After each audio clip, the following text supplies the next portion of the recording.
Japan.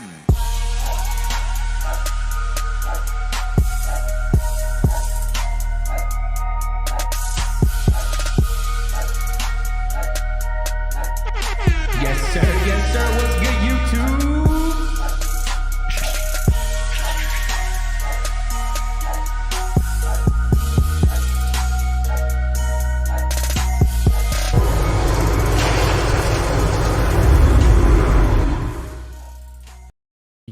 Yo, what's good YouTube? What's happening? Day 2 of CDL. All right, you already know where to go for these watch parties. All right, I got you covered. Well, at least I hope you know where to go. If you don't know by now, you're missing out. I got it all here. All right, I'm just kind of vibing right now. Might make sure everything's set up properly in case I gotta step away or whatever, but I got you. I'm gonna get this going right now.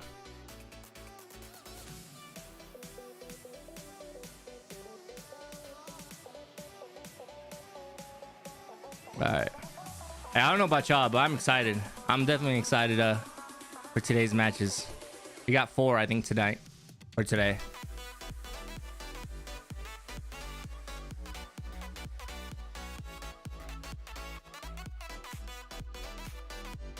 I got my coffee.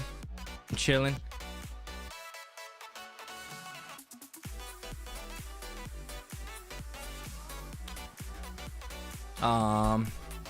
What's I gonna do? I'm totally on the wrong thing.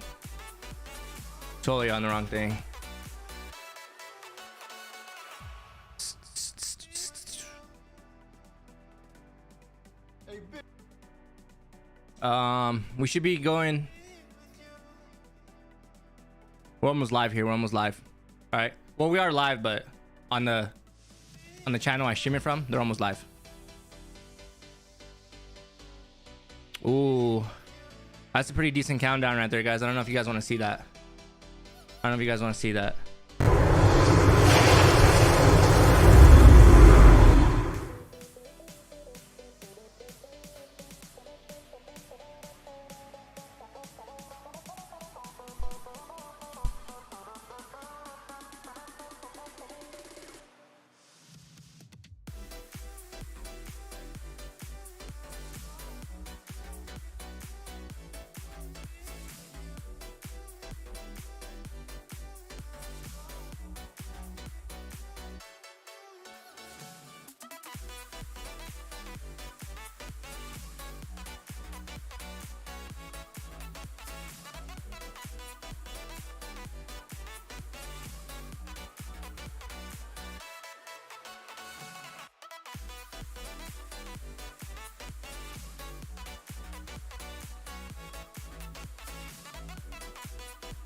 You already know, chat. I got the bubby here.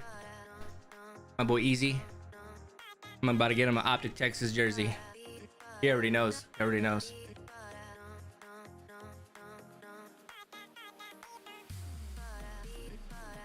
at this point, we're just waiting for the countdown, alright, guys?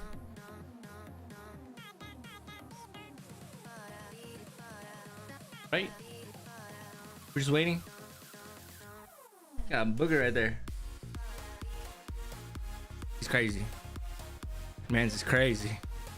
Look at him. All right, chat. Let me pull up schedule today. You know.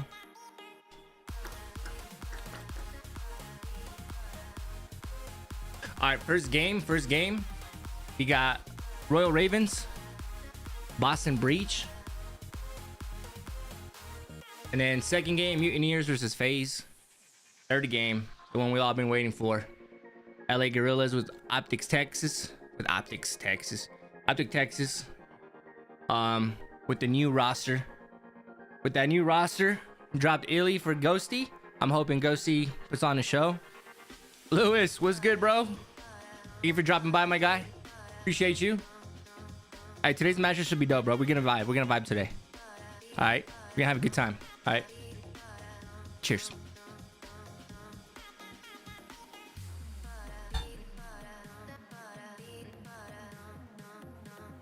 You guys let me know on audio too if you guys could. Make sure everything sounds good for you guys.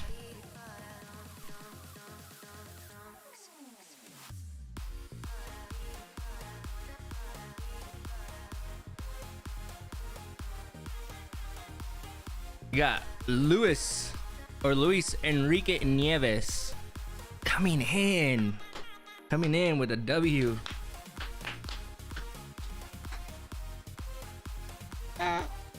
I hate that like you can see the reflection of shit on my TV here. I gotta do something about that. One of them is the window. That I can easily just like black out with like a curtain or something. But it's whatever. It's no biggie.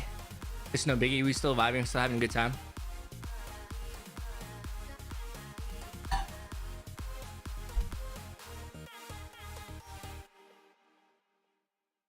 We're almost there, boys. I should say chat. Just chat. Sometimes we get some girls in here.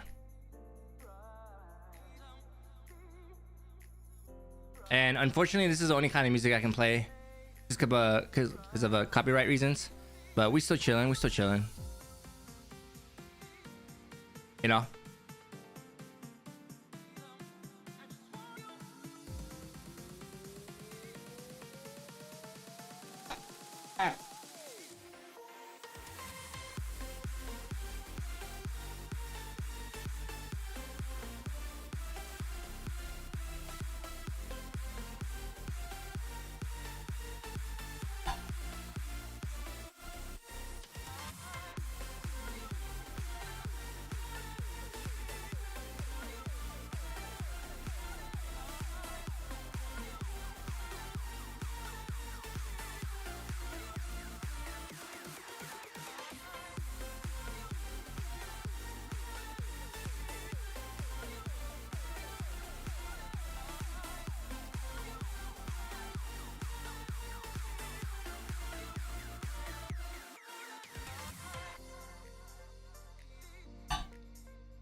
Hey, they need to hurry up with this countdown. I don't know.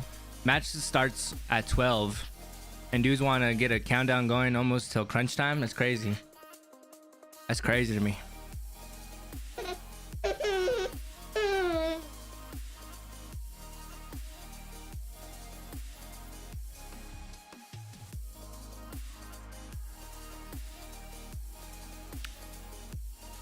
Hey Chad, just ignore it right now. I'm just gonna try something out real quick. Just ignore it real quick. I need to see how this looks.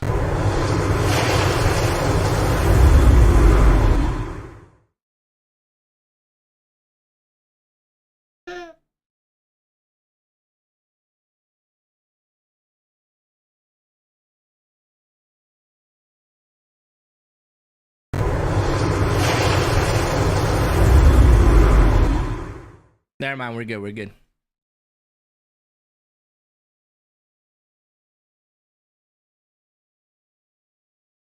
We're good.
It's gonna take a minute, man.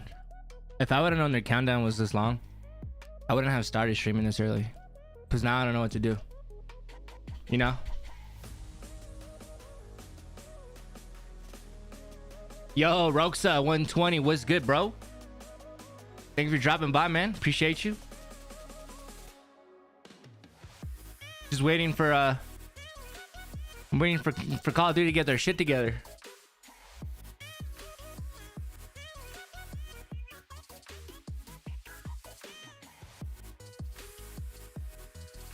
Almost. I'm almost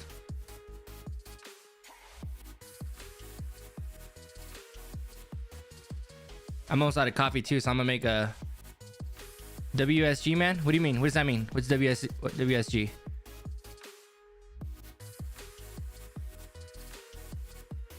You excited? Bro, I'm excited for Optic game. Tell me you're excited for the Optic game, bro. I just really want to see how Dan Ghosty impacts the team. I want to see some magic. So almost crunch time, boys. All right. Okay, out of the Ravens and Boston, I got Boston. Nears and Florida. Nears, why I say it like that? And Florida. Bro, Florida and FaZe. I'm gonna go FaZe. Gorillas in Texas. You already know I'm gonna go Optic. And then against Rocker and Surge was gonna be probably a banger game. I'm gonna have to go with Rocker, man. Afro's killing it, bro. This is where I'm at. I personally think they should have dropped Huke instead of Illy, but we'll see if if their thinking was correct or not. I just would have preferred to have Illy on there, Ghosty, Shotzi, and then Dashy. I don't know, but here we go, boys.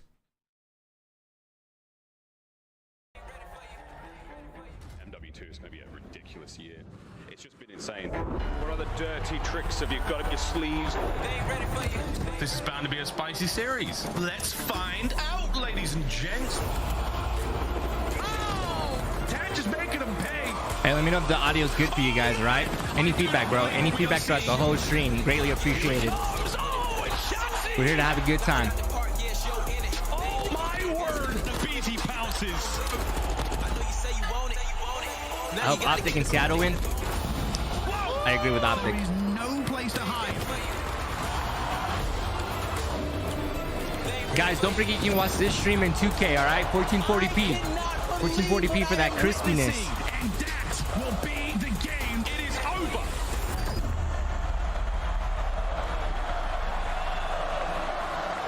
For sure. Thank you, bro. Appreciate that. Appreciate that. Again, guys, don't worry about the camera. I have the camera on right now because the games haven't started. Once the matches start, you already know the camera goes away. It's the to enhance freaking that weekend, baby. experience Welcome for into you guys and headquarters, nothing everybody. blocking Your anything. one-stop shop for all things Call of Duty League. Chris Bucket alongside Alley Cat. Nameless. I want to start with you. You're grinding ranked until 3 a.m. after Ant-Man. Are you in Crimson yet? About to be there. I got as much time as all these people, man, but I'm gonna be top 250 by the end of the week. And Allie, we have That's a side crazy. bet Top that 250 you're is going for crazy. top 250 by Texas, our major three. My first day was literally playing ranked yesterday, so yeah, I think I could do it by Texas. We've got some new names in there. Draza was the first pro to break into the 250. Dave Patty, I'm told, just did it as well. I don't know if it's Envoy, a real too. name A or few not. of our pro players who are making moves today, but we got a lot to talk about. Let's start with our schedule because we're coming in. It's a Saturday. It's a super Saturday with 4 matches, 3 o'clock, 4:30, 6 o'clock, and 7:30 Eastern. And that big one is coming up for me at 6 p.m. Yeah. Allie, what else are you looking at here on this schedule? Honestly, when I was taking my notes, what was crazy to me about today's schedules is 3 out of our 4 matches are first-time matchups for these teams, and that's going to be the first 3 that we have on the day. So I'm really excited for that as well. Yeah. I'm really excited for that one, and I know a lot of people are excited to see a team that didn't compete yesterday. I'm talking about the Florida Mutineers, but also Optic Texas, because this is a squad that made some major moves. Bro, why do you got They Illy still in the finished pick? What's 9th through wrong? 12th at the first event. Now they come in Oh, with a top 4 shit. placing, and after that top 4, You saw they that, bro? drop That's Illy, and they grimy. bring in Dan Ghosty. Nameless, That's I know you've kind grimy. of been They a really critic showed of Illy. this move after a And then top just 4 swapped them finish, out making a on roster live change. stream, bro. Yeah, let's just rewind a little bit. I feel just like kidding. That's people are not too fucked up, but it's lenient kinda with this funny. Optic Texas organization. I think back to last year when Illy had his injury, they bring in Prolute.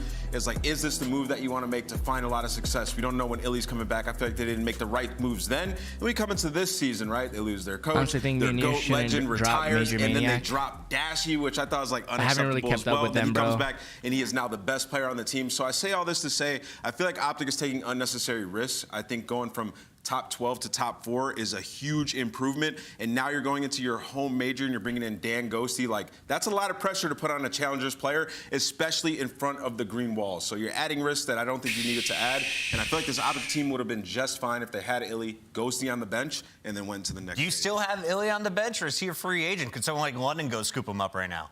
I believe he's probably, if I had to guess, restricted I think free he's free agent, yeah. because he did tweet out on the timeline.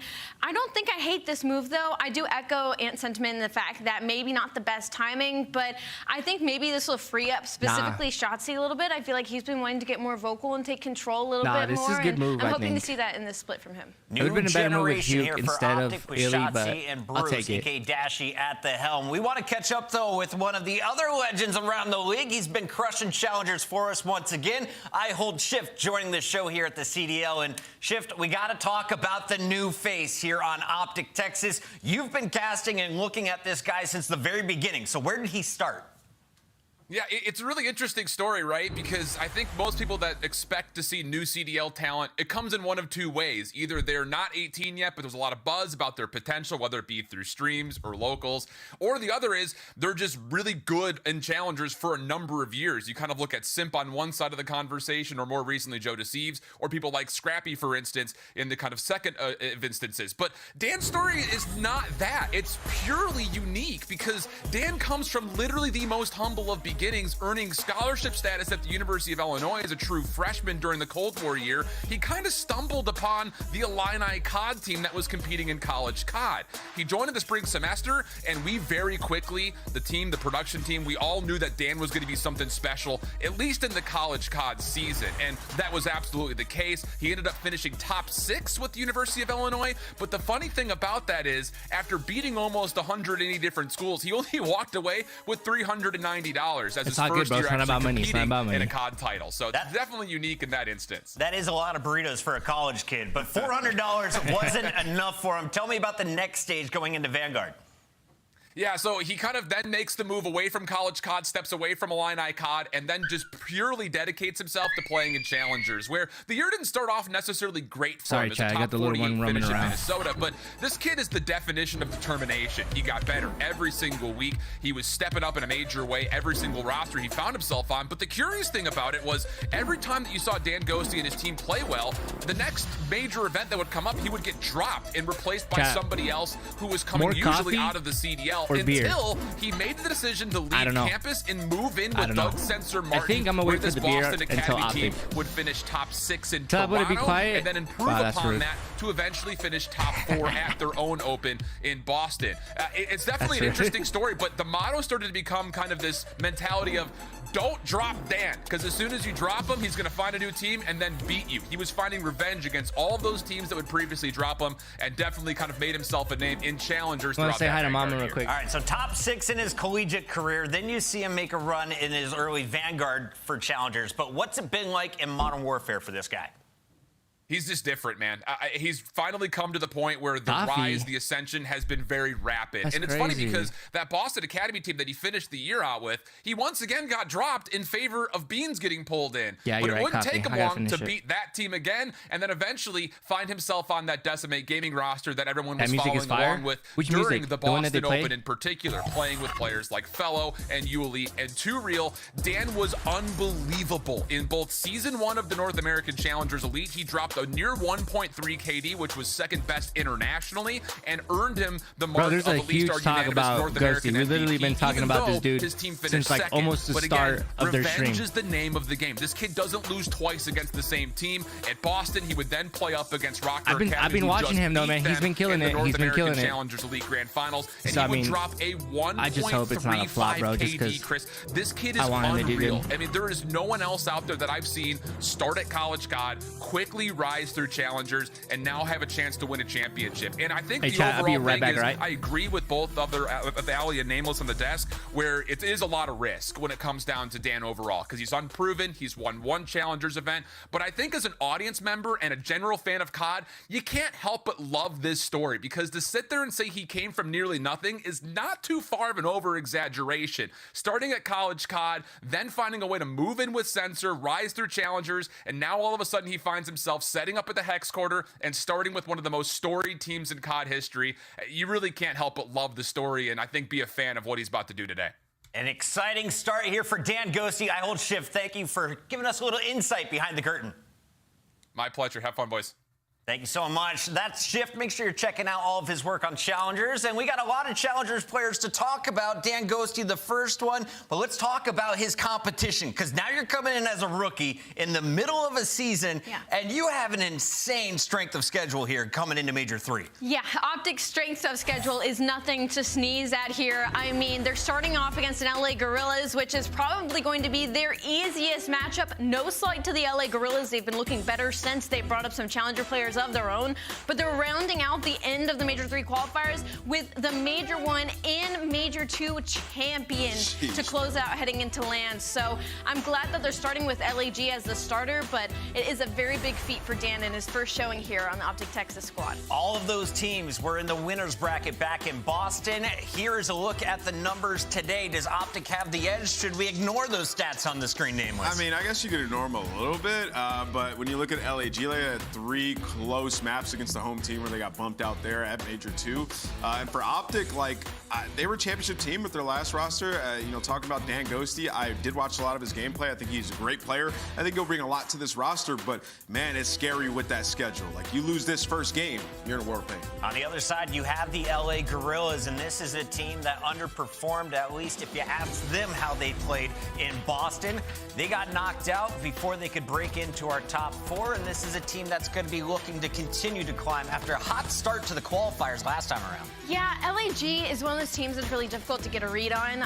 During Major 2 qualifiers online, they looked like their respawn was really, really good, which is not usually the tale when it comes to challenger players coming up to the team. Usually it's to add to your S&D prowess, that games 2 and 5. But on LAN, I mean, it was just a short stepper. They really didn't accomplish a whole lot, and definitely not what they set out to do. So I don't really know what to expect from them heading into Major 3 qualifiers at all. That is our third match on the day when Optic plays LAG, but let's move on to a match featuring our returning champions from Boston. Atlanta FaZe is back in action, and they're taking on a brand new look from the Florida Mutineers. The Mutineers, they're coming in with the 11th seed overall. They needed a change, but when you're looking at FaZe, this is a core lineup that now has at least 7 trophies across the squad, 3 of them with 9 trophies in their case. Talk to me about this squad from Atlanta. I mean, the squad from Atlanta, all you can really say about our Major 2 champions is that their S&D is just phenomenal. And, you know, it's one of those teams that there's so much talent across the board. They're bound to steal one of those respawns, and it's the totally opposite tale from last year. Last year, for some reason, their Search Destroy was seriously struggling, and that's why they fell short time and time again. And it is completely flipped into this year, and that's why they are such a scary team moving forward. They hadn't won since end of 2021. Now they're walking away as our Major 2 champions. On the other side of this matchup, we have a squad that has been looking to find their footing. They were the most clutch team, I'll say, getting a number of Game 5 victories at the start of the season. But Havoc couldn't do it alone, and they benched Brack for Dave Patty for a while in the last major qualifier. Now we're seeing Dave Patty, Vehicle, Major all put on the bench, and we've got some new faces coming in. What are we looking forward to from seeing from Florida? Yeah, I like this change. What do you think about the Florida Mutineers? They've been terrible at hardpoint, worse than league, 5-22. You're not going to win series. You're not going to make it far in tournaments if you don't win hardpoints. And talking about their hardpoints specifically, we've seen them making good plays. They just didn't have the slaying ability or the impact plays they needed on rotations, and that's what they're hoping to get. Chat, who you guys got for this game? Fellow. Like Fellow, he structures teams and challenges. I want to know. It's hard to do that, right, with those guys who are new to the game. Ravens and he does or it Breach? Exceptional. And then Ravens you or got Breach? Who Capsule, you got? who now is in his second year, who had a good year by all means last year as his rookie. We'll go with Boston. And now he's on this team where he can make plays in hardpoint. He needs to be that superstar player in the respawns. So for Florida, I feel like they're in a much better spot than they were with their prior roster. Capsule had some really good numbers in those 2 games he played for LA. And that's usually the biggest question mark, right? Especially when he was just subbing in. But, I mean, it looks like the vibes over on the Florida Meteor squads are high. What's the history here? Has Fellow and Capsule played together before? Because they're already on a yacht together. Breach. Florida treating the boys right.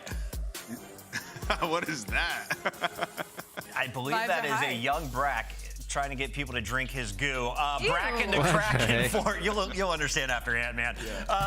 Brack and Florida coming up here on the main stage. They're taking on Atlanta in our second battle of the day. But when we come back, we're talking the big one to open the day. Boston, Beans is back. He's taking on London. We'll see if the Royal Ravens can get the best of him today.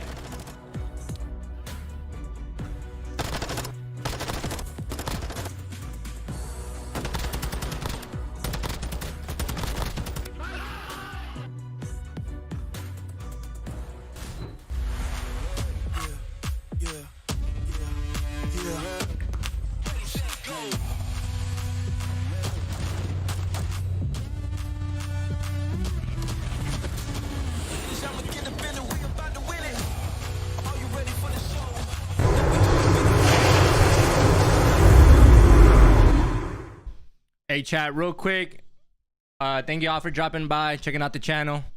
I do work tomorrow, but don't worry, I have the wife. She'll run the stream up tomorrow, so everything should be good to go. If there's anything like crazy going on tomorrow, like where it kind of fucks up on your guys' end, I'll try my best to like give her a call from work and see if she can fix it. She's not very computer savvy, but last time she did this, everything worked fine. So hopefully it works out for you guys tomorrow. Again, anytime there's CDL matches, I'm doing my best to kind of just have it going through my channel.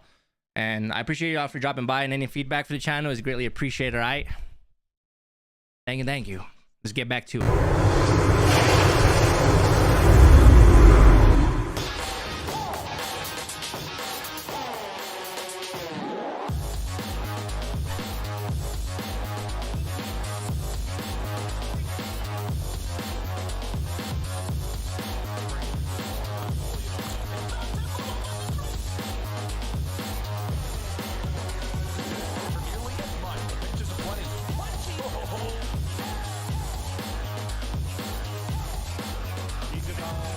Yeah, I think everything's gonna be good. I think it's gonna be good.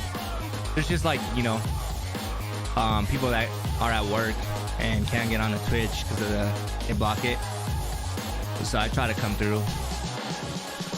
Because I'm one of them too, so if I'm at work tomorrow, I kind of want to tune in here and there, Welcome you know. back to the headquarters crew. We've got Puckett alongside Alley Cat and Nameless. We're talking about all of today's matches, all 4 of them, and it starts right now with Boston taking on the number 12 seed in the Royal Ravens. And the Royal Ravens are one of few teams to not make any changes. They're keeping the same lineup from Major 2 coming into Major 3. But Boston, they had a new face make his appearance for the first time, replacing Methods. The man goes by the name of Beans, Alley. Yeah, Boy, and Beans. Beans, you know what? Thunderclap. From Even Stevens. Maps 1 and 4, we do have to talk about it. Beans, unfortunately, his opening showing for us was a little bit underwhelming, but definitely a bounce back in that maps 2 and 3, and Boston come up with the win. I mean, he did have a 1.4 in the search and destroy. Those numbers are a bit skewed because it was only 1 matchup and 1 search and destroy, but I'm excited to see what they do today, because you got to think, Big Wake is nasty. You don't put those kinds of numbers up more than once. And when we talked to him yesterday, you know, the vibes were still pretty high. He obviously was incredibly self-aware, so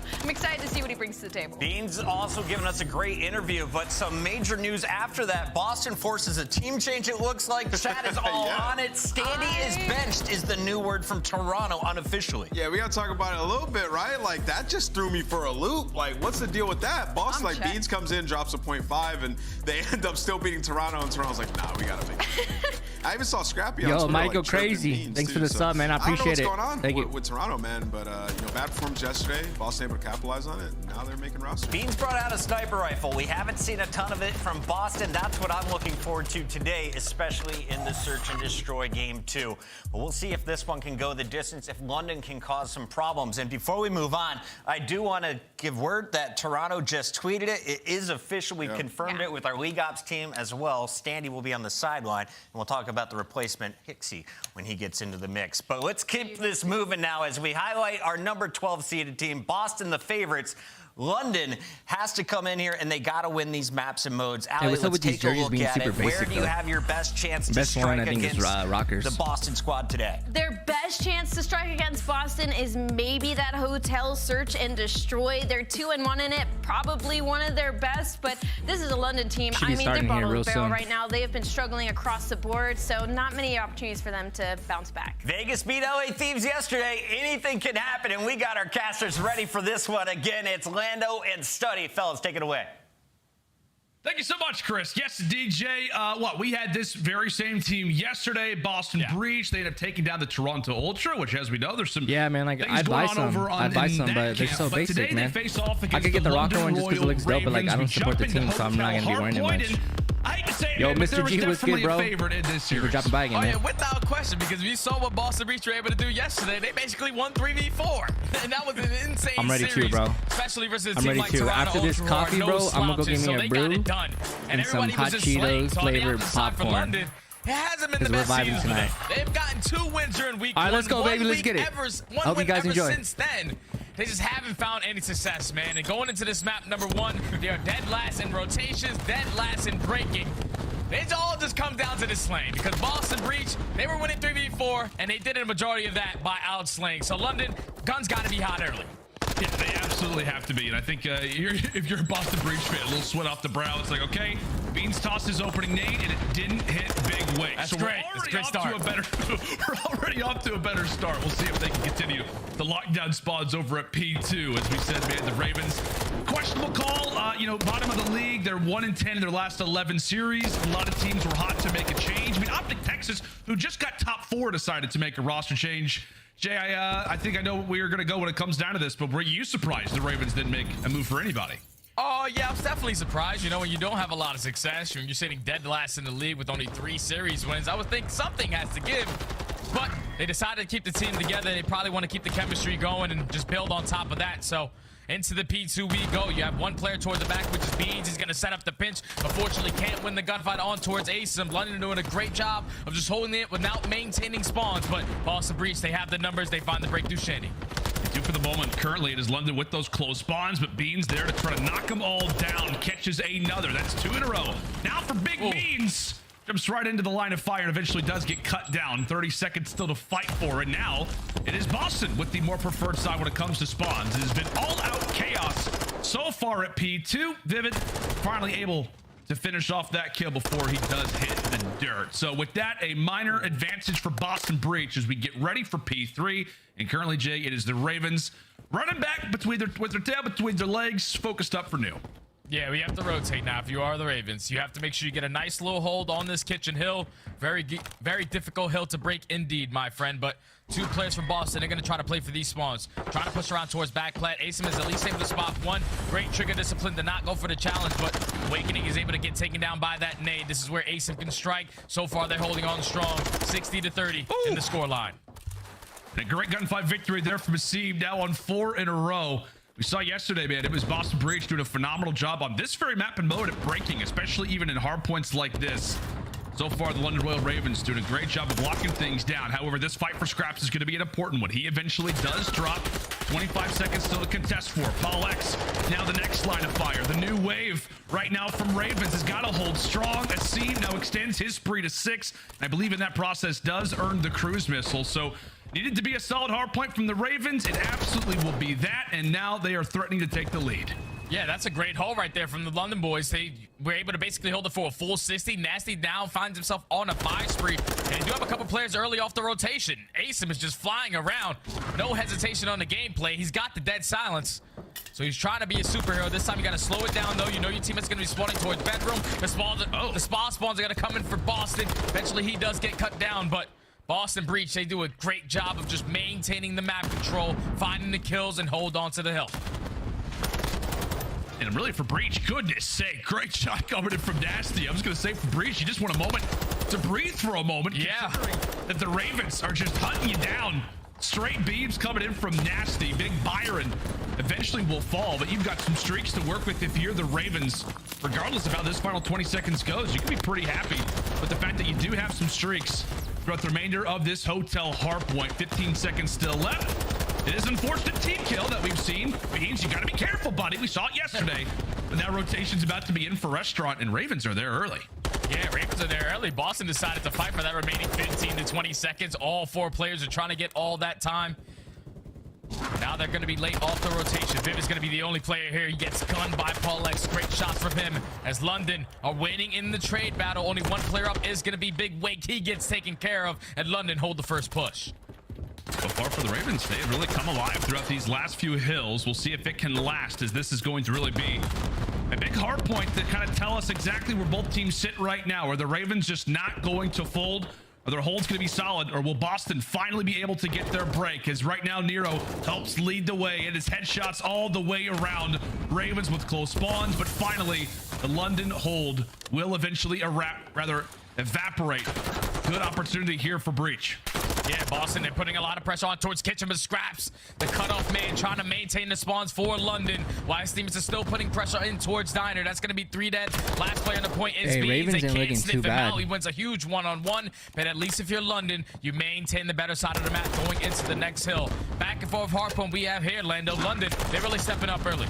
Yeah, I mean, and one thing too is that, you know, it would be understandable if like Beans is still having there goes the team performance. Another team kill for Boston, by the way. That's like 6, including their series yesterday. But Beans is playing well, and keeping all things in mind, the Ravens don't really seem to mind. Their holds have been fantastic, and it feels like after the first 2 hardpoints, man, they have been on a mission. It's been nasty. It has been a scene. Scraps has had his moments, and Paul is trying to get back into the game. London once more reclaimed the lead, but here come the Breach once more. Yeah, Boston all trying to flood through middle jacuzzi. You have one player in narrow trying to work his way through bottom. Does he spot where Scraps is playing from the hill? He gets some assistance from his teammates. Now the spawns flip.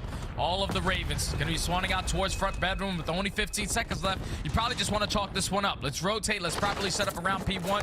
This has been a great back and forth game. London, we're the last team in rotation on this map. You win a couple rotations, you get some good holds, and that's why you see the scoreline that we currently have. Is anyone in chat going to the second rank? rotation of hard points. Rank play? I think one thing that we can absolutely talk about, Jay, if when you it are, comes down to thoughts? the London Royal Ravens is, you know, Thoughts whenever on the you game are mode? obviously, you know, ranked the worst team in the league, the players know that. And I feel like given the fact that we don't see any roster changes, I mean, an early start, whether it's maps or even just in series, I feel like it has to be there because it can quickly turn into a spiral effect where the franchise knows it, the players know it, that this is just not going to work out. I think it's fair to say this hard point means a lot more for London than it does for Breach. Yeah, 100%, man. London needs something to bounce back off. They need some kind of confidence because they just haven't been having a lot of success, especially throughout stage 2. The only victory they had was versus the Vegas Legion, and that was at the very end of the online qualifiers. But other than that, they get smoked at Major 2 by NYSL, but they have been showing improvements in this hard point. Boston Breach, they won it 3v4 yesterday. With Beans playing the way that he is right now, they are keeping themselves in the game. They are maintaining the spawns over towards next. They're just playing a step ahead right now, Lando. They are. We'll see if they can keep it up. Again, a big hard point up and ready to go over at P2. We head toward the lobby. And right now, Awakening, not having the same performance he did yesterday, but just give it time. Big Wake will begin to erupt. Right now at 8 and 11. Nasty, no problem. He's able to drop both Nero and Beans. So now Big Wake has got no teammates to work with, and he's going to continue to watch that score begin to rise for the Ravens as they'll be inside of that objective. He tries to jump on through, trying to be clever with it. The movement rather was solid, and can it open up an opportunity for Nero? Not going to happen, but Beans is still here. Nasty just took over. He just wanted a 6-3, make it 7. Earns himself another cruise missile. He was holding down that small push and middle single, all forcing Boston Breach to try to overextend through Shandy's side. That's a flawless hold right there from London. This way you put your pedal to the metal. We got to start to rotate. Ace him. Unfortunately, he's going to get cut down, but Boston Breach got a lot of time to make up. You need a good hold on Kitchen. And we had our questions about the Ravens, and right now they are having a fantastic start to this series. Let's step aside as the streak will come in for Nasty and go to Liston with the Ravens. I'm going, okay? Wait, keep my kitchen on the brown van, Paul. 2 in time. On the stairs, absolutely behind this wall. I need it. He's behind that wall, he should be there. Here. He's shouting, he's one shot now, Paul, stun him. Then, nice. 2 in time and then one spawn. Back door, yeah. I'm in the back door. Actually, mid, side door fast. Go into the back, Manny, back. That door dead. Nice, there's 2. We have numbers, just push it. Boxes, tag. Box times. I have middle, they're all 20 front. One shot, Boxes, really weak. They're all 20 front, guys. One shot, boxes, one's in boxes. They're all 20 front. My side. I'm on my own. Boxes at a time. Inside the point. No, I'm dead, there's 2 there. Alright, need to be bro. It's out new. I spawned now, 3 at all. You knew, yeah? I'm missing Nero. 3 at all. Yeah, I'm in go. No one's got top bed. No one's got top bed. I only have bottom. He's gonna hop up top bed, brother. Listen, I'm just playing gold. Top bed. One goal to me. He's top bed. He's one shot, I choked. He's one shot and gold, okay, Nero. I'm gonna need help here, guys. Nice, big win bed. Play on the side. And the Ravens are spitting hot fire, Lando. This is the dead last thing that we have in the CDL. They are trying to come out with a statement. So far to start off Major 3, they currently have the lead. They're getting the time. The only thing is Boston Breach have more players in position to try to execute this break. Do indeed. Scraps and Paul X will come away with 3. Now make it all 4. Boston Breach falling by the wayside as Ravens are within 25 points of calling game 1 theirs. They've been doubted by everybody in the league, and right now they're trying to prove that they still deserve to be a roster together. Boston are able to break on in. If they grab every single second left, we've got ourselves a tie game. And right now, Jay, the only player who's out of the play is Beans, the only man who was thinking about that rotation. Oh yeah, Beans the only guy here, and with London picking up that 3 kills, now they're gonna have the numbers off the rotation, so Beans has to now change his positioning up. He has to play his life, play for the kill, try to hold down this kitchen control. Dude got His teammates are melted. gonna go for the strike through the middle of the map. Scrap is able to take down Beans. Nasty and Paul X combined for 3. London, they find the break. The game's about to be over. It's about to be over. Vivid and Co, they've got to jump on in. Nero able to do a bit of damage. Oh, wow. Beans. Damn. Could be Beans. Boston It's still able to over. jump in for the moment. There's no way, only right? 2 seconds left for the Ravens. 1 break and this game is theirs, Jay. That's all they need. That's all they need is 1 break. Let's play it patient. We need to find these kills. 2:30 and counting. Scraps finds the first. Here we go. Oh, an Awakening has a few players entering toward his reticle. Oh no! Oh no! Once more, who's coming out on top? No way Boston comes through, right? Win it here as the panic No way. begins to set in for the Ravens. Now they're the ones who have to get a move on. It's a tie game. Holy shit. Yes, they have. Okay. An unbelievable Okay, comeback. Boston. As they That's a good ass first game. the hopes and dreams away for the Ravens. We couldn't give them That is anything crazy. but props throughout the start of that hard point. But Jay, we called it, man. We were at bar with like 20 seconds left. The only guy who had rotated was Beans, and he sees that play through, that comeback through all the way. Let's watch this again. Oh, we gotta see it again. It was It trades was back good, and forth, bro. but It Beans was at least good. takes down the last player in scraps. Nice to see you back, once Boston Overflow. know that it's all 4 dead, players spawning towards kitchen, everyone turn around. We know that they are coming from Shandy's. This next That was wave kind of of a kills are the choke. I mean- biggest ones. As it all starts off with Scrap I don't finding that know. first. Good. There's only 3 players left. It's exciting, Beans though. I like Awakening matches and like Vivid. that. Awakening gets traded. Vivid finds 1, but Beans is able to find 2. Hold down that push. It's still only 10 seconds. London still have 1 more chance. They just need to open up with a kill. Nasty finds another one. This is where you have to go, go, go. You have the numbers. You have to play the trades, but too many angles you have to check. Boston Breach did not get nervous in the moment. They were able to hold strong. Damn, After very Beans sloppy looking like hardcore from them from varsity's start to low-key. finish. London were winning a majority of the rotations, but they clutch up at the very end of that hard point, and that one's got to be devastating for the Raven boys. You saw Asim. He was instantly out of his chair, man. And I don't blame him. I mean, my goodness, it was just... I see It Beans looked like with it was 26, theirs. I mean, for 22. sure. Okay, not bad, oh, not my bad. goodness, that is a frustrating loss if you are the London It is. Royal Ravens. A 2-point hard point game. And today, a much better performance coming in from the rookie. Beans, 26 and 22. As we said, does a great job at going for that early rotation toward Diner. Gets the most hill time really across the entirety of this scoreboard. More than Paul X by a second. A great job all the way around for Breach to stay composed, but that has got to tilt you, man. We were talking so highly about London. Like, they looked fantastic. Yeah. The comms were excellent. Nasty was going on Beans is streaks. all right. He's all right. Just a fumble indeed. That's definitely I guess a fumble, yesterday my he didn't do friend. too well. Like, now you just got to go back. I know Asim was instantly out of his chair. You got to take a breather, man. You got to let this Definitely one go. did better today. Because that's a map you guys should have won. Communication was there. The game plan was there. Winning a majority of your rotation sure, just Overflow. came down to No those worries, man. final Do your moments. thing, do your those thing. key gunfights. You couldn't win the trade battle and hold on for the last 2 seconds to close out the map number 1. So obviously in this situation, Boston Breach, all momentum on their He's side. good at What an S&D. insane comeback in that map number Well, 1. let's But see it. going Let's see into it this next- map number next 2, match. we heard that that's talk on it. This is where Ali thinks that they had the best chance at taking the map versus Boston Breach. The only thing is, we saw Boston play this yesterday, and they pretty much dominated Toronto Ultra. The SMGs had a really big presence. It was Vivid and Narrow back-to-back 3 pieces on multiple rounds, and then Beans, he puts up a 1.4. He did have that sniper in hand. He was hitting some crazy shots. Boston Breach had the ability to go up 2-0 here, but London, they need a response now. Jay, how did you had a situation like that happen whenever you're up in a game and then you lose it in a heartbreaking fashion? How did you regain moving into the next map? Oh, brother, you're just sitting there like, it's all good, guys. That one should have been ours. We've been putting a lot of time. We should have took that map number 1. We should be up 1-0 in this series. So that's how they all have to look at it. We should be up 1-0 in this series. Let's go into the search and destroy, and let's plan to potentially have gone up 2-0 and tie this one up, because you got to just completely forget it. That's a devastating loss in that opening hard point. Yo, Obviously, the team Adam, hasn't what's had good, a lot bro? of success, but search and destroy is where they usually are able to bank on to try to get back into the series. Your heart stopped when he came Without a back. doubt. It's just so funny that you said that. It's like, guys, it's all good. All right, it's fine. It's all good, It's guys. fine. We just had a total collapse. The timeline's exploding at the fact that Beans was able to stay alive. It's fine. Yeah. Let's just rebound coming into the search and destroy. But like we said, man, these early maps, these early opportunities for the Ravens are huge, considering that everybody is now taking an even closer look at them. I think it was Puckett who touched on it at the top of the show. We had 4 teams make roster changes coming into Major 3, and it felt like London should be the first team on that list to actually make a roster change. They decided to roll with it moving into Major 3. You start off with a hardpoint loss like that, you definitely need a rebound nice and early. But if there is something to take away, again, going back to the comms, the listening that we had with the Ravens, I really liked what I was hearing from Nasty. I feel like that guy was really stepping up in a major way.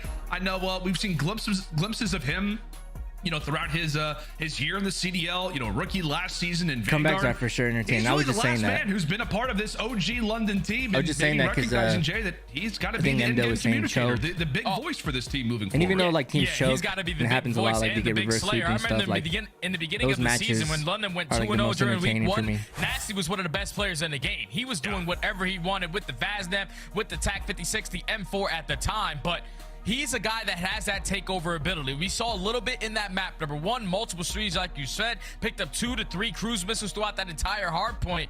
Just couldn't find that last hold. So I'm really looking at Nasty to keep that pace going into the search and destroy alongside ASIM, because ASIM has been their guy in S&D. We saw him drop 17 on the map. Unfortunately for him, it's not the map that we're going to be playing in this map number 2, but still good for him. He has a 1.85 on Hotel Search and Destroy. So really look at ASIM to set the tone.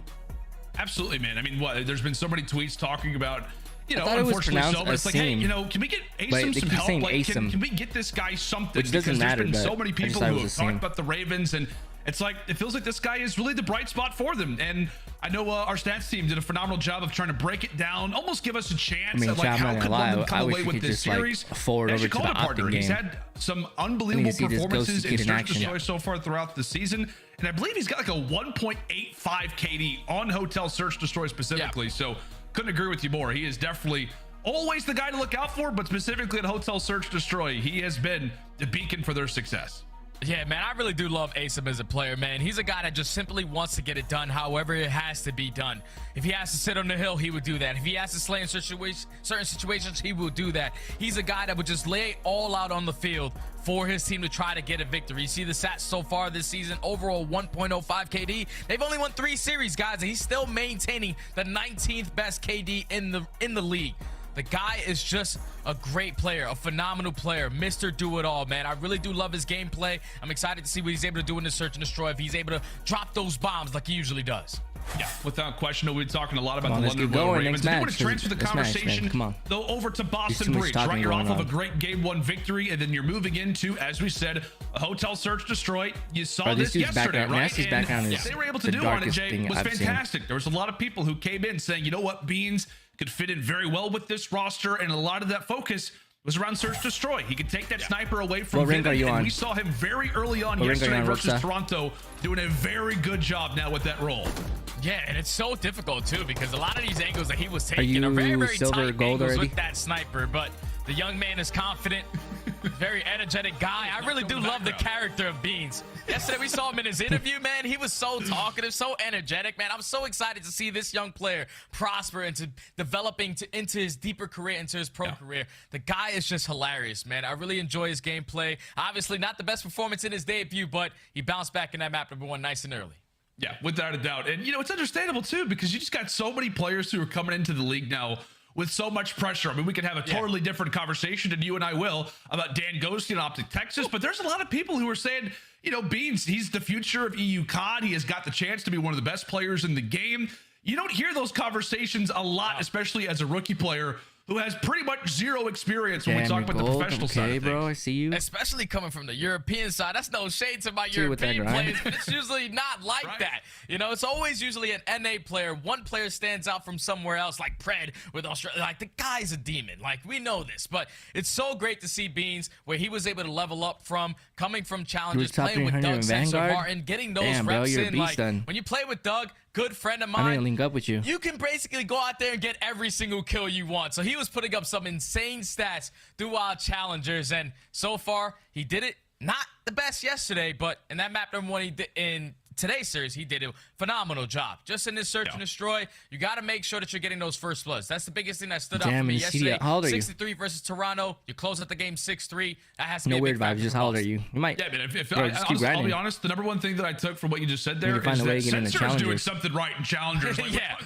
we're talking Mr. about Do-It-All, another guy. How Dan Ghosty was like rooming with him. He like invited him to his house. We're talking about he was playing with Beans. He just knows how to manifest talent. I even saw somebody somebody yesterday, Jay, back in like Ghost. They're like, yeah, I mean, Formal's first player that he really teamed with was Sensor. Or first team that he teamed with was Sensor back on like one of those phase red, phase black teams. So I'll tell you what, man, Sensor, He just knows how to do it. I'd definitely be looking out for some of the teammates that he's got rocking right now in Challengers. They could be next on up. But guys, we are going to throw it to a quick little commercial break. We do apologize for the bit of a delay, but don't worry. We got Hotel Search Destroy between Boston and London coming up right after this. Plenty time too. What's up, everybody? Welcome in. We got a jam-packed house, and it is going to be an epic day of Call of Duty. Planes get canceled, luggage get lost, but it don't matter, okay? Because I got the hottest fans in the game here with me. Can you hear my heartbeat pounding? Y'all ready to get the matches going? Optic, without question, have the edge. What have we just seen? Joey D, what can you tell me about the Thieves right now? They are world champions for a reason.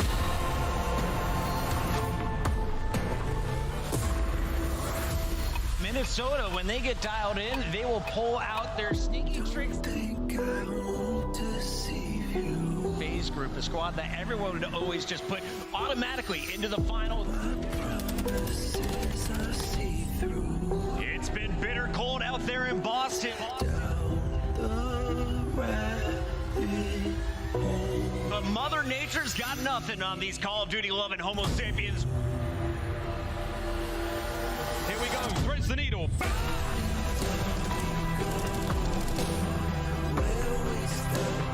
Here he comes. Damn, 0-6. That's what's up. Honestly, bro, I didn't really get into COD until like 2019, like hardcore like that.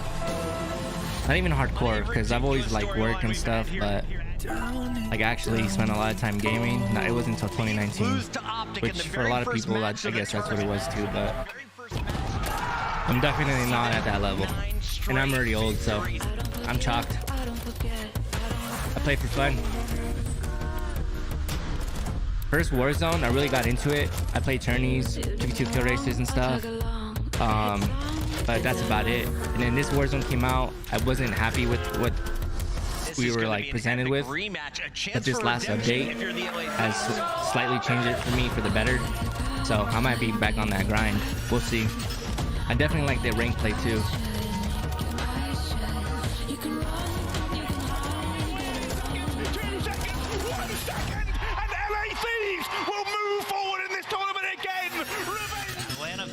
They've been booed, they've been the villains, and yet they still are putting up win after win. We've checked the forecast. The drought has ended. It has been an entire title since Atlanta FaZe. Bro, why is it taking so long? What's going on with this? Oh my God. How good it must feel for these players. Are you a sub or an AR? So Your brother introduced you to COD, though. major two champions. If you ever want to link up on COD, bro, you want to play some with some shitty people, let me know. I'll play with you.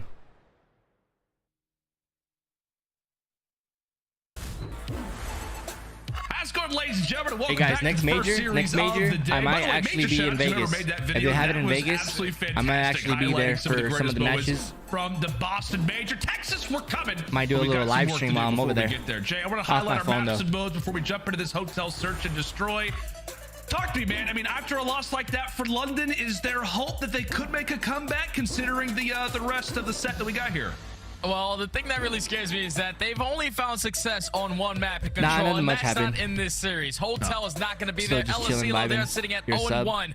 And then as we go Dope. forward, if they do force that map number 4, Mercado, they are 11th in rotations. On a map like Mercado Hardpoint, I'll be back, if chat. you're not rotating, you're not going to win the game. So you have to make sure you fix that. They showed a little bit that in that map number Wrong 1. one, sorry. But you just have to get some energy back because you saw what Boston Breach were able to do, man. Obviously, a little bit of break here, so momentum is not going to be as high, but you got to be feeling really confident still getting the victory that Boston Breach was able to get in that map number 1. Yeah, and you got to be happy as well as we take a look, at the new roster coming into Major 3. The Beans was able to at least have a solid hard point, right? We know that he was great in the S&D yesterday, but the hard points weren't so good in his debut. Finished with like a 0.54 combined overall KD in the hard points yesterday, but like we said in the Search Destroy, he was lighting it up. 7-5 performance in those opening duels, oftentimes with the sniper out. He was the difference maker, and that could be something where if you're the Ravens, you're looking at trying to have an answer. And like we said, Ali talked about, this is their opportunity. This is London's best chance to get back to the Search Destroy. Beans could be the guy that steps in their way.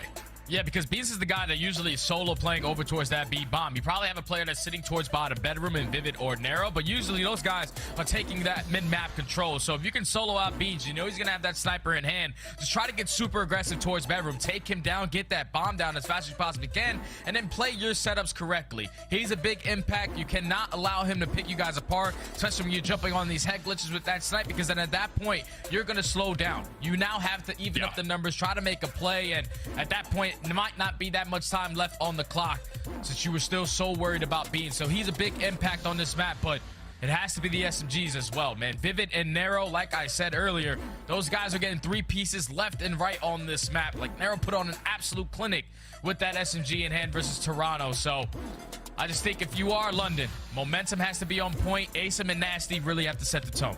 Yeah, they definitely do, as we'll see. A quick little look, actually, at the ending of that last hardpoint. We got to take a look at our scuff play of the game for just joining us. You missed a good one. You missed a good finish here on Hotel Hardpoint. I tell you what, man, it just feels like Hotel is like the new Tuscan. I mean, in terms of just the crazy and wild plays. We're talking about how, you know, the crazy P1 finishes. This here is Restaurant on this very map and mode. A crazy, crazy comeback here for the Breach boys.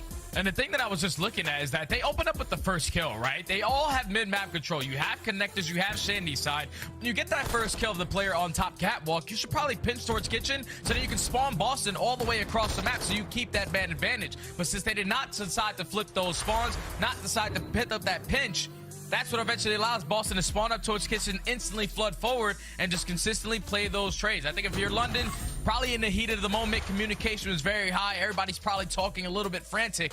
But in that situation, you just need one break. We need to all come down, execute this one play, and the map would have been theirs. But they couldn't do it. Boston Breach.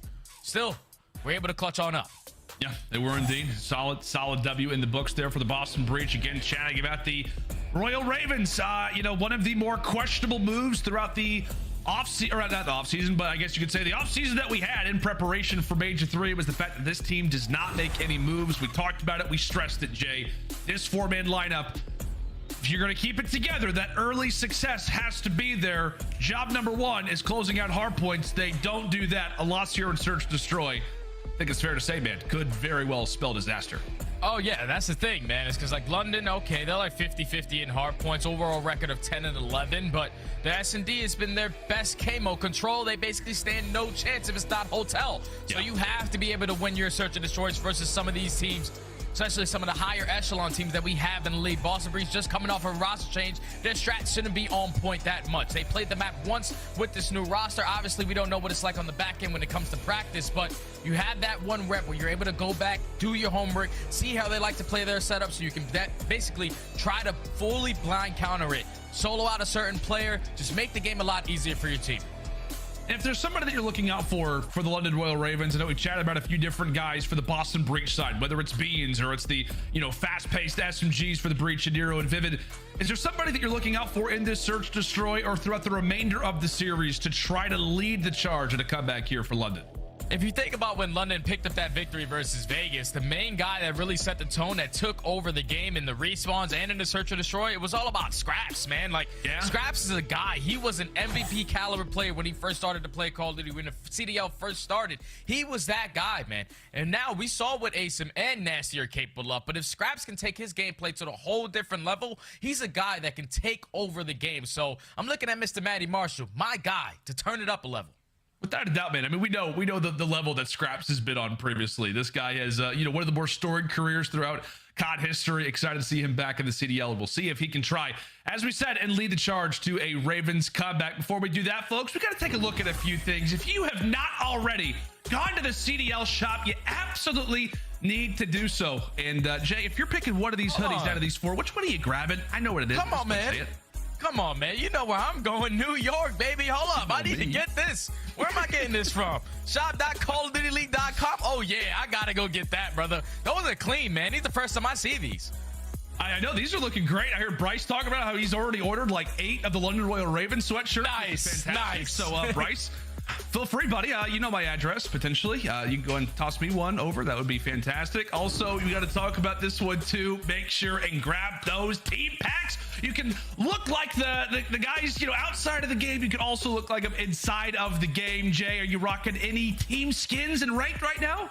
Oh, yeah. I recently just played some rank with my guy Nate Shot, so he hooked it up with a code for the LA Thieves. So I've been rocking that LA Thieves. You know, they had a crazy run at Major, too. Could have closed it out in the final. But then yesterday, they also slipped up, man. They're just not an online team. But their skin is clean, man. Clean. They are, man. They are indeed. I got shot by somebody using a Minnesota Rocker skin earlier, so nice. I'm not using that one right now. That's on that guy who was with me in bronze too. I hate to shout out my rank, but that's just the way that it is, folks. We do apologize for the bit of a break that we're having right now, but we will have that search destroy up very soon. Thank you for your patience. We'll see you in a moment.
and welcome to the Call of Duty League Major 2 coming at you from Beantown alongside the Charles River. It's going to be bitter cold, so keep your gloves on, stay in your car until last minute, and then we'll welcome you all in and we'll have our corn dogs ready, right, Joey D? Yeah, we're having corn dogs? Yeah, and little chicken nuggets, dino nuggets. This is a great update. There's a lot of watch parties going on. Sethy Poo, I saw you. That mustache is looking good. I just want to take my fingers and tickle that thing. Little caterpillar. Is that too much? Do you want to tickle it, or you want him to tickle you with it? Yes, that part. Can you pass on a message to him? Say to Abizi, he's looking great today. You as well. You too. What a guy. I know. Can I have water? Yeah, just get one more of this. Water. Josh, don't roll your eyes at me. I'm going with the purple team because I like horns. Okay, for me, I'm Straight up, what did you eat for breakfast? Because I'm trying to be like you. Tacos, to be honest. I mean, I was munching. I don't understand anything. I'm not really a hype man anymore like the old days. I used to be. I'm start getting loud. Dad! Safety first. It is 4 degrees. It is -4, it feels like, with the wind chill, so be careful. I've never been late to an event before with the weather in Dallas, the ice and stuff. I just got here last night. I know you were missing me. You should have walked, dude. Your passion's just not there, I guess. They wouldn't let me out. That's what I guess. I don't know.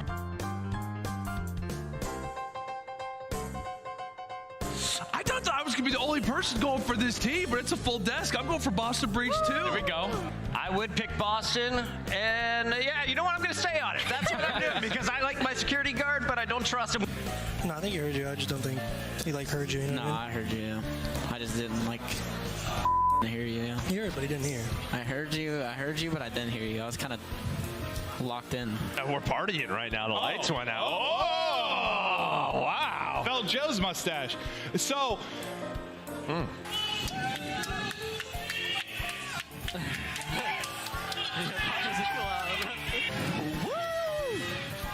London, oh my God. Well, you better say it officially because it's going on a graphic. You guys are so loud. That's good. I want you to hear me. No.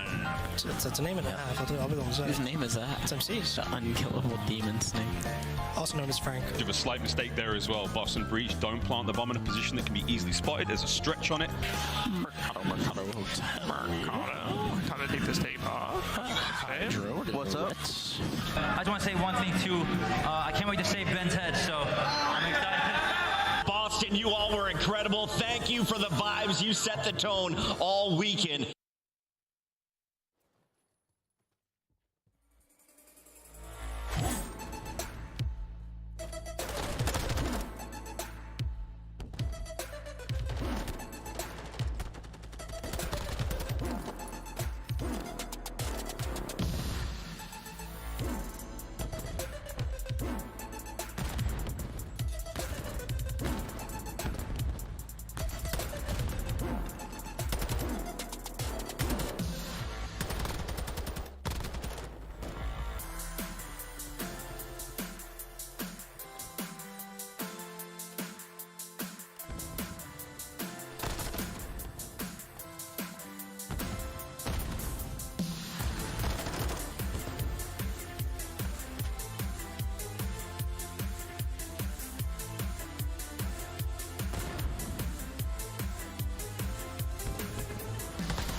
Yo, chat. I don't know what's going on with that, man, but this is pretty much gonna delay everything. So I'm actually gonna make a run. I'll be gone for a bit. I'll still be in the chat here and there. But the stream is still gonna be up and running, right? All day. So that's it. Catch you guys in a bit.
Friends, and welcome back. It has been some time, but we hope that you all are still doing well. Boston Breach, London Royal Ravens. Let's get that hype back up. Game 2. Search Destroy is about to come up. What is it again, Jay? I forgot. Hotel, I think? It's Hotel. Yeah, we're back at backstage at the hotel, man. But yeah, get the energy back. You know, we just had an insane hard point in that map number 1. A little bit of delay, but we are finally back. Here we go into the game 2. Search and Destroy. London need to respond to make it a series. Oh, I like your vibe. Like that? Now, Jay. That's energy, baby. Nice and spicy. Wish my red teammates had that kind of excitement right now. I don't think you're having good. Bronze too, brother. I don't know if you're getting teammates at all, brother. All good, man. We gotta grind a little bit. Jay, I think I have a better chance of winning the lottery than at any point hitting top 250. That is without a doubt. Anyway, let's jump into round one. Hotel Search Destroy. Here we go. Boston Breach, they're up 1-0. As we said, after a crazy Hotel hardpoint victory. Into the round we go. And into Scrap starting things off, cutting away a very, very pesky SMG in Nero. Yeah, that's a very big kill because we know Nero likes to set the tone nice and early into these S&Ds. Taking him down now relieves a lot of that pressure, but London, so far their game plan is just to fake their way over towards B, get them to rotate towards that side of the map, and get a free bomb plant over towards A. So this is a flawless game, flawless play call as the bomb is going to get down. Now Boston have to retake 4v3. Yeah, Boston pretty much play breach and clear over at the kitchen to nothing. Yeah, absolutely nothing. So with that, London, a free plant. They've got man count advantage, and now they've got the timer working in their favor also. We'll see what the breach retake can look like. If Vivid is tagged up and dropped, it's going to make it that much more difficult to see him focused up, ironed up as well. Is he going to be ready for the gun engagement? No, he's not. First pick, able to go to Vivid. Here come Boston once more. However, it's all down to Beans and Vivid. 2v2. 2v2. Scraps is trying to hold that flank through single. Paulux is going to be on you to check this site. Dead Silence is going to get invested by both players. Take down the most important one, and that was Beans on towards the site. Scraps eventually finds the second.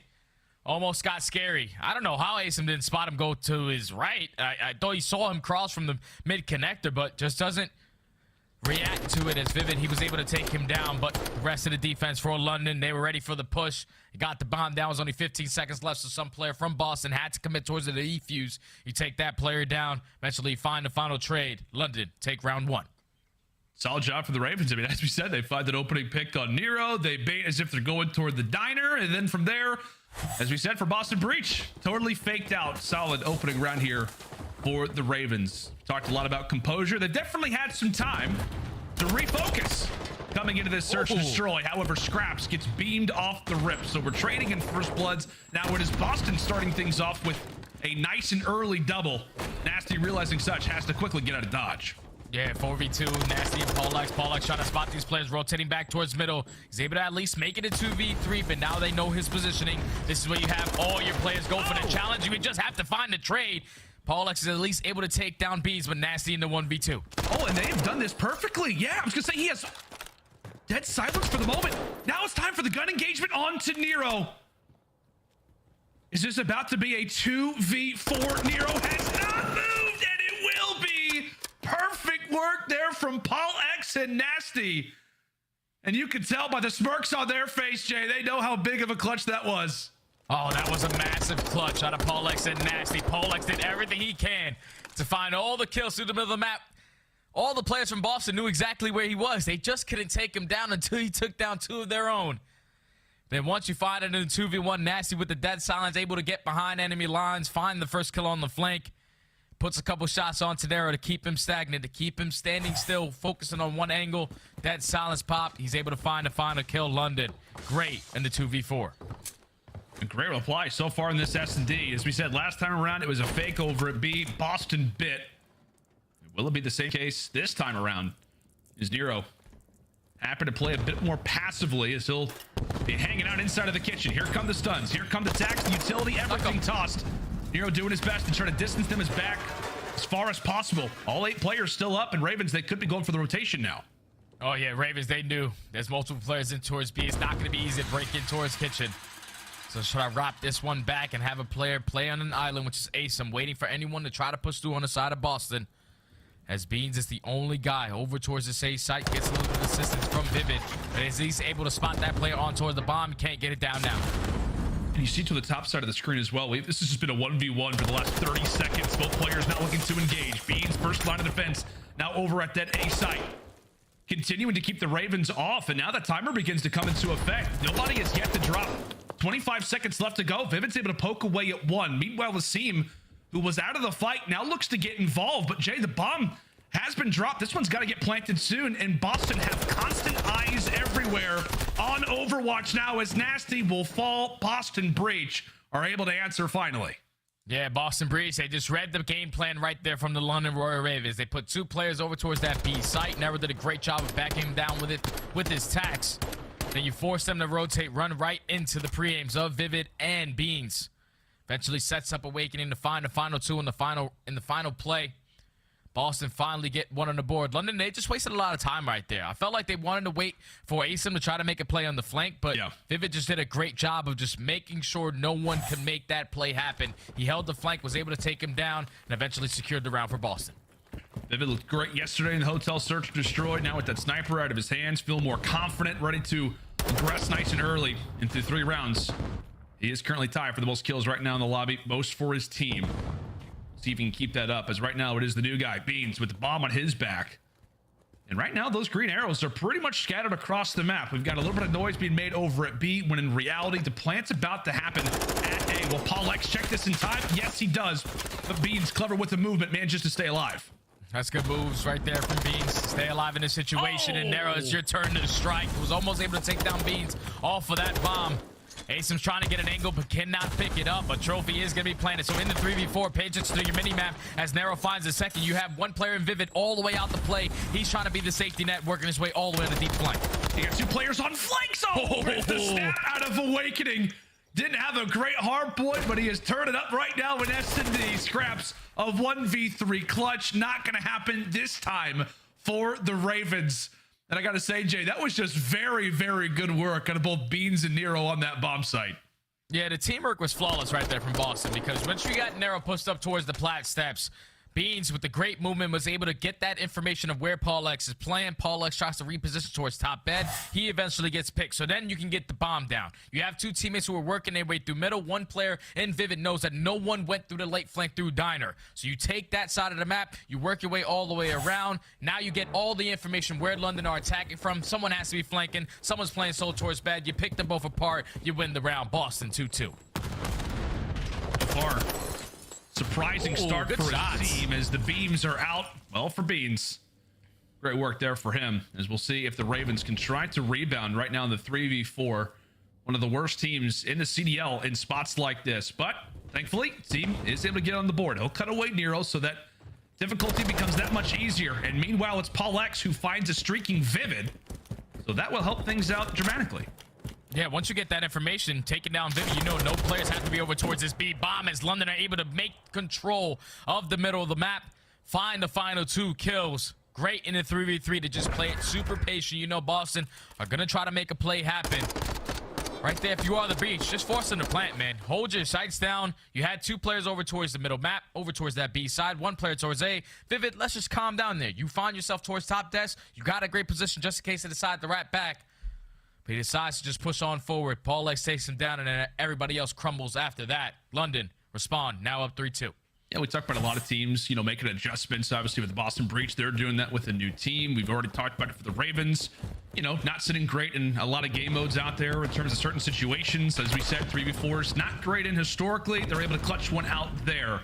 Now up 3-2 in our Search Destroy. As it's back to attack for the Boston Breach, but Asim has found himself quickly on the flank. I didn't even see him on my mini-map, Jay, and Boston had no idea that that one was coming. Asim has come alive.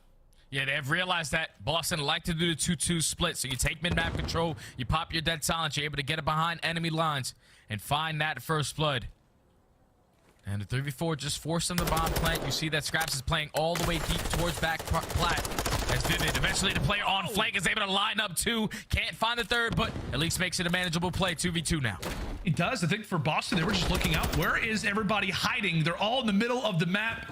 As now it gets brought to a 1v2. Nero, with a bit of information, needs to find Scraps, get away with his life. Job done. But still has that bomb still to attain. 20 seconds to go. And for Asim, who's been so solid in situations like this so far, can he keep it up? As time continues to tick, he's got to lay down this objective. Is Asim going to check this, or is he going to allow for the plant to go off? Can the timing work out, or will Nero manage to escape? He does. He's able to escape, but goes for the gun engagement, and it is once more Asim coming away with the kills. An 0-4 start. Now has won his last 4 fights. It starts with him, it ends with him. Ravens on top again. Great patience right there from Asim, man. He knows that he can only commit towards 1 bomb. That dead silence runs out right there for Nero, so you get a couple sound cues that he's on that side of the map. Use that nade to force him to reposition from behind that box and make the gunfight a little bit easier. Great patience, great awareness. Way to control that round from Asim. Now London, 2 rounds in a row, up 4-2. You said Asim needed to turn it up, and well, he absolutely has, Jay. I think it's fair to say. He's a game changer. He's awoken. He got up from his chair a little earlier in the hard point. He is regained, and he's feeling good. Ravens with the opportunity to go up 5-2. And we'll see what the strategy attempts to be. Beans has brought out the sniper. Oh, and he the snap from him. What a shot right there from Beans to snipe him through the drapes. Like, that was a crazy shot. Already a 3v4. At least they find him, take him down, and Nasty evens it up. What a shot from Nasty to make it a 3v2. Bomb is getting planted. Boston have their hands full. 2v2 now. I got to see that from Nasty's POV. That was nasty. Objective down, however, I was going to say, beautiful red hair has been spotted. Awakening, he's got some information in his sights. However, he has lost Nero. But Awakening, it just feels like he has a new level of confidence in situations like that. Get some tags in, but the Ravens continuing to roll. That's now 3 rounds in a row. And once more, man, it is Nasty making the crazy, crazy plays. Nasty with some great shots to find that 2-piece. I just think if you're in Boston in that situation, Beans hits a crazy shot to get that first blood, forcing the bomb plant. No one should be overextending. No one should be throwing shoulders at anything to give up their life for free, because now you have everything that you want. First blood, they have to plant towards either side. You know that they're definitely not going to commit towards B, but just force them to make the play. Force them to push across through your crosshairs. Make the gunfights a little bit more difficult. Nasty just picks them apart, and now London are at game point. Guaranteed, we're about to have a good old headbutt in the middle of the map, and it's trades across the board, but it's working out quite nicely for the Ravens. It becomes a shooting gallery, as now it is all up to Vivid. A 1v2. However, he is now wait a minute to a 1v1 versus Scraps. It will be a 1v3 clutch if he can manage to grab it. Dead silence, as now he begins to run on in toward the kitchen. Is he going to be expecting Scraps? He spots him. Oh, but Maddie is able to take it. A near 1v3 clutch, but it's frustration is all that you get if you are the Boston Breach, as Ravens close it out in game number 2 with 4 rounds in a row. That was just a perfect game plan right there from the Raven boys, man. Taking map control. You saw Boston. They had success on it. One attacking round where they just flew out towards middle and were able to win all those gunfights. But London said, fool me once, shame on you. Fool me twice. Not going to happen again. Fully prepared for that mid push as they all ironed up. Found every single kill. Almost got scary because Vivid into 1v3. He's had a bunch of those in his career so far, but Scraps plays it beautifully. Both players had that silent Scrap right back all the way towards back. Kitchen reads the play beautifully and eventually takes down Vivid to close out this search and destroy. London tie the series up at 1, man. You got to be feeling good for the London boys. Very close map number 1. Clutch up in the search and destroy. They've shown some improvements so far. I mean, they should absolutely be up 2-0 in this series. Without question, my friend. Considering the way that Hotel Hardpoint ended, they should have came into this search destroy with a point to prove, and regardless, they lose the opening hardpoint, but they answer back in the S&D in a dominant way. Scraps able to help, as we said, lead the team to a nice game, to victory. We saw some great moments. We saw that crazy 2v4 from Paul X and Nasty. Asim, after starting off 0-4, managed to go on that 4 spree. And I don't know, Jay, I mean, as you said, he started to learn. He started to adapt the things that we were seeing from Boston, the 2-2 split across the map. And it makes you wonder if London was up late last night watching a bit of the VOD for the Breach boys. Yeah, definitely watching a little bit of VOD, but also understanding that mid-round adjustments need to come on in. You get those early couple of rounds to get a feel of how they want to play the map, but then you see on their attacking rounds, Narrow's the aggressor towards B, followed up by Beans with that bomb. And the other 2 guys, you haven't seen them on that side of the map, so it has to be a 2-2 split. They read the setup beautifully. They perfectly countered it. As Asim pops that dead silence to get behind enemy lines, Boston just simply didn't have a game plan. You saw that last round? 4 mid. Well, let's try something, man. London was just completely blank counting them the entire time. Boston were not prepared for it. Yeah, a great answer for the Ravens. We'll see what they have prepared for us when it comes down to this next control. We said the sense of urgency has got to be there. They need early success. They have a crazy, crazy opening hardpoint loss, but they rather have a great performance in that search destroy. We come back after the break. We're headed to control for some of CeeLo. Make sure and stay with us.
The Call of Duty League is presented by the GMC Hummer EV Pickup, the world's first all-electric super truck.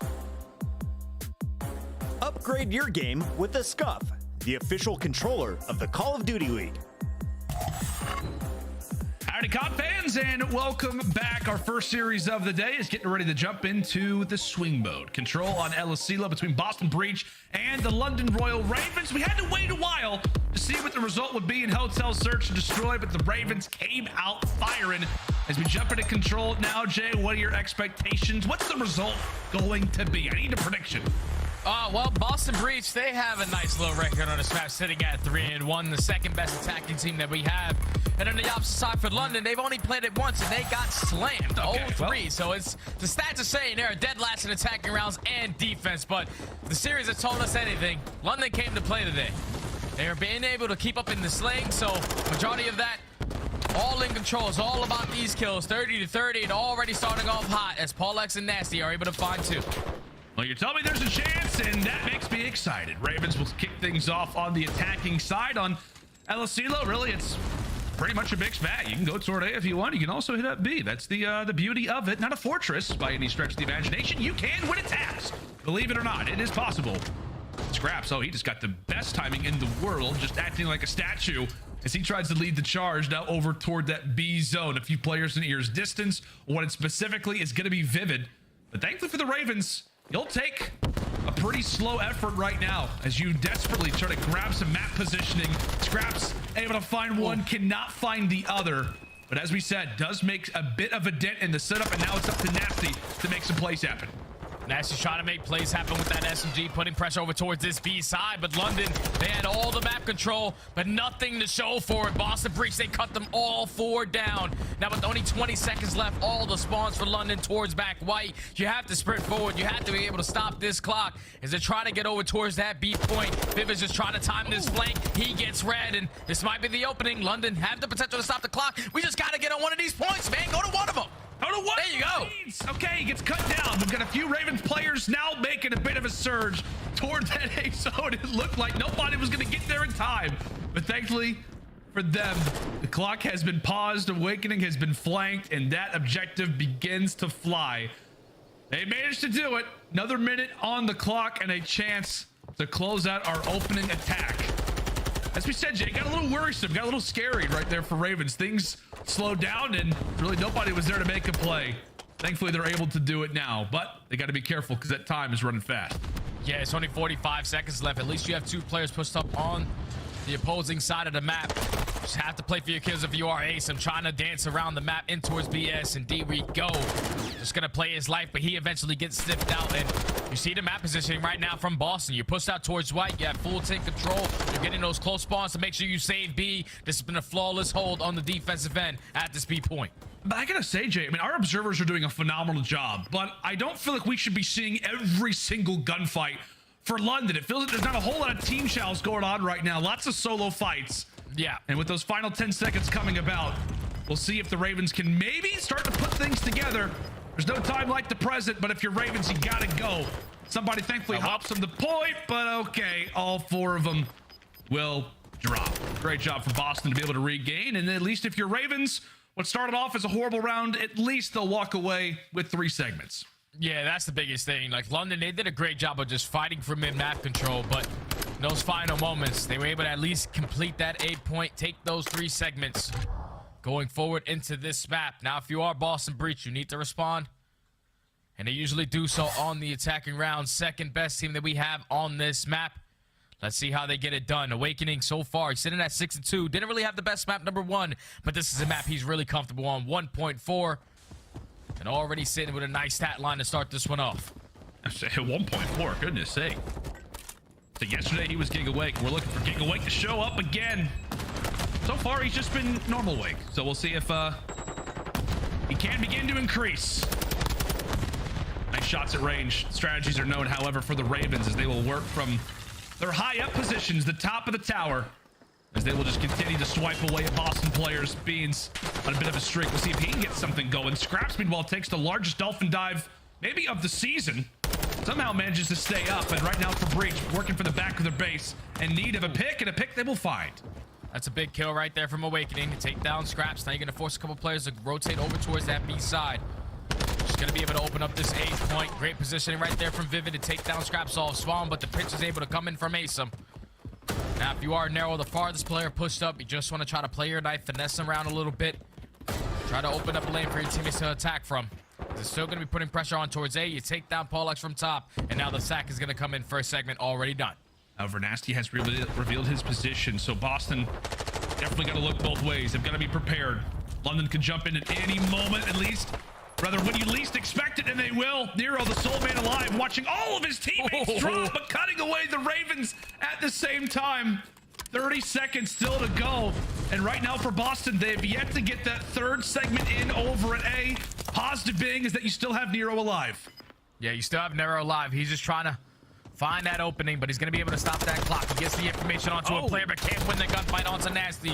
Asim trying to go for the trade. He can't find it, and now that's 4 dead. If you are Boston, this is where you keep one player on the point. You all transition. Try to hit that rotation early. Try to trap them in towards the back of this rock spawn as they have field control. They have their spawn control. London need to find these kills now. Yeah, it oftentimes comes down to the opening engagement, and Big Wake is able to find it. Nero, some long-range shots. That's going to be 3. Last player alive is Nasty. Boston can absolutely stack the point. Can Byron do anything? No, he will not. And watch that zone begin to fly. They are lighting up right now for Beans, as that's going to be 5 in a row for him, hanging out toward top party, and all London can do is watch from afar. A great ending to that round there from the boys on Breach. That was great work right there from Boston. Once they find a clean 4 dead in that final moment towards that 8 point, they knew we got to transition over quick because they're all spawning out towards back rocks. You trap them in towards that end. You get a clean 4 dead. Everybody hops on the point as Beans was slain from top party. Kill after kill in the feed. Boston Breach able to take that round. Now up 2-0. You can see in a moment like that for Beans. He's just like, yep, just feed me. Just feed me. Having a great time just watching everybody up from London spawn. He is pixel perfect with that tack from range. And now instantly for the Ravens, you're put in an awkward position. Felt like you were going to secure that second round. Now you're looking at a 2-0 deficit. And now you're going to have to come in with an instant reply off the start of this round number 3. They've got to play their numbers carefully, though, Jay. We know for either side on El Asilo, a quick 3 or 4 down can spell a disaster as Breach continue to fly. Yeah, Breach are continuing to fly as Nero's trying to hit the snap in towards bottom pole. Can't find the kill. But at least you do have one player in Asim all the way pushed up to Boston Breach's side of the map. He was going to be spotted. London is trying to get out of the base. Is trying to go to one of these points, but the defense is so strong right now from Boston. 2-2 split. Everyone is winning their one-on-ones, and even if they're losing it, they're instantly finding a trade. Great shots from Beans. Still hasn't dropped on a 7th spree. That's a free gunfight victory for Awakening over at that B zone. So at least you are able to break through the setup for the moment. If you are London, as we said, we've got a few players on sprees. Awakening's one away from his cruise missile. Right now, Beans is looking to call in his. And this is pretty healthy, especially if Awakening can find that second cruise missile. You already get off the point. Nero's hitting snaps. If you earned that cruise, I mean, you've got a lot of map positioning that you could use to your advantage. Awakening will fall, so no streak for him in that moment. And now for London, Asim has managed to find the lane, and that A zone looks like it will belong to them. Extra minute added. Now look at that with number 1 on your minimap. Vivid wrap it all the way back. Make sure no one's trying to play for some spawn kills, but eventually he does get taken down. So this is where the kills come really important for Boston. You're going to get those close spawns over towards rocks, but you don't have any white control. London, they could not hold on to it in the previous defensive round, but now it's going to be London's turn. They're going to strike. Boston, you need to get these kills. And Nasty, you need to find the gun. Oh my goodness. Oh. That was so stressful watching his POV. Falls away with the knife, but Breach able to answer. Nero comes like, oh, what the? Okay, Asim just hits a wild gunfight. Everybody's hitting some crazy shots, but as the dust settles, Nero and the boys from Boston remain alive and remain in the driver's seat.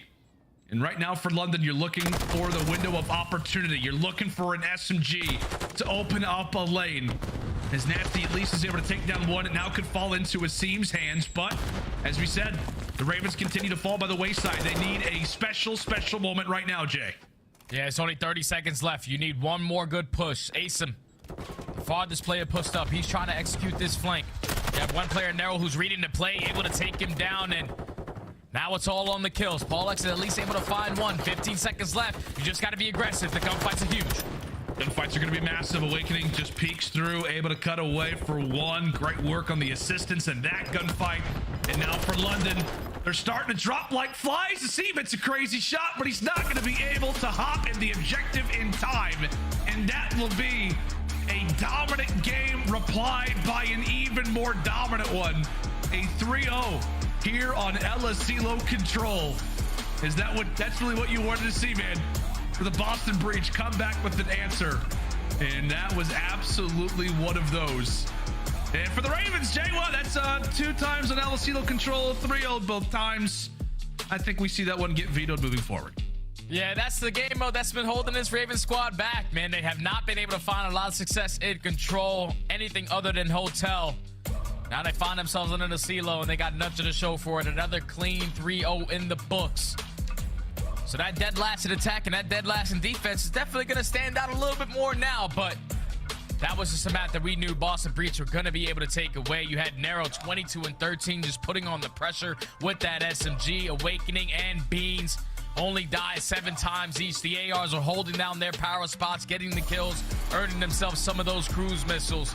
Boston Breach were just in control of the map the entire time they needed to be, as they clutch up in the Control, now go up 2-1 in the series. Yeah, and I feel like, man, too, I mean, the London Royal Ravens, they definitely looked like a team that has only played LSCLO Control one time. I know, obviously, scrimmages are a totally different story, but at least in terms of CDL matches, it just looked unorganized. Like I said, our Observer team is incredible, but we shouldn't be able to see London's each and every single fight. Like, we should see a little bit more cohesion, and at least in that opening attack, it just did not feel like things were all that coordinated. Like, it almost kind of forced them to go toward that A zone, and then when it came time to these crucial and clutch situations, it just felt like players were getting found out individually across the map.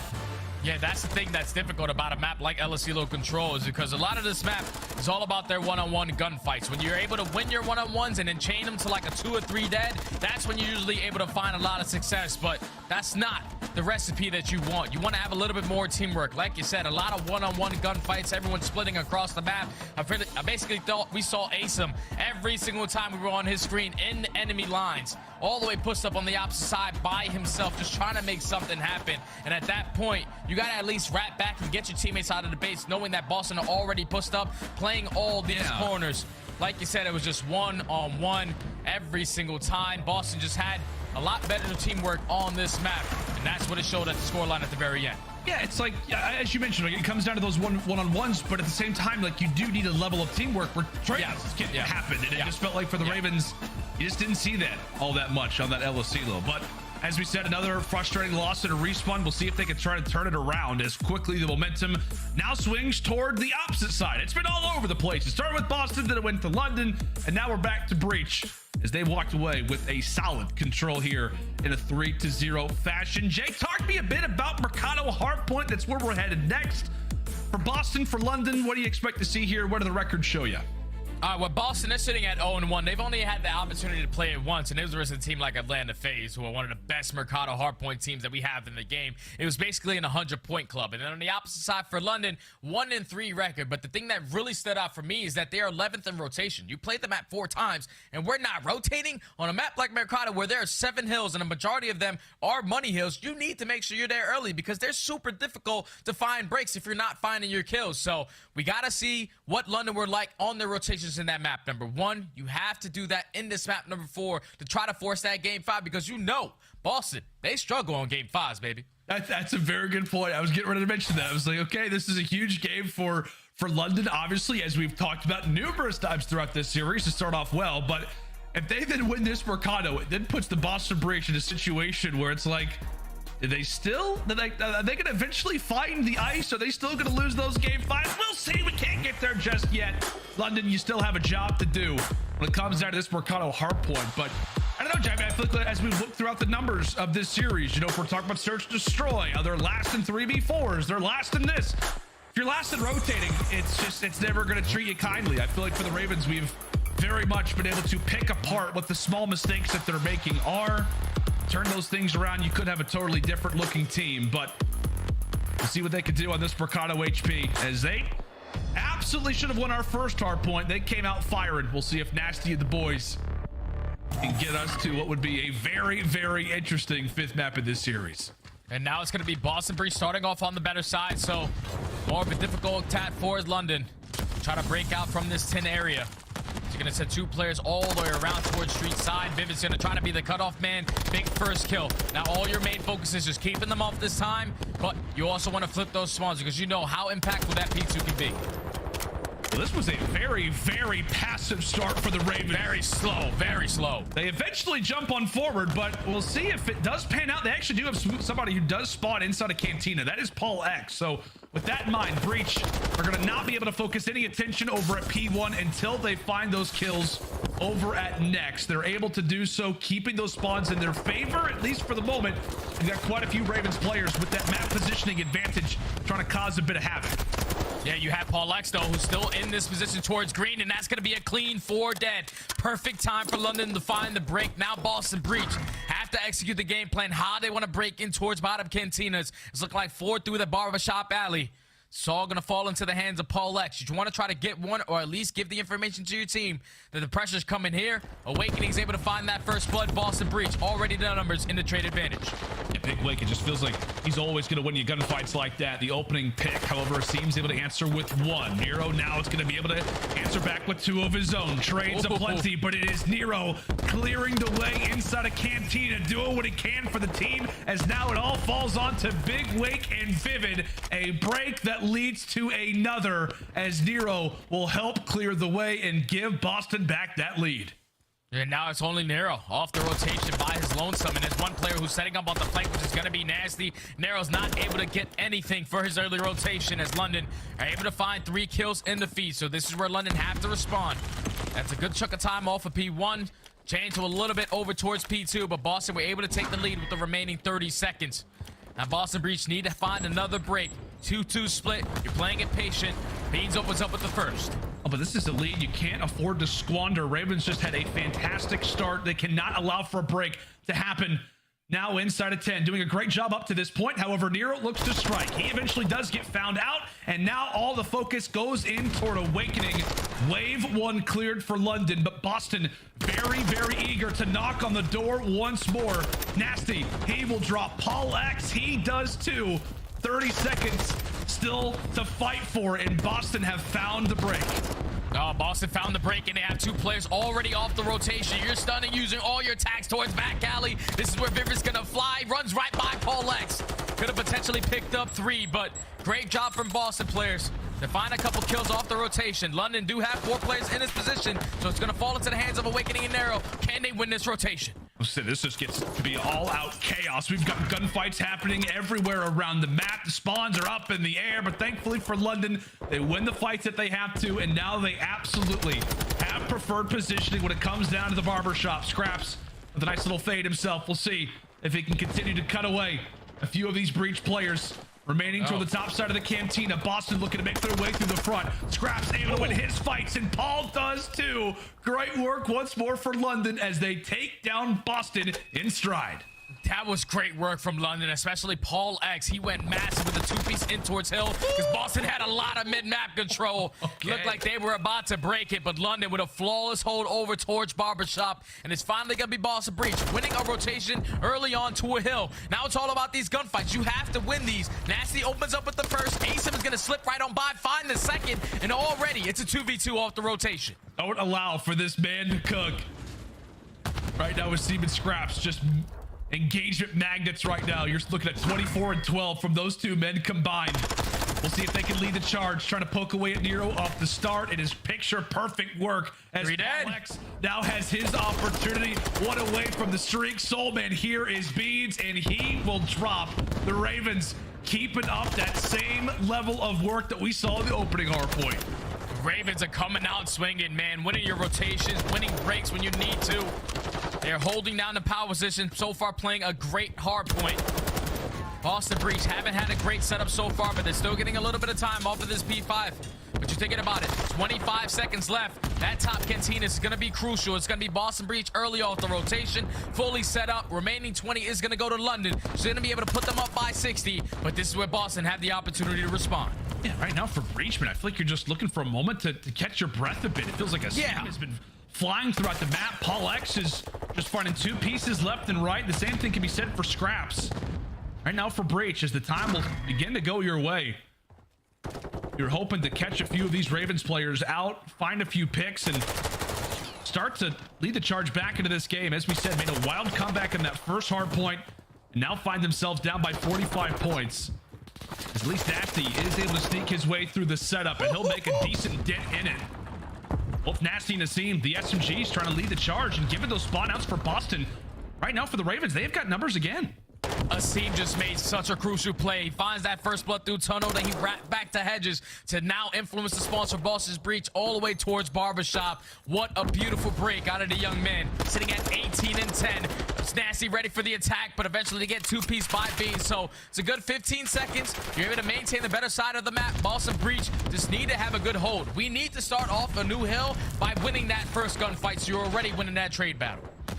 As we said, it just feels like the pace right now for the Ravens has been hard to handle. We'll see if Beans can maybe start to lead the charge right now for the Breach. As we said, did not have a great hardpoint performance yesterday, but absolutely did in that hotel. He was the guy to make the clutch plays, and right now on 1 HP, he could be in threat of earning a cruise missile. However, he still has to go through Asim, who is really the player that they are looking out for right now, as they walked away with the first 20 seconds, and now it's time for the Ravens to arrive. Beans finds his pick on the top side of the map, and the rest of the Breach will be able to win theirs. Last man up is Nasty, as we'll step aside and go to a listen with the Boston Breach. Yeah.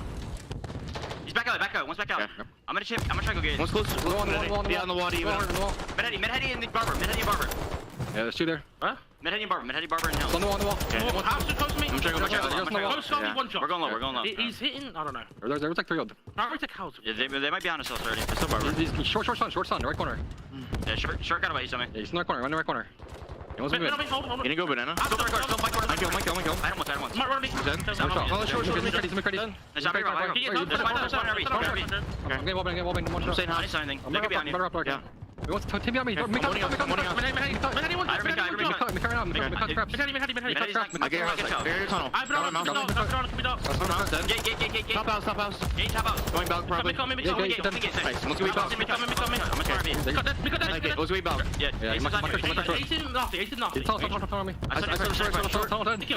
Short. We have a short. I'm one short. I'm one shot. Alright, he's weak. Nice, another one. Tunnel one short. Corner hill. Okay, I spawned back alley again. Yeah, I'm gonna go dark down. Banana. He's sitting banana watching. Alright, Barber Chuck, Banana Hill, I'm looking for one. We're talking about He's not both He's Manny, I think. Can't see him. I was thinking L. He's shouting up. He's dead. Dude, that's his Banana, only one hill. A great check in there with the Boston Breach. Comms are fast as you like. Especially on a map like Mercado, you're going to need them to be that way. And right now for Boston, you are in need of a break at the Cantina. Beans has been looking to make the play. We'll see if the strategy manages to net successfully for him. He's got quite a few teammates who can clean up some of these weakened players, but Beans decides to take matters into his own hands. Nasty able to shut him down, as now it's all going to be on to Big Wake. SMG in hand. Can he find 2? Yes! They start to line up. Oh, and he'll find the third 2 right when Breach need to break. They're able to find it. But now we need to rotate if you are Boston. This is a good 20 seconds, but now you're going to lose that rotation over towards 10. We got to go. You got to put the pedal to the metal. We got to get to the next hill and win a couple gunfights. Beans opens up with the first, so already in the trade advantage, as one player is going to spawn all the way towards garage. Asim's going to be ready for the pinch. This is where you invest that cruise little, get the information for your team, so you can potentially find that first kill to try to execute this break. And threads the needle. Beans able to drop the first. You can see those arrows right now for Breach begin to collapse inside of 10. Scraps trying to give it the communication, looking to find everybody that he can. The door open. Shoot, teammates firing at his own teammate. But Breach are gonna fall by the wayside. A clean 4 down and 20 seconds now to go for London. Boston Breach spawning all the way across the map. Only 15 seconds to London call game. Boston Breach going for the 2-2 split. These gunfights are big. They mean everything. Awakening and Vivid able to combine for 2. They've got numbers as they run in toward 10 for what could be the final team fight. Oh! Every single one. And just like that, we've got a game 5.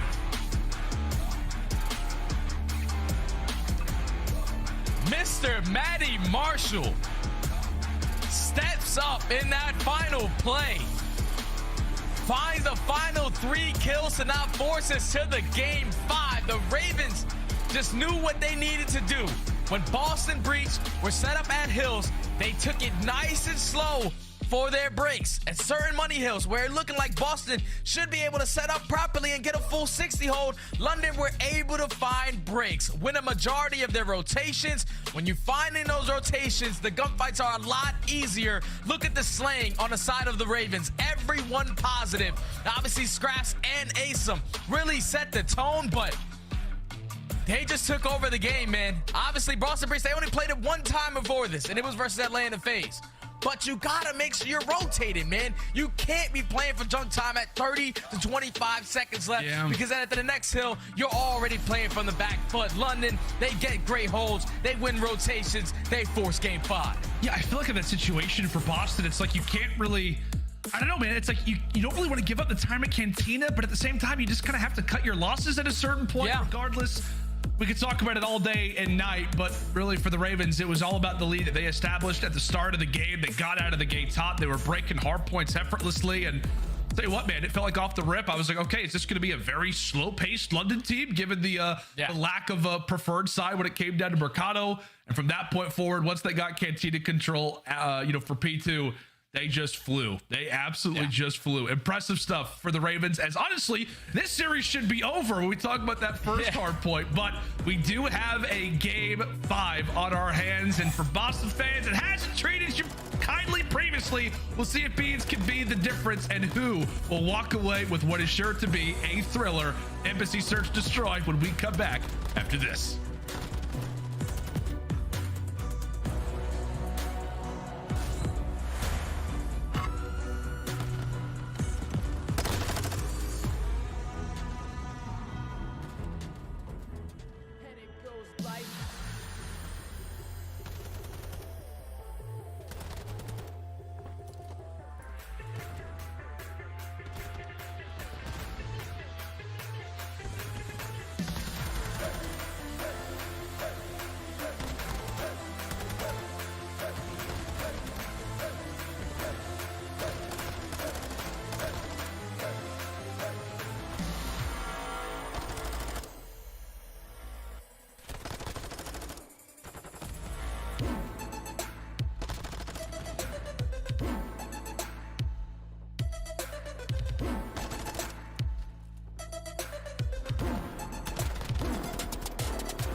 Dark, too dark. Nice. I got one. Last three front door. I'm hitting all the time. One more. Last hit. Behind you. Nice. He's been behind you. Down there. You went off that. Oh, well, there are the comps. There are the comps for the London Royal Ravens to close out that hard point. The boys are feeling good. You have to imagine, Jay, considering that, as we said, this series should be over already, considering how that opening hardpoint loss was for them. But it feels like so far it's just been one team answers, the other team replies. We've got ourselves a game 5, and I saw the Boston Breach Twitter. They're sweating it out right now, Jay. Why is that? Because they're 0-6 in game 5s, man. No ice, brother. That is tough, man. You are great at your search to destroys in game 2, but haven't found anything to close out your series all the way into game 5. So Boston got to put it together. Brand new roster. We know what they like to do on this map. They are a great team on the defensive end, but a little bit better on their attacking rounds. And then on the opposite side for London, they're sitting at 0-2 on this map. We have had the opportunity to watch them play this versus Toronto. They lost 4-6 by getting 2v4 clutch, 1v3 clutch. A lot of clutches happening. So if you're London, you cannot allow that to happen. But they also recently played it versus Florida, and they got slammed. They got 6-2'd on that map. So if you are London, it all has to start on the defensive end. Don't give up that freebie bomb plant. Make sure you're watching that cross and making the rounds difficult for Boston. Yeah, absolutely. We're talking about, the map 5 records. We know what it is for Boston Breach. You called it out, Jay, the 0-6 performance. However, something to be said about the London Royal Ravens. They have also lost their last 4 game 5. So they have also not had the ice. We talked about a few of those game 5s. They go differently. We're talking much differently about the Royal Ravens so far throughout this season. As we fly in for some good old embassy, we're talking about players to watch, but that is the stat. That is the one to take hold of. The KDs. Oh God, that is. Those have not been close game 5s, apparently. Yeah, that's not good, man. Not good. But I think the 2 players that I really want to focus on is the guy on the side of London who dropped 17 kills on this map before, which is Asom. What enough of that? Nasty with a beautiful 2-piece with that Kobe up in the air. Already going to set the tone as Boston Breach try to get aggressive towards B, but no trophy system to work with in round 1, 4v2 now. If you're Boston Breach, like, okay, guys, listen. New roster. We're jumping into a game 5. Things are different. Boom. 2-piece by the nade. Beans, good night. Awakening. Quick little 1v4 for him. Thankfully, he's got plenty of time to think about what it is that he wants to do. Surely does not spot the head of Scraps from that far away. And yeah, he just gets absolutely overwhelmed. A solid start for the Ravens, and it absolutely helps when you find a nade 2-piece off the start. Yeah, that was beautiful work right there from Nasty. I'm pretty sure one of the players gets pegged in the face with that nade. So they're probably both running battle hardened. They're probably thinking we're going to get stunned off this cross. Let's try to get across a little bit quicker so we can make the plays happen. No flak to work with as they get 2-pieced right off the rip. And eventually London secured a defensive round. 4 up, 4 down. Now up 1-0. Watch those nades again. Yep. Oh, there goes the numbers. We'll see if Boston can avoid. They're watching craters begin to form here on Embassy. Scraps eventually grabs the bomb. Now we focus on bomb handed over now to Paul X. They just begin to toss that objective around. Vivid, the first one to expire a few shots. Meanwhile, it is the other SMG in Nero, who's found himself quite comfortable as he can quickly enter in toward a line of sight at any point. Nasty, able to find Vivid regardless of it. And now for the Ravens, they begin to look for another pick.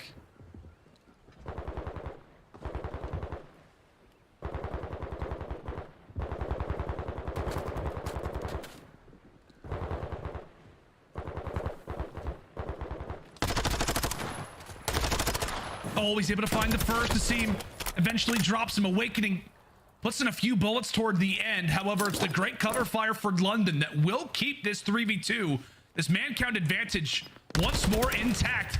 A bit of an easier situation this time around for Beans and Awakening. Now a 2v2. Beans able to put in a few bullets. Oh, and he answers back. Has got some word for Scraps. Nasty 1v2 decides to invest that silence.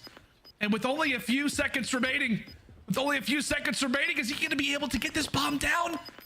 Oh my word, there is Beans. Plants down the objective and had no idea that he was right there. Great job there out of Beans, and eventually ends up dropping him.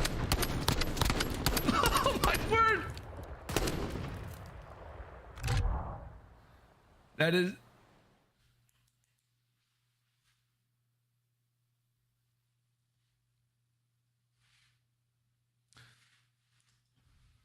Jay, I don't think the broadcast can hear you right now, buddy. I think you may have to reconnect. Maybe it's all good. Yeah, we'll see you in just a moment. Jay was just breaking everything down perfectly. He was breaking down everything perfectly, folks. Don't worry about it. It's all good. 1-1. Oh, and Beans nearly lines it up. Jay, I'm being told that you're back. Thank goodness. I think I'm back. I'm sorry. I'm sorry. I don't know what just happened. I guess my PC just didn't understand how Beans was able to get that bomb guy right next to him as London are able to find the first 2 kills onto the round. Beans is trying to line it up with the snipe, but nothing is going to be able to connect. So now in the 4v2 with a minute left, bomb is going to be down. Tall task ahead for the ARs. For the 3rd round in a row, it is Beans and Awakening left to try to clutch it up. Unsuccessful in round 1. They do it in round 2. Can they do it in round number 3? Beans continuing to snap with the sniper. Regardless, though, not able to connect. With that being the case, 35 seconds to go. You still got to get a move on when it comes down to that objective. So a lot of work still to be done here for the Boston Breach duo. Oh, yeah, it's 30 seconds. And we're nowhere close to the bomb. So now if you are nasty, you get that information. That bomb is down. They can't do nothing on the round. As Scraps rotates his way towards the middle of the map. Now it's all left up to Beans with the sniper pistol. Does have a vast net to work with, but not enough time for him to clutch up on the round.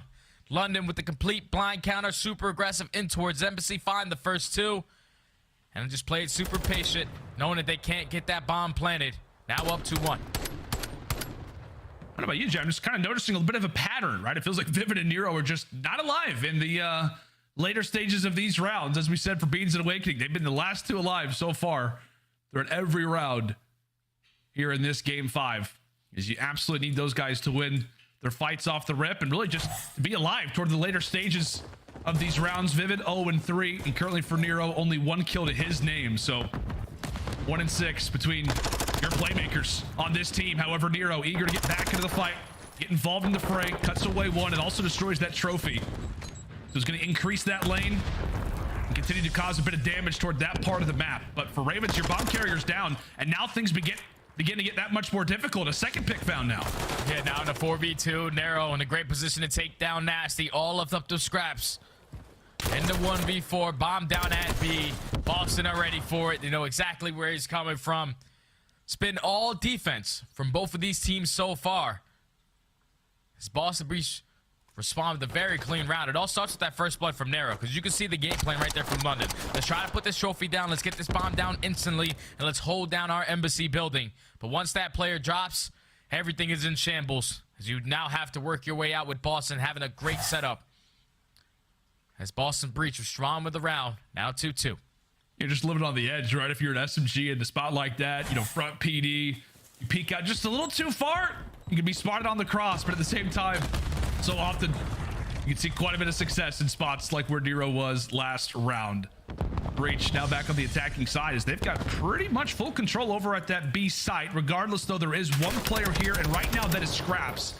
He's got his hands full, really, with the gunfight versus Awakening. Meanwhile, it is Beans on the other side who's able to drop one. So bomb down, London 3v4. Bomb down, and now look at the setup right now for Boston. You have 2 players who are committing towards their flank. 1 player who's watching top embassy, so no one's going to be able to execute that side of the map. Scraps is able to take down Vivid. As Ace trying to work for this player. Beans takes him down with a great positioning. Paul X makes it a 2v2. And Beans in the back. Gonna win this fight. However, at the same time, he can just stay alive. Paul X, he's gonna be the one to aggress, and he will. And now it is all up to Awakening. His position is known, and Paul X has got to win this gunfight. Not able to do so. Awakening will get the checks in this round, regardless of if a kill is found or not. It's gonna go the way of Breach. Bomb will explode, and Breach, just like that, reclaimed the lead. Yeah, my guy Scraps was up towards that top AC for the entirety of the round. Never jumped down from that positioning. It all falls into the hands of Paul X. If he wins that one-on-one versus Awakening, obviously the defuse is able to come on in. But with only 15 seconds left, Awakening had to win that one-on-one, throw a shoulder here and there, make sure he wasn't defusing. As Boston Breach secure the round. Just good work from them to dodge those nades, get that bomb planted, especially after Beans got that first blood. I will see what the look is for the Ravens. Scraps does get a bit of information. So Nero does not find, I was going to say, really the angle he wanted, but he spots somebody on the bomb. Meanwhile, Nasty's there to bring out the sniper. And it's trades aplenty through the middle side of the map. Currently, it is favoring the breach. All up to Nasty and Asim, as now he will drop as well. Trades continue to favor Boston. A sniper and a pistol in hand. Can Nasty come away with a clutch? He's able to spot somebody through middle, though. Yeah, the information is there for Boston. They know they has a sniper in hand. As Awakening was able to give that information to the player crossing back over towards Embassy. So if you are Beans, just play your life towards Embassy. Do not give him an angle. He's going to pop right on up. Catch Nasty off guard. As Boston breach. Flawless so far on the defensive round. I think it was a big play, though, from Nero. Because he gets stunned from top window. So right there, he knows that the aggression is going to be towards the site. He uses a stun of his own to slow down Paul Lex, get that first blood, and that was the biggest kill of the round. Boston breach, now up 4-2. Yeah, it just looked like in a moment like that, it's like, okay, London, they finally got him, and no, not at all the case. Able to spot somebody on the bomb, walks away with that gunfight victory, and from there, strategies from the Ravens, walk away with that first blood. Not successful. Nades are tossed out for the Ravens, but this time it's Boston who've got the trophies. And it's Beans who's having a phenomenal game, bringing out the sniper once more. As it is all out chaos right now in the middle map. It just feels like continually, Jay. It is Boston going up in numbers early. Another pick now for Beans. Asim in a 1v3. Asim in a 1v3. Beans is able to spot him, throw a couple shoulders, hit a couple shots with that pistol. But now, if you are Boston, this is where you know his positioning. You just try to play for this trade. Don't give him one-on-one gunfights as they're just trying to locate where he's trying to exit from. He's going to rotate his way all the way back towards A. 45 seconds. Boston breach into 3v1. It's time to get that bomb down. If there was one player, there was one player from the Ravens that you want to be alive in a situation like this. It is Asim. Gets a few tags in on Vivid, but no kill confirmed. But it's Beans, I believe, with the sniper. Watching that cross, the cover fire successful there for Boston. And it is the new addition, inching them ever closer to their first Game 5 victory of the season. Oh, man, you saying that 0-6 in Game 5s? Maybe if you get yourself a little bit of Beans, you have a good chance at winning that Game 5. As he's sitting at 9-3 stat line right now. Just took over in that round with the sniper, holds down his angles, able to find 2 kills in that one. But now Boston breach at game point. London need to chain a couple together. It all starts with this fast bomb plan. You need to get across because Nero's been able to shut it down every time. He's not been spotted. Nero has been spotted again. Thankfully, no! Heavens, I thought he had the kill. Oh my! You go. The ice has been found, and the Beans is letting them know.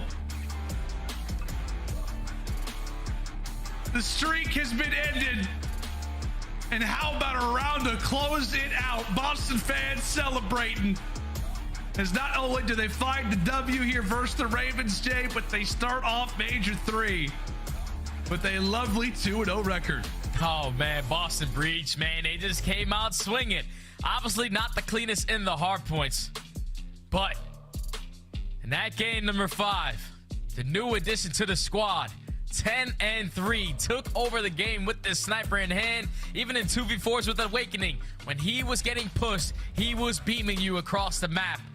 It's a great game plan from Boston. I just wish London would have shut down Nero at least once. Their game plan was trying to get that bomb down over towards B, but every single time Nero got to that side, he was able to take down that bomb carrier and then completely break the game plan on the side of the Ravens. That's just a tough one, man. You think about that map number 1, 2 points away from taking that. The LSE control, obviously, that one wasn't close, but London, they fought. They fought in this series for sure to force it all the way to a game 5. But Boston breach just a little bit more icy in that final game. Close it out in a 6-2, and they take the series. Yeah, I mean, we talked about it, right? I mean, if Boston doesn't make a wild comeback in that opening hotel hardpoint, the Ravens, they win this series, right? Yeah. They win this series at a 3-1. We're talking about them totally differently. Boston clutches up. They walk away with the game 5, and I'm sure for them, man, obviously with the new roster, starting things off 2-0 has got to feel good, but it's also got to feel amazing to know that you can win game 5s now. The curse is over. Oh, it's got to feel great, man. Just hope Beans, man. Yo, pull out the sniper, dog. Do whatever you want on the map. You got us in the back pocket, and he did it so well in that game 5. Incredible stuff there for the new edition. My mask is somewhere. I'll have to find that before we come back here in a little while. But that's going to do it for myself and Jay for this series. Desk, Puckett, take it away, guys. Thank you so much. We are done. The first match is over. We still have 3 more to go, and while the next one's getting ready, let's revisit how Boston gets their second victory. And we should mention, this is exactly what we saw at the start of Major 1 qualifiers, a 2-0 opening week, Allie. Yeah, and I'm going to get a little bit nitpicky here with the Boston Breach, simply because, to me, this was a 2-point hardpoint series, to be honest. When it comes to that map number 1, right. 250 to 248, London was in a position here to possibly take this series 3-1.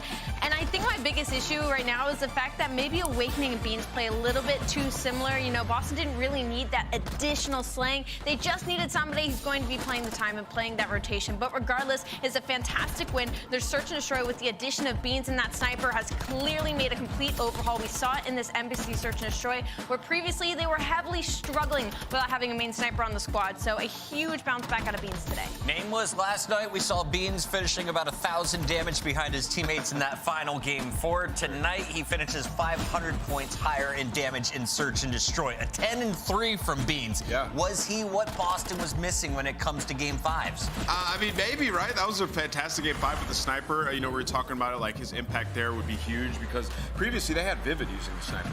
He's just a dynamic SMG player that you don't want sniping in search. So it definitely helps them in that regard. So good search performance out of him, but also in the hard points as well. You can see the energy there. He had some really good moments. Even on the Mercado that they lost, he was really the guy who was taking over mid-game, keeping them in that game.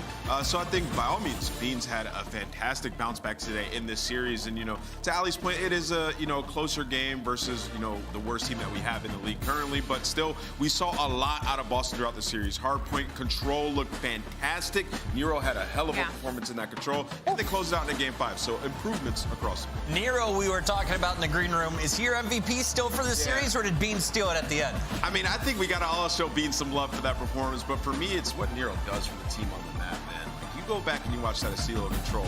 What Nero's doing is insane. He's winning the impossibles bucket on the map. And then in that search and destroy, every single time getting pushed up towards hedges, somehow finding the kill. Kid's a monster. But, Allie, we have to revisit game number 1, because this is where it all started to unravel for London. You could have had a win this week. Instead, game 1 goes the opposite way. This is our scuff play of the game. Walk me through, how did Boston battle back into this? This was insane. This was just a lot of clutch plays by some individual players in the Boston Breach. Vivid actually finds an opener here, and this was a situation that they shouldn't have been able to break in. We're a couple steps behind right now when they already got that break. Beans will find 2 kills, and then it's just a hold from here on.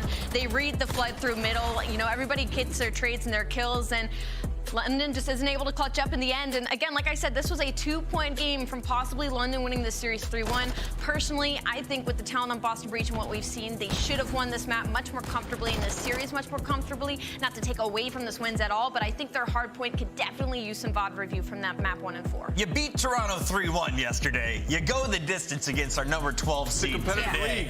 But Boston giving us some highlights to kick off a Super Saturday. Let's check in on our standings and update everyone where we're at. Because reminder, we're halfway through the season. You got to be in the top 8 if you want to play at champs. And the Royal Ravens, they are deep in a hole, still sitting on 30 points, and they had 20 after opening weekend. Yeah, man, it's looking bad for Royal Ravens, man. I'd have to go back to last season, look at like Major 3 where teams are at and like where the cutoff was, but it's looking grim, man. You got to get some wins right now. Like, you start in losers bracket, you don't get many wins online, you've potentially put yourself in a spot where you can't even make champs. That is just unacceptable at this point in the season. I do want to call out Boston as well. You see them now above Surge. Surge going out 9th through 12th in Boston after a run in Raleigh. Interesting to see Boston in control of that 7th spot with 90 points. We got the man, though, that earned our MVP honors. He's joining us right now. Mr. Nero, how are we feeling about winning a Game 5, baby? I'm feeling good. We finally broke the Game 5 curse. Holy crap. What are we, 1-6 in Game 5? It wasn't pretty. It was bad. I guess all it took was a sniper. absolutely just took a sniper in that embassy search and destroy. I mean, it looks completely different now, completely new dimensional for you guys. So it's great to add that to your map pool. I do want to ask though, where did you think you guys found the struggle there in map 1 and 4? Because typically you're a really strong hardpoint, you're a really strong respawn team. We saw it in that control. What did you guys feel like the struggle was when it came against London? Well, if you look at the score, we obviously it was close, but when you look at the kills category, they outslayed us by a crap ton. So I think we just need to focus harder on our kills and then push it, like do a team push together. Yeah. But then we also got broke a lot, so we need to work on like setup wise too. Nir, I want to ask you, obviously Method's retired, you guys were teaming for a while. One, how was that for you seeing that happen, especially right after your guys' tournament? And then also, what was the discussion like after that, talking to Beans, getting him ready to come into the squad? It sucked personally because obviously I went to the pro league with him. He was sort of my mentor of the league, and he showed me the ins and outs of how to be a pro and what to do, how to speak technically. Yeah, he's my day one, ride or die for that, man. How was it? I miss you, bud. There we go. How was the discussion with bringing Beans in, talking to him and trying to fit him into your system? So basically, well, he also had different callouts for us too. So it was just trying to get him prepped for every map. We gave him like spreadsheets of what Zin did and told him to pretty much just study that and copy that. No, seriously, and he's doing pretty good. I'm glad he played with his hands today. He definitely used all 10 fingers. Can we talk a little bit about your performance though? Everyone's talking about the Vaznev getting nerfed. Didn't seem to affect you much today. How has this been for you as an SMG player? Well, the nerf really didn't do much, but I don't know. The Vaz is a god gun. That's a do it all gun. So you just I don't even know. We're just watching some of your highlights back here, and I got nothing but smiles on my face. Nero, you were just lighting everybody up. Great to see Boston starting off with a 2-0. Final question before you go, though, is who's controlling the comms? A lot of people thought Methods may be a shot caller. Who is the person commanding the troops in game these days? It's I would say everybody, but it's mostly Reese. Reese is our like in-game leader now. He mostly was the in-game leader too. Zin did a lot too, but when it wasn't Zin, it was Reese. So now Reese is really stepping up with the comms as well. You and Vivid doing work today, man. Congratulations. We'll let you go. We have 3 more matches to go. Do you think Atlanta beats Florida? Yeah, I think so, maybe. Sorry to cut you off there, Nero. We'll get our official predictions in here in just a moment. Chat, get ready and lock in. 3 more games coming your way today. After the break, we're going to have a good one for you. Atlanta, the reigning champs, taking on the Mutineers, who have retooled. They brought in Capsule, and we get a chance to see Felony from the Championship Challengers team. He's up next on the main stage.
Yo, chat, how we doing? How we doing?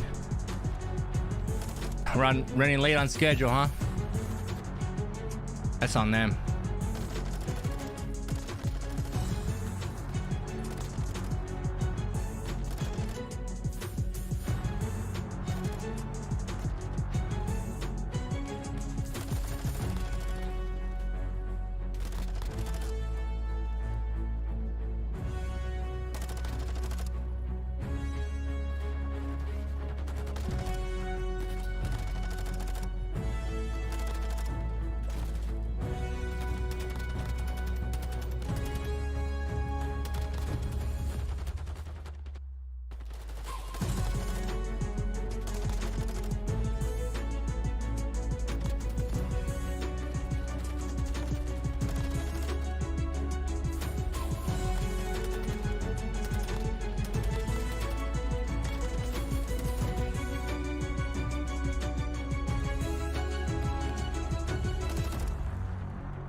Hundred racks up in my safe.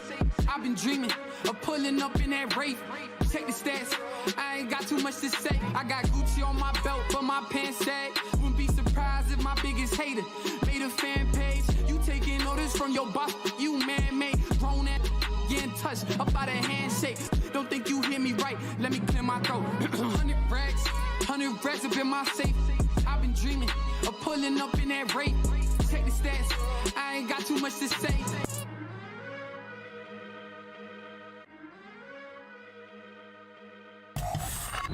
Welcome back, everybody. The headquarters crew breaking down match number 2 of our 4-match day. We're about to see the returning champions after winning their most recent trophy. Yo, James, what's goody, bro? Atlanta FaZe is now facing off against the Florida Mutineers. And the Mutineers, they're at the bottom of the totem pole, sitting in 11th seed. They needed to shake things up. They made some huge moves. Will they help them today, Allie? That's the question. This was easily my favorite move in our mini little roster mania that we had. Florida bringing back Brack, which again, I think everybody agrees that that is what needed to happen. Brack needed to stay on this roster. He was one of the better players of the original starting lineup. And now we also have Fellow and Capsule, which I think is kind of something I got no idea on Fellow, bro. Havoc desperately and needed. Overflow, I feel you on that, bro. I've been getting shit on all day. And I know we don't have any stats here on Florida, the new team, so let's look purely at Atlanta. Do they have any holes in their game across these 5 maps? Well, they do have holes in hardpoint, right? So, I mean, we see in this one, like Florida they go ahead and get rid of Mercado. We having a good time? So, like, having a good Saturday? Your poison there. The Asilo is a really good map for both these teams. Tempted to just grab me a beer right now. And then for Atlanta FaZe, they've been working on their Asilo control. It's been looking a lot better lately. Does he like hot Cheetos, bro? Flaming hot popcorn? Predictions, 3-0, 3-1? I'm going 3-0. She's going Florida. I'm with her. Let's hand it over to the casters. They're ready to go. We got Miles. We got Chance. Fellas, take it away. Thank you very much, Chris. Yes, exciting to see how today goes down, Chance. Big changes in the Florida camp. And, of course, Atlanta FaZe coming in this one, the clear-cut favorites. But, hey, we will see what happens. Because let's face it, here in the Call of Duty League, anything can and will happen. Ali might be correct. A very bold Florida pick coming. If I remember correctly, didn't Fellow play? This certainly threw me off, and I think one thing that stood out to me just for the maps and modes, Atlanta FaZe purposely chose Team B, which isn't super uncommon, but they also picked the Outbagger Fortress hardpoint for the map 4. So Atlanta FaZe chose the map that they banned the most in the previous stage, and Miles, we're accustomed to this. When Atlanta is on top, they flex the map pool. They work on things. They try on the Optic game, to be honest. The new maps. And always make those improvements, but Atlanta FaZe, I don't think, are particularly threatened by Florida. Oh, classic FaZe. We'll see if this itty-bitty roster mania pays off for the Florida Mutineers, but on the other side of the board, size matters not. Atlanta FaZe, here we go. First plays on the hard point, kills out and a bound, but as you know, friends, the first doesn't matter too much. Here comes the fight towards second, and FaZe already trying to get in there. Mutineers holding it down. Nice little opening break as well. The observers did a nice job catching the nades off the rip to try to open up the left side of the map, but so it goes on P1. Not easy to collect time for really either team, and you try to keep things under control as much as possible. And Brack, so much emphasis put on trying to find Celium. He really took his time trying not to make noise, and it just does not make any difference. Atlanta FaZe have dominated the bottom side of the map, getting set up for P2. Fellow wins a big one, though. That's 3-0 for Tyler Fellow, back into the squad now, finding himself in the lead for the first time in a long time, and already looking all right. Can he take care of a few more? Slasher indeed. Eyes towards the back line now. His teammates are all over it, and this is a good look from the Mutineers. They had a tough run of things to start things off. They do lose those spawns for a Mo. Holding it down now, though. Fellow still alive and kicking in the feed also. It's beautiful and meaty, right? I think Atlanta FaZe at the bottom side of the map, and Tyler Fellow opens it up and tries to take over, but as is typical on Embassy, neither team able to get any semblance of control. We've only had 9 points scored, you know, a minute and a half almost into this game, but finally Atlanta FaZe, you see Abizi getting the 5 spree. Actually, the dude hasn't died. He is like, the team has 10 points. He's trying to outkill the total score for his team. Doing an okay job, and finally some semblance of control. You're able to stabilize, you get the back spawns, and FaZe can finally start to accrue a decent chunk of time. All big work there from Havoc. Opens the front line up now. Celium drops over towards Simp now, doing what he can to stay alive with the point. 20 seconds remaining here. Rotation's already done. We're going to split the difference right now for the Mutineers. A couple of players trying to stop the bleeding over here. A couple of players trying to set up for next on the other side of the map. And there we go. Abizi 6-2, still getting things going. Slasher 4-4. All things considered, nothing too wrong with the performance right now at FaZe. Mutineers, let's see if they can get it going here on P3. And this could be a painful moment unless Capsule goes large, and well, you see in the feed, Capsule does exactly that. I think the final stun is maybe looking for Slasher. All those Florida arrows are searching for him, so they have an idea of what they need to watch, but it's covered the ladder. Brack has it on lock.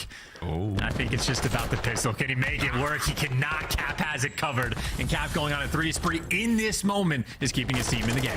Trying to make it sneaky up the ladder. That side comms with their good coverage from Mutineers, and again, it's Capsule on a 4 spree now. Keep the kills going. Any more to be had here? Indeed, from the hit. Simp, though, who flies by that doorway, snaps in from Brack. Good shot. Slasher stops the play for a moment. Good work out the Mutineers, though, holding down this hard point. Havoc running amok here on Embassy.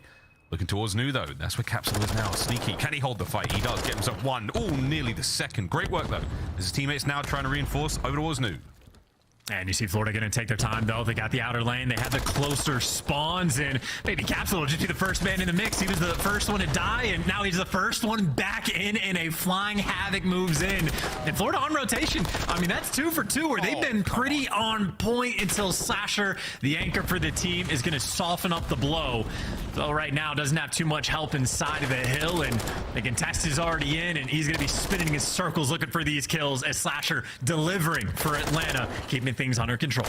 Guy, when he's played any form of ranked play so far, knows it's not an easy hard point to get involved in. Guns up, get those submachine guns firing, and here we go on a Celium, who's going to turn this attack 56 into a sub at that kind of range. But it's Slasher, the man on the mission. 10 and 6 for him. 5 spree comes to a close, holding it down, breaks in for the Mutineers. This is just a lot of pressure I think the Mutineers have been able to bring to the table, and they're going to be able to collect those final 20 seconds as well. So Florida, who now have been, what, 2 for 3 on rotations, at least able to get the final 2 hills. This is a moment where they can manage to break this next one. They will set themselves up in prime position, but Abizi's got one side covered, and you see a very tight setup. All 4 of those Atlanta arrows on the bottom left corner. They know exactly the setup they want. They have exactly that. Here we go. Into the kitchen. Cafeteria's going to be up. The Slasher now is finding the kills. Simp's going to pick a corner, get himself a nice booth. Not a lot of tables available in this tiny space. He's going to take what he can get. 3 players now through the backside. They read the backside. This says private. They don't care. In come the Mutineers. They're cleaning up. The trades are there. Simp, though, wins a couple more. Reinforcements from Celium now. Oh, but it's Havoc. Oh, it's Havoc again. It's Havoc. Oh, my God. What was the knife punch? You bring a gunfight to a knife and the punches and the kicking and the screaming and the simp. That'll be your Black Ops 4 world champ, by the way, ladies and gentlemen, for the old shot punch. Simp pulling an old trick out of the bag. Wow, what a run, son. 6-0 for Simp in this life alone. Wow. I don't know. I don't know what happened. We're over 100 points now for FaZe. What an electrifying start to the series. I mean, still though, only a 14-point game, so a run like that can only get you so far. And I mean, back towards P1. Well, Sim is the man to stop. If you can't kill him, then you're not gonna have a good time. And at least they're finally able to get a trade. But on this P1, you go back to sort of that TAC 56 standoff sort of battle. Those top lanes to top lanes. But I guess Salim worried enough about the pressure, trying to keep things under control. He's not chowing the hill just yet. And this has been a good chunk of time on P1 Florida have been able to get. Admittedly, all just for a nearly tied up game, but certainly Mutineers have some fight in them. We got a lot of fight left in us here on Embassy. What a map one. Slasher though, looking for that top side control. Very, very important. Keeping these players at bay. Brack though's not going to have any of that. Takes clean care of him. P2 spawn still sweet. Fellow though, looking to be the man to make the play happen. So sniffs him out. Shots at range. Stops any damage really happening. Oh boy, but wait, the next fight's up. And it's Capsule toe to toe with Celium, one of the best to ever do it. And now he's on a 5. You gotta love the evolution too, right? I think once the league stepped up their snaking game, Selim had to figure out a way to evolve, and now he just snakes the air when he's on the top platform. So he is a demon, and if he's on the map, I'll be going a different direction. And good news for Florida, the direction Cell is not. It's towards the hill. They have to contest in, and all these 50-50 gunfights trying to get him through, and so far just trades back and forth. Yeah, wonderful trades though. Again, great work here from the observers. You're able to see all these different angles these teams are taking here. Mutineers though, they're starting to hold the numbers. Reinforcements coming in through the back. Cell's tagged up. Slasher still trying to keep him safe, and his Fellow keeping the play alive, keeping the guns up, keeping them smoking hot. A few more. Tyler Fellow can only do so much alone. Good work though. Havoc now from the back, trying to clean these players up. FaZe with a slight lead going into the top side of the map. Yeah, well, at least the situation last time, Capsule had to pop off and make a big play to get this rotation. This time, their entire team is set up around the hills, so it should be much easier to lock down AC, and obviously a bit of a necessity to lock this hill down. And maybe it's Slasher again gonna be the guy to try to open things up, because now you have Capsule so far away from his teammates. It's Fellow by himself in the hill, only has the tag to try to make this happen. And even you got the Hellstorm or the cruise missile softening up the blow, and just like that, Atlanta FaZe, they got the break they needed. Well, Chance has got BO4 in his mind, but for now, we're going to get on the minds of the Florida Mutineers with a listen in. Lay down watching his office. Just one orange, guys.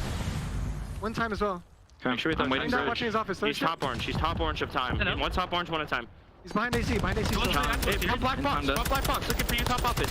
Perfect. 3. We're missing one. He's in time. They're going to spawn office on you. Spawn office on you. We sure? Yeah. Side door office. Got him. Got him. I got one. Slasher. Yeah, we're looking for Aussie. He's probably top. Okay. No. Maybe he's in old. I'm top right now. I got initial. I'm getting P2 information. I have all your front hall. One's coming left. I have the back cross. I have all the back. He hit your S2. Okay.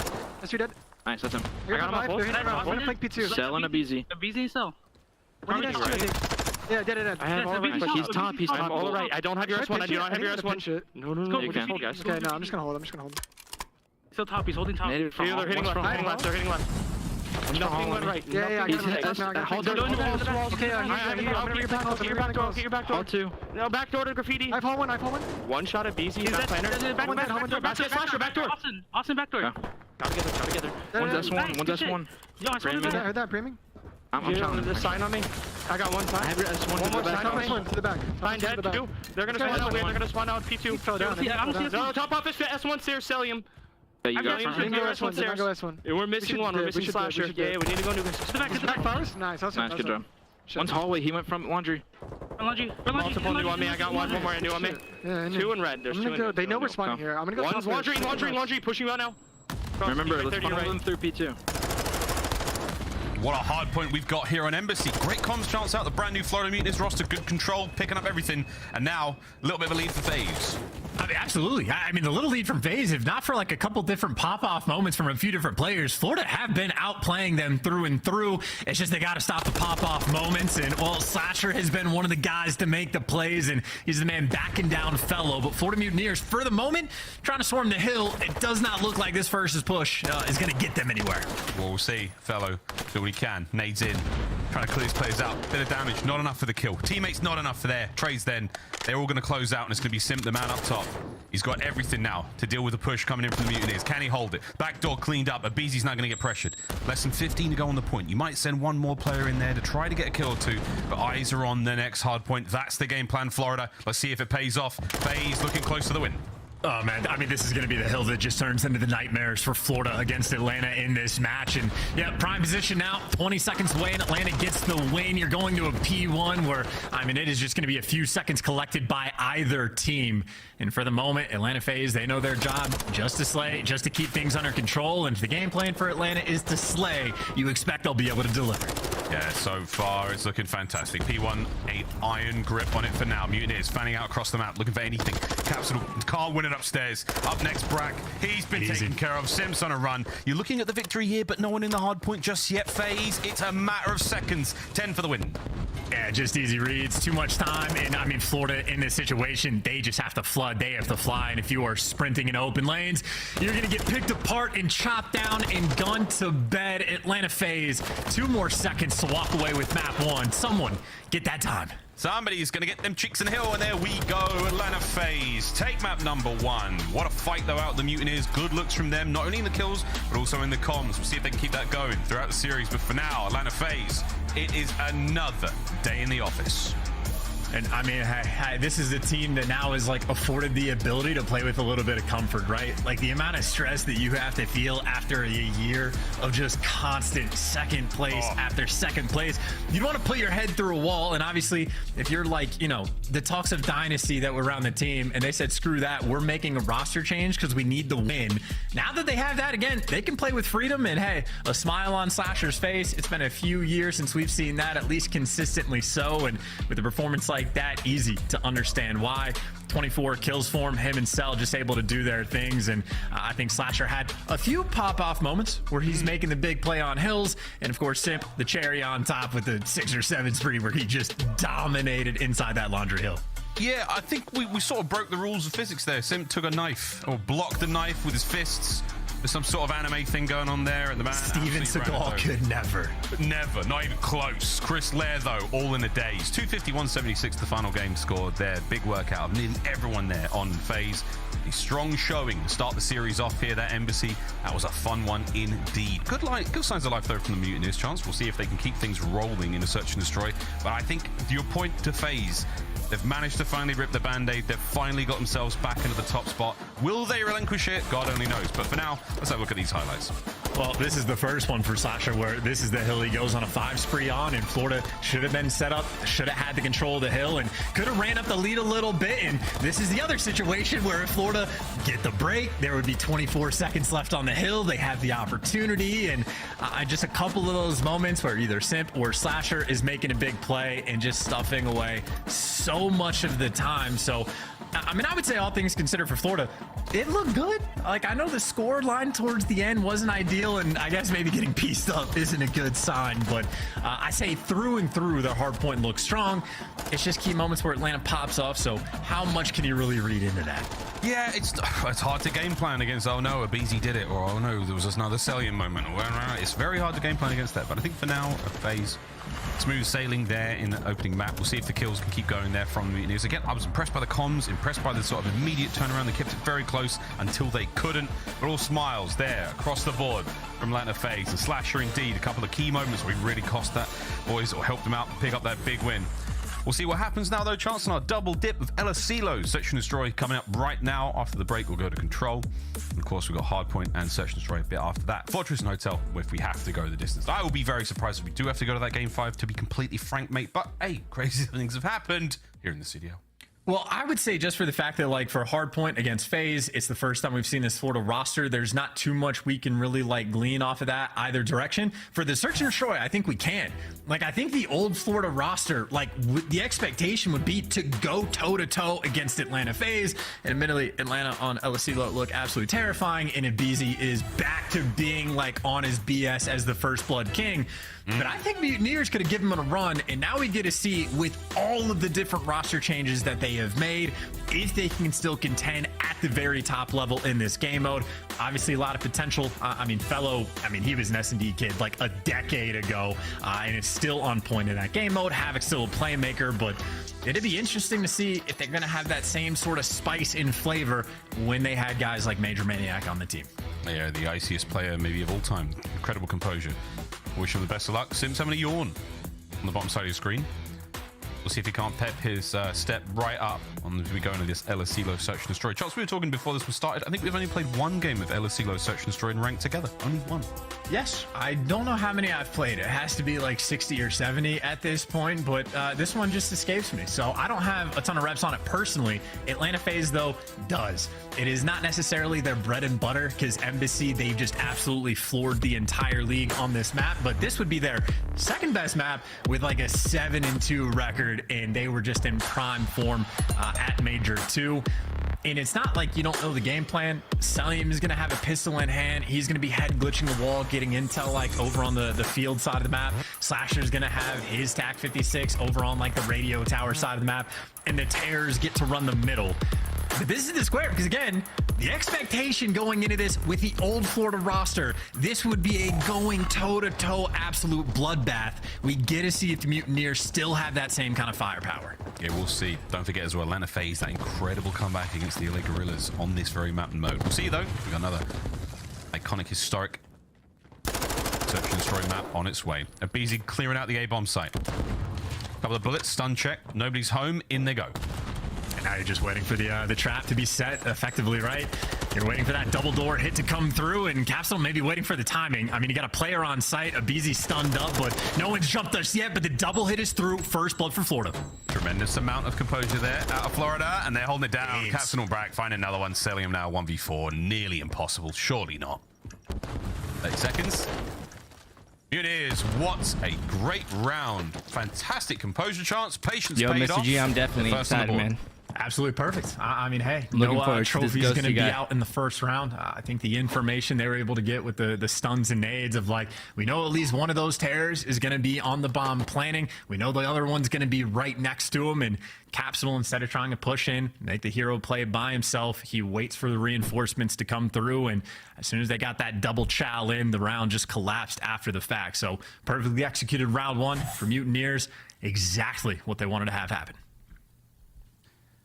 Amazing again just to see. We blessed with the X-ray vision. We can see the player outlines through the walls. The players can't. All they're working off of is audio cues, and albeit there's a lot of them in this game, but you know, just because players in rank can see through walls, the pros cannot.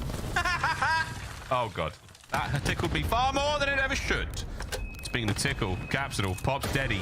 He's thinking about it a little bit more than tickling right now. Oh, he's going in. Did he spot that player up top? Slash, he saw some shadows. Comms passed over. Abizi's got the lined up here over towards this side of the map. There's the one-on-one, and it's a big win out of Capsule. Oh, I was going to see, yeah, if you jump a little bit too high, Slasher's going to rip your head off, and, well, he does exactly that. So first blood doesn't make a difference, or actually Slasher got it, so it absolutely does. Man advantage for FaZe. The B-bomb site is open. You have so much map presence, at least for Atlanta. I mean, they've got these final two players at least contained in a section of the map. Yeah, that Vaznov, Puckett brought it up on the desk. It did receive a wink-wink nerf. But as far as we're concerned here in the CDL on the size of the maps we play with, watch this bad boy cook. Sim, eyes on, knows something's up. He's the man watching that B-bomb site, but it looks like we might be going back over towards A. Celium. Did he spot Brack? No. He's snaking away. Definitely saw that. Fight's on. Yeah, now Brack is just going to be trapped in between two different players, and he is going to be isolated and stuck, and maybe Havoc will have the opportunity to make a play, but how quick Simp is to try to make this read, but it's a standoff moment, and Havoc, the patience pays off for the 2v2, an opportunity to make it happen. I think Celium is going for the wrap, so the bomb is going to get planted. Mutineers might have pulled this one out of the bag. Unbelievable 200 IQ play there, Havoc. He's 2-0 so far. Brack's got himself set up over by Kegs. Slasher finds the first. Ah, there it is from upstairs. What a retake. Clean as you like. Squeaky bum time for a minute. Atlanta FaZe, though, bounced back magnificently. That's going to be all tied up 1-1 as we let the dead silence run out. I mean, this is like, it's just Atlanta FaZe feels unfair at times, you know? There's a couple teams where, like, when your playmaker falls, you're like, okay, you're confident of these two guys in the situation. Never against Atlanta FaZe. Every single one of these players is able to clutch. All of them can deliver in any given situation. So, I mean, a 200 IQ play out of Havoc for the patience to not play it with only like 10 seconds left on the clock and to wait for Sim to jump in. Doesn't matter at all. Atlanta FaZe get the round. Good stuff. Atlanta FaZe. Difficult situation to be in as they open up the round so brilliantly. But there we go. Tied up 1-1. Couple of seconds now for these two teams to get some play calls or ideas what they want to be doing, especially on these offensive rounds. We'll see what FaZe bring to the table this go around. Mutineers, a defensive spread. Pretty standard. One towards the top side of the map, two towards B, one in the middle. And gets stunned as well. I think Capsule might have connected on a few different players in that moment, but here's Havoc. Dead silence, thinking about making him play, and that is more ARs than you were used to looking down that lane. Instant first blood for FaZe. Havoc's long gone in this round. Capsule not moving silently right now, but he's got himself a top position here, able to get into the fight in a moment. Selim on the other side of that wall, he's going to be a problem for him. Tons of noise being made right now. Slasher, look at that peek. Here he comes, just over the crest. Catches out another. As the Mad Titan adds another to the pile. Yeah, now it's just basically a hunting game. If you can kill Slasher quick enough and get the Daddy reset, you're feeling comfortable, or Slasher is going to just go for the ace and just play his game. Loves to play for picks and might try to collect all four. Stallion trying to bait, stay alive, doesn't do too much, but Fellow in a spot like this with a trophy of all things, it is hopeless. He does have the trophy. No dead silence there. No problem. FaZe pull ahead. The dual threat, I'm telling you, man. It's the terrors inside, it's the ARs on the outer lanes, and Slasher loves the pick style for S&D. And again, to talk about the dual threat, aBeZy the First Blood Reaper. If for some reason the action is not in his direction, well, this is when Slasher is quite literally at his best. So an incredibly well-rounded S&D game plan for Atlanta FaZe. Nice little advantage they have, at least on the map so far. Little sort of perturbed, little perplexed look on aBeZy's face for a minute there. Well, he hasn't gotten a first blood this game, so it's like it's foreign territory. Is it me? Am I doing something wrong? Let's see what happens in this round, though. Who's going to get that first blood this time round? Dead silence now, roaming the halls of Elasilo downstairs. He might be able to catch out these players on bomb site. Oh, he does! What a snap. Can't get the second, though. There is the trade. That play, though, is going to give everything you need to FaZe to make the next moves. Oh, I thought for a moment that door might have been cracked to actually peer through it, but Havoc playing a delicate game. Celium, ooh, could have had a freebie. A little bit unfortunate. Hey, Fellow's going to take that every day of the week. Man advantage. And aBeZy's pouncing in with attack, looking for a Vaznev to pick up and can't find it. So, well, finally he's able to collect. Has the right gun for the job, and now you have Slasher on the flank. Slasher could do no wrong right now, man. He can't do anything wrong. Look at him go. There's one. The next player's around the corner. A 7 spree now for Litigo. There's Brack. Finds himself in a tough 1v2. And that is a repositioning from Slasher, where it's just, I mean, for Brack, where do you go? Wait for the dead silence and hope for it, but not easy to read these players. Oh, no, he's never going to read this as well. Look at the spot. Whoa, maybe hey, nope, there's your first. 20 seconds, dead, he popped. Now we get the go button. This man is locked in. He has not blinked a single time in the duration of this clutch. Still has to pick up the bomb, though, and again, he knows it's aBeZy. Has to make noise, clears out all the corners, but now it's just about the timing. aBeZy just has to walk in. He knows where Brack is going to be. Here it comes. aBeZy, though, makes moves around the outside. He read it perfectly. The door, the steps, all those noises. Brack could have held maybe the plant a second longer and got it, but aBeZy, just the fear. The ghost of Elasilo roaming those halls. Crazy rounds, Chance. We're in for a good one here in the search. Hey, it's a different roster. Things are still looking good. I mean, not bad. I mean, the opportunity's certainly still present, but the actual score line, not ideal for the moment. 3-1 is certainly not insurmountable, but not fun. You feel like this is around Florida Mutineers, a little bit desperate to get the win.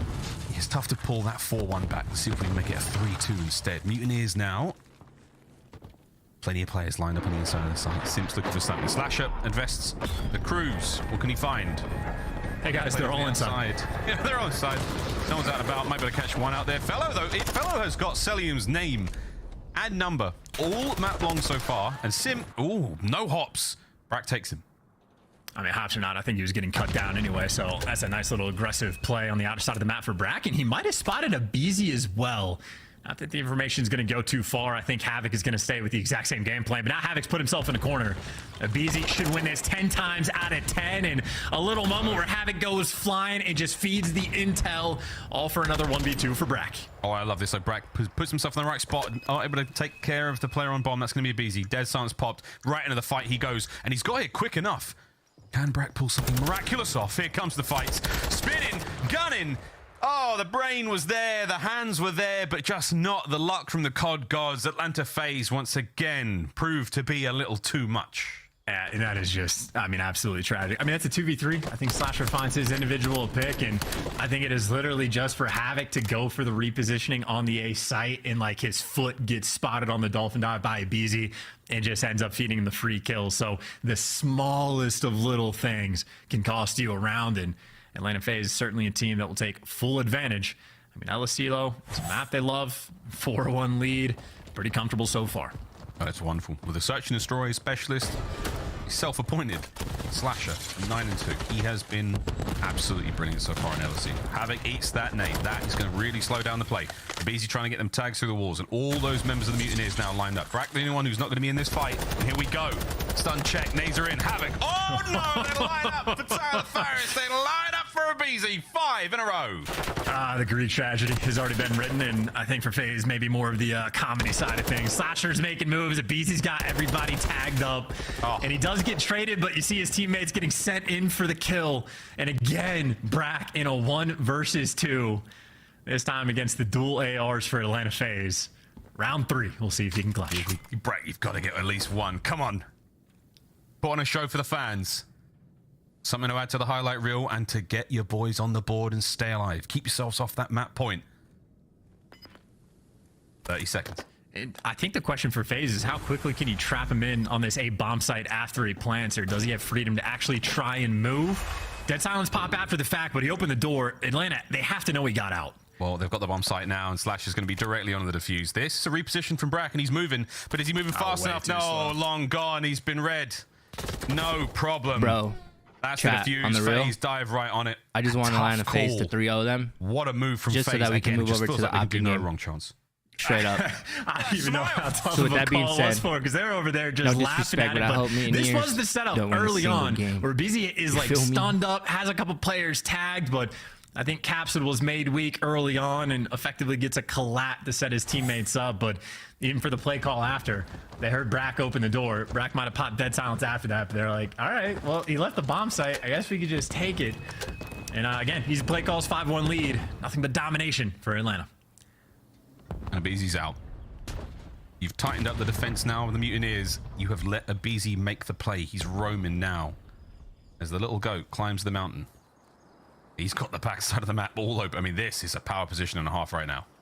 And at least he's going to have the intel. Not easy shots to connect with, but he's gotten the information on 2 different players, and Salim is able to clean up a player on the flank. So Havoc's trying to make a play. Salim shutting him down on one side of the map. 2 other players Abizi's able to spot out. And, I mean, just look at the positioning of where Florida have to go to hunt these players down.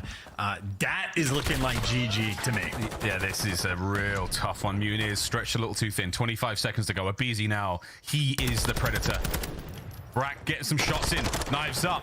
Capsule can't win it. Fellow Cell Trazer there. Brack still keeping the play going. Can he catch out anymore? No, it's Abizi from atop the mountain. Fellow, though, keeping the fight. 10 seconds left. It's a 1v2. Can you get in there, Fellow? Can you do something unthinkable? The answer is no. Search and destroy comes to a crashing close. The Atlanta FaZe take the lead 2-0 here in the series.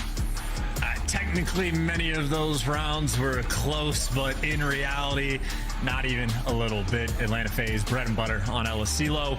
I mean, one of the maps that even in the grand finals, I think they were completely on point with, and no signs of slowing down. When they need Abizi to make the big plays, he delivers. When you need Cell or Slasher to be watching the flanks and doing the AR things on the AR maps, they get it done. And I mean, hey, Slasher, back-to-back, 2 maps in a row, main Slayer on the team. Big man, Austin Lidigo. There we go. Great stuff there. 6-1 the final score of LSCLO. And I will say, Chance, are we looking at another Search and Destroy record in the making, maybe, for Atlanta FaZe? They went very, very clean all the way through the Major 2 over in Boston. And so far, things are looking great. Here we go, though, the halfway point of the series, or if you're a FaZe fan, hopefully, the very, very end. Let's find out, though, if the Mutineers can pull back something special. LSCLO control. It's the swing mode. Lando called it, and it's basically where all the shenanigans, everything hits the fan. We'll find out what hits the fan off this quick break. We'll be right back.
Hey, chat, real quick. I don't know if there's any like super PC savvy guys here, but I have a Gigabyte 3070, right? Do you think going from that to a EVGA 3090 FTW Ultra would be a huge difference in frames? Is it worth it swapping?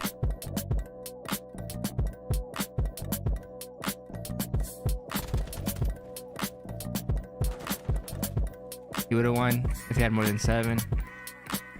I mean, I'm surprised he didn't get more than 7, honestly. BC's usually always frying, but looks like Slasher was locked in on this one.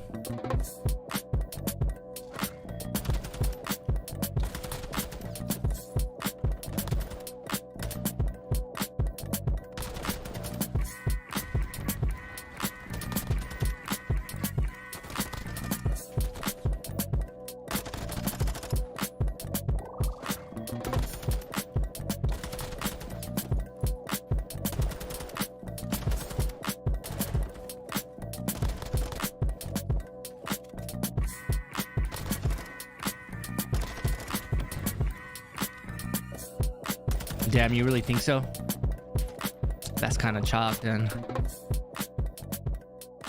Looks like I'm probably just gonna build a whole other PC just to have like a secondary one. The Call of Duty League is presented by the GMC Hummer EV Pickup, the world's first all-electric super truck. Upgrade your game with the Scuff, the official controller of the Call of Duty League. Well, Atlanta FaZe find their 8th Search and Destroy win in a row, and no short in part to this man, Sim, as he had a fantastic run at Major 2 chance.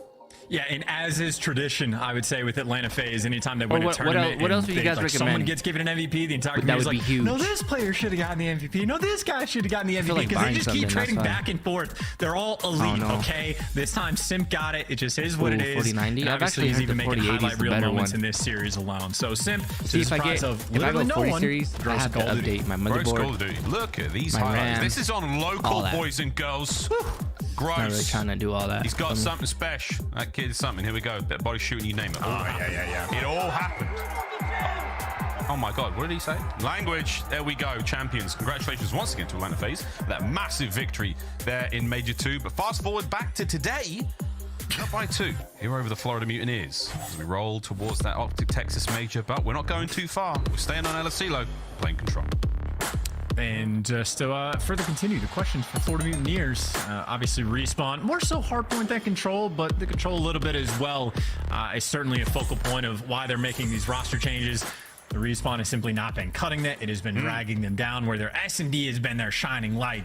Obviously a 6-1 loss on a map that they were previously undefeated on maybe could be a sign that their S&D take a little bit of a hit, and we just got to find out if their Respawn can make up for that potential slight downgrade. If you want, of course, the Atlanta FaZe, very scary to just finish these dudes off so we can watch Optic Texas. Again, it's an interesting sort of situation. Let me get a like Florida Mutineers find and themselves a W. in, going toe to toe with FaZe. Let me get a like and a W. Off the back of the Major 2 win, incredibly formidable at every game mode. I'm over it. We should have been on the game already. You know, close rounds, 6-1's not a very fair scoreline, but let's see how far this Florida Mutineers roster can go. Now, I know folks were asking about that when we mentioned the spree of Search and Destroy victories in just before the break.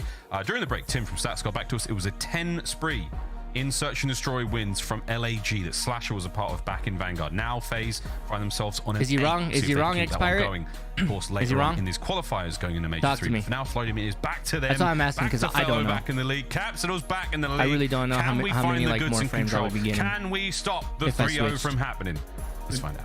I would say I feel a little bit bad for Fellow as well. I think the last time he was in the league, the Cold War, where he gets thrown into a Dallas Empire chaotic roster change situation where he's having to swap from SMG to AR and making career moves and decisions, and he got thrown into a tough spot, and he just ended up back in Challengers, and now he's like Ghosty Senior. He's been one of the guys that's been sort of like the talent pipeline to the CDL.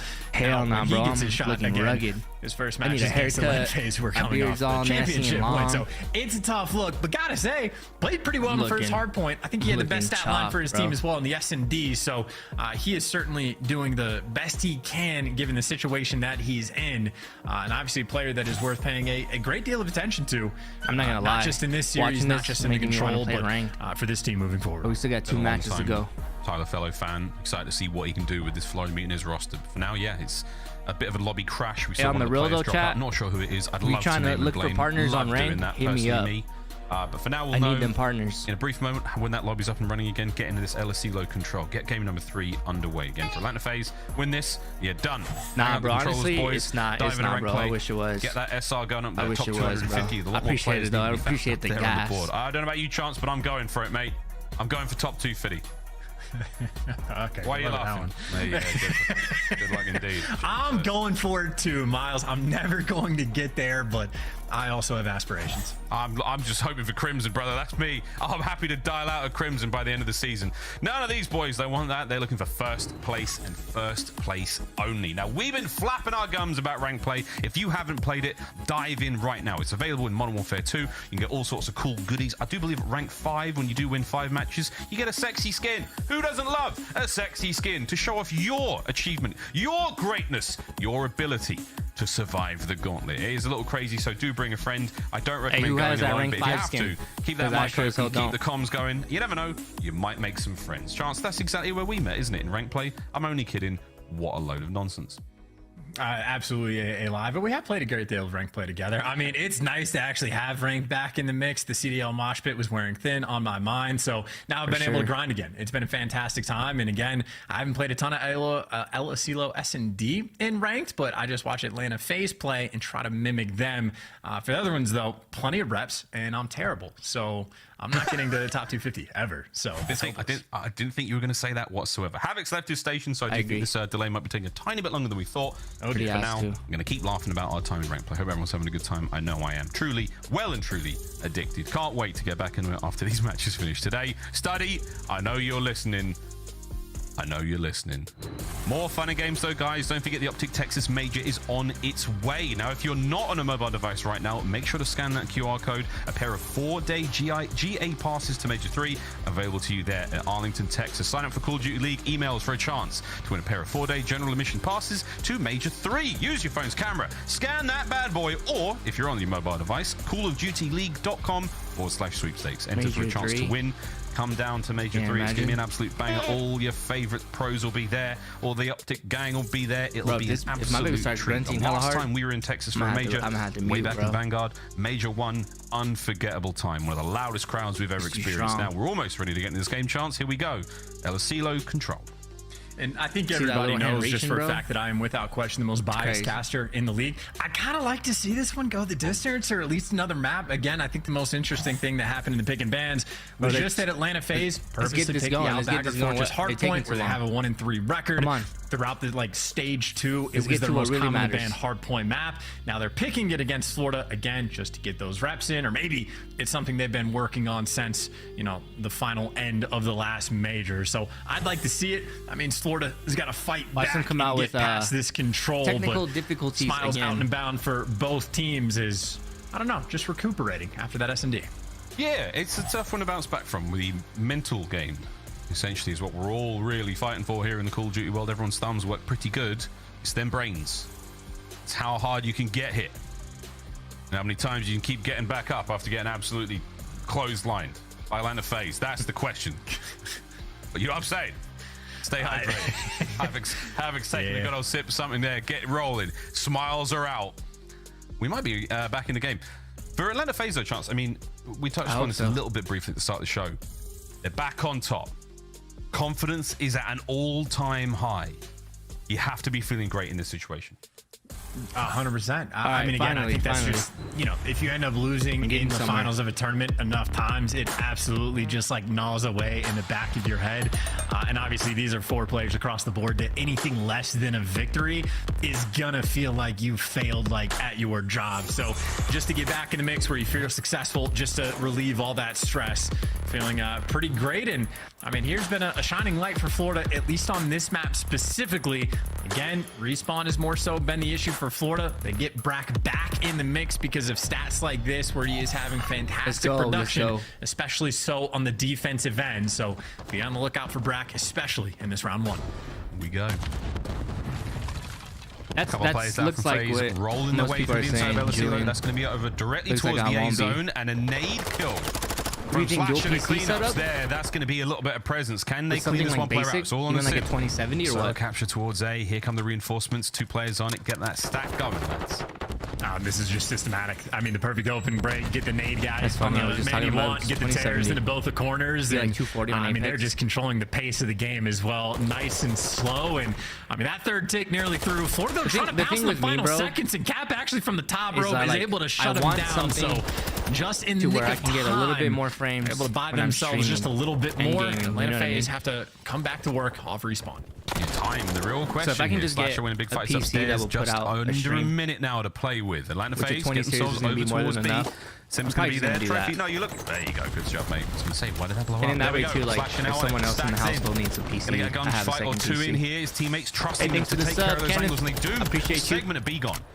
And this is going to be a quick one as well. Everybody on the stream, appreciate you dropping by, man. If you don't take care of him, he's going to be a problem fellow. Unfortunately, the wrong gun for the job at a BZ, terrorizing all the little corners, can stack the point for a bit. Now it's 2 ticks on both of the zones. Florida, you got to get him off of it, but they have to chalk it up, and now they're going to have to try to stop him over at A, but that's going to be 2 minutes to work with for a single segment.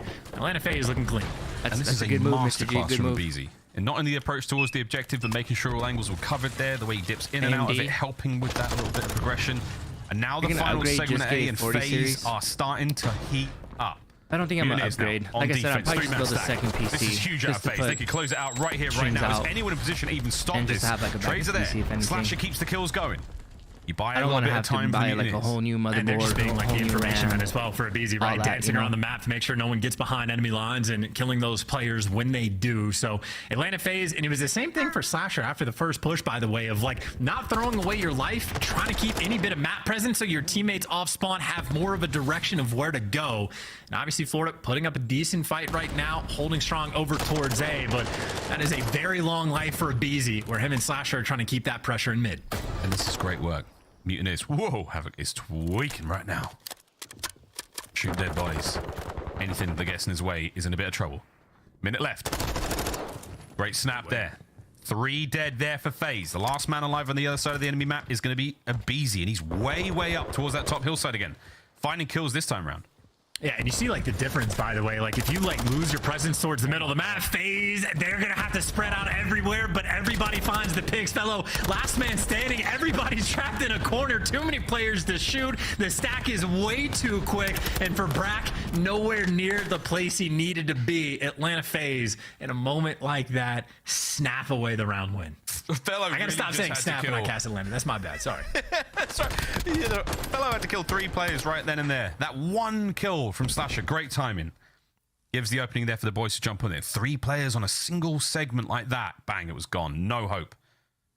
Good stuff there from FaZe. Winning the attacking round. We now swap sides. I'm going to have to look into that card, Julian. See what the Mutineers have got up their sleeves. Yeah. That's 6950. I'm going to be like Bart Simpson. I'm like, I will not say snap when casting Slasher. I will not say snap when casting Slasher. It's been overdone. That's my bad. We'll work on that. He is, by the way, though, main Slayer once again in the got money like that, bro. I know we highlighted Brack's stats, but Slasher was there to shut him down. And at least on the entries so far in this round, Atlanta FaZe, I mean, plenty of map control off the rip. Things are looking oh so sweet. Such a worthy challenge there from Capsule with Sim.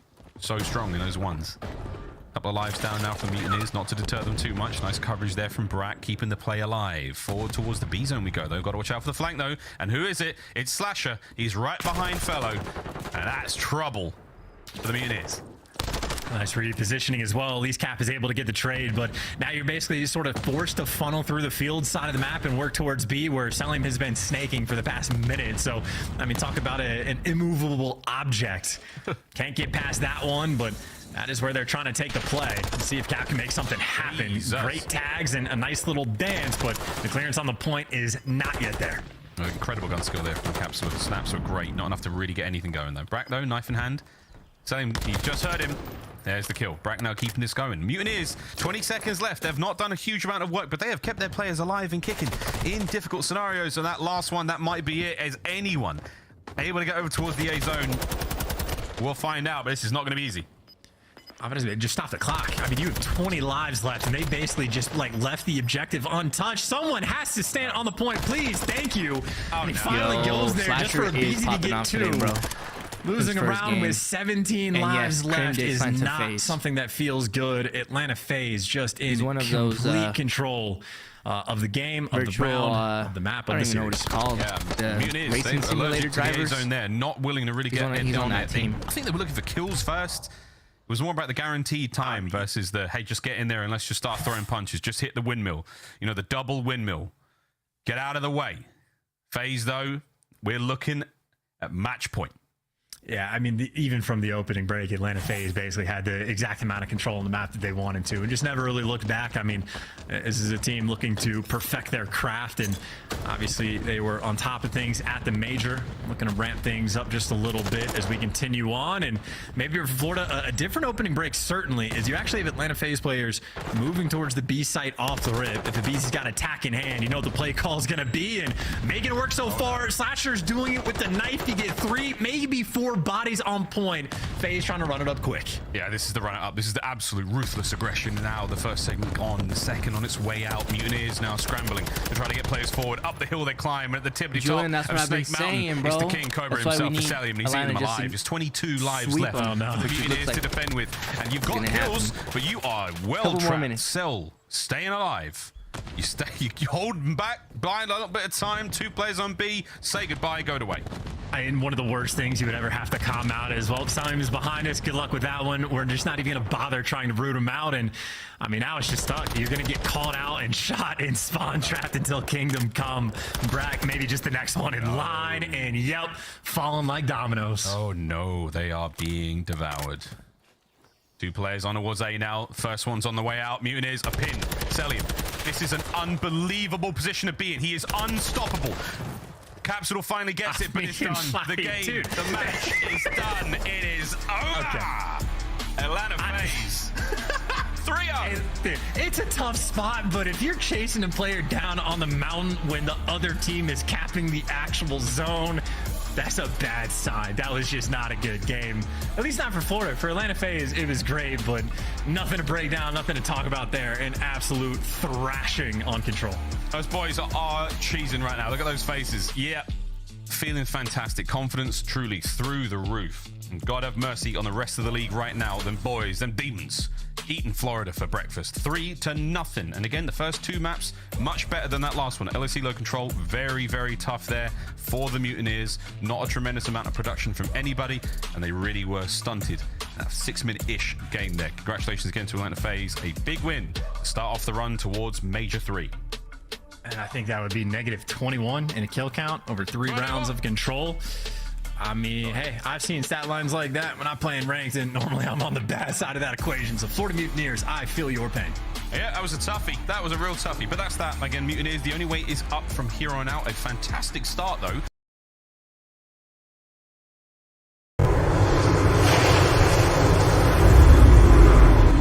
Yo.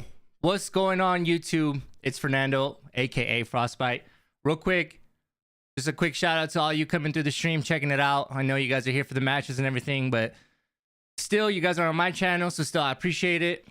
Before we start, what we really came for, what you guys really came for, what we all been waiting for, the Optic game. That's all I really wanted to say was just a thank you, bro. I appreciate it. All right, go get your food, go get your snacks. Mr. G, I see you already on it. Hopefully, we don't get disappointed here, or else I'm a rage. And if they end up losing and the stream goes out, I don't know what happened, right? I don't got the answer. But other than that, you guys enjoy the stream or whatever. Hit that like, hit that sub. I will be streaming tomorrow. My wife will have the stream up. And then the weekend after that, I got you. And the weekend after that, I got you. I got you all majors, so don't even worry about it. Just hit that like. Let's get back to it.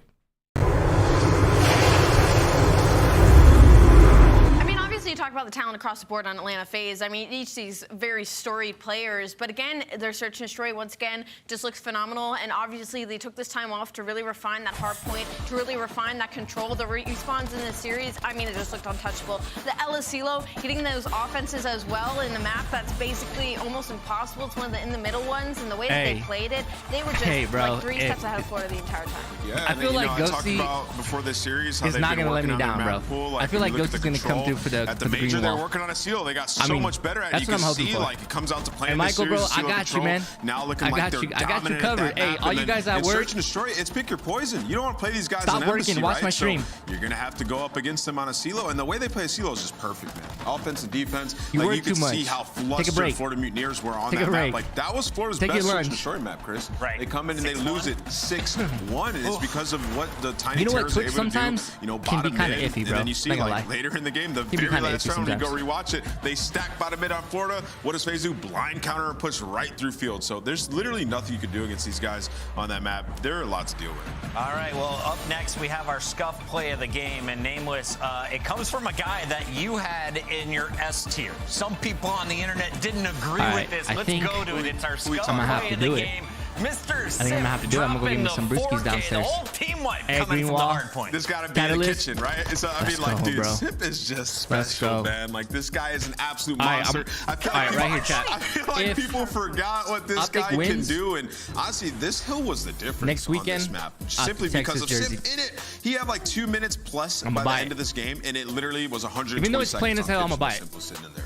Sip dodges that left hook, and the rest of the game, I felt like he just took control. They picked the challenger for a slamming reason. Florida bodies against the ground. Only time the ever man is they dropping have done numbers. this. He still has I a mean, bro, control he's streak gotta- record of he's gotta 16 be- kills in a row. he's gotta be someone good, and right? Atlanta FaZe, our most recent I said, trophy I thought holders. The question is, who the else play in this was league is going to rise up to compete with them, Allie? Can I just say, I Cute. hate how much COD I watch Instead of because Billy, I see the HP, and but obviously it means his health, but I'm just like, oh, it is hardpoint. what I'm it like, is. no, wait, that is just not what that means.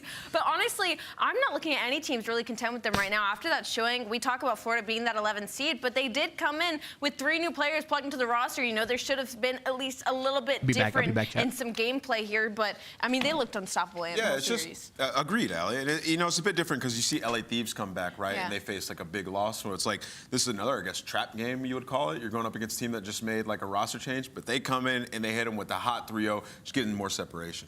Final thought here, does it matter that you saw FaZe picking maps that they haven't really played? Should other teams take note of that they might try and do the same in the future? Yeah, I think so. I mean, FaZe has expanded their map pool, right? They got the same team. They have the data to go back and look at, right? Like, these guys are getting better and better. Definitely terrifying for the competition, but there's a lot of strong teams out there, man. Anything can happen in Call of Duty. Let's take a look here at our CDL point standings as they've been updated. Atlanta FaZe continues to climb, 165 now, as you're going to see the Mutineers still down there at 11th, tied with the LA Gorillas, who are coming up next. Right now, though, we got to bring in Slasher, the man behind the AR on FaZe. He gets it done once again. And Slasher, you guys were giggling throughout that series. Who's setting the vibes in the arena today?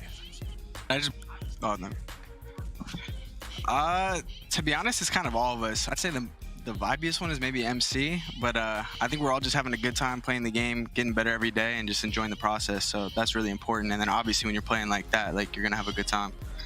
Sasha, congratulations. A good win, a quick win. Honestly, there's not too much to ask you about the series because, I mean, you guys just looked so flawless. You, especially across the board, I feel like you stepped up following Major 2, especially in this first series. And, you know, you been playing any ranked play? What you been up to? What'd you eat for breakfast, honestly, at this point? I just had a Cliff Bar. To be honest, no, I haven't got my hands on rank too much. I've been a little busy, and honestly, like, before the major, I feel like I put so much time in 8s and everything like that. Like, I was in almost every series that I've kind of taken a little bit of a step back, and I'm starting to like ramp up again as we get towards the next major.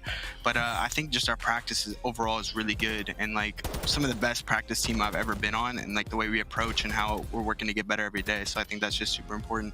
Austin, congratulations on the win. You guys look unbelievable. You know, we've been talking to you a lot as you guys have progressed throughout this season. I wanted to ask you, like, what's the mentality like with Atlanta FaZe right now, you and the rest of the guys, as you win an event now and you look around the league and everybody's making changes, right? I might have to pull out one of the hazies, but hey, what's the mentality at the Atlanta FaZe camp when you see those types of things?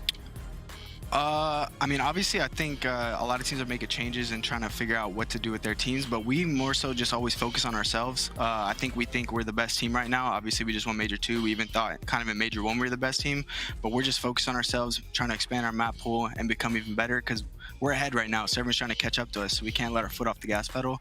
And as long as we keep doing that, hopefully we'll win some more. Final question for you is, how do we get a Celium bobblehead made, and would you rock one on your desk every match? Oh, absolutely. I'd have one on my desk here, one on my desk in my apartment. I don't know how we go about getting that made, but can we get that done? Send Paul a message. Somebody's got to know somebody. Call of Duty community, let Twitter know. We need a Celium bobblehead ASAP. Thank you so much, Slasher, for joining us after another W. Thank you, guys. How about a scum bobblehead? That is Slasher, and it's Atlanta FaZe, your reigning champs, walking away with a hot 3-0. When we come back, though, will we go the distance, or is this going to be another quick one? We got Optic Texas with a brand new man in the lineup going up against the LA Gorillas, who are just 1 out of their last 5 matches. We'll see if they can pull off another dub tonight. Bro, I kind of forgot who they're playing. Oh, Gorillas. Damn. RCDs, Joe Deceives. I think we got this. I think we got this, chat. Ghosty or no ghosty? You know? If Dashi and Shotzi alone are locked, that's game.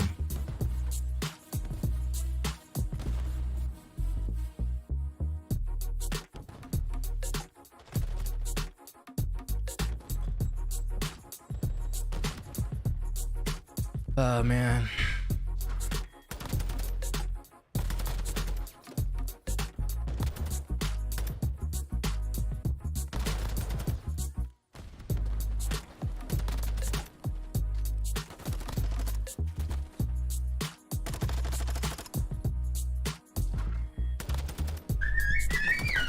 My bad, guys.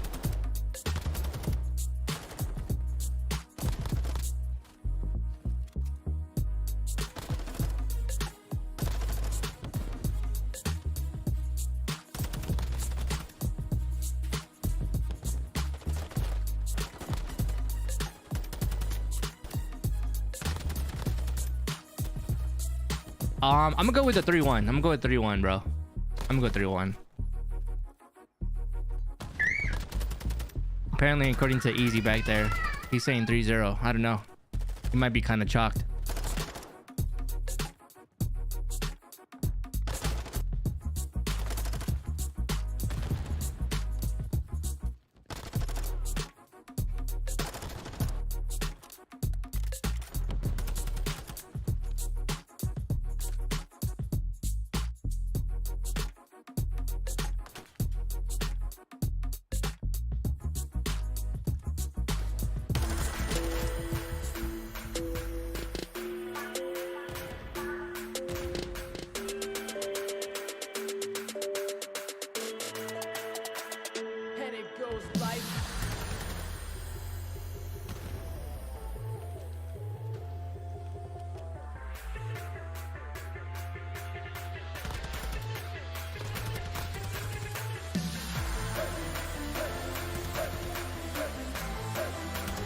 I think they should go back to YouTube.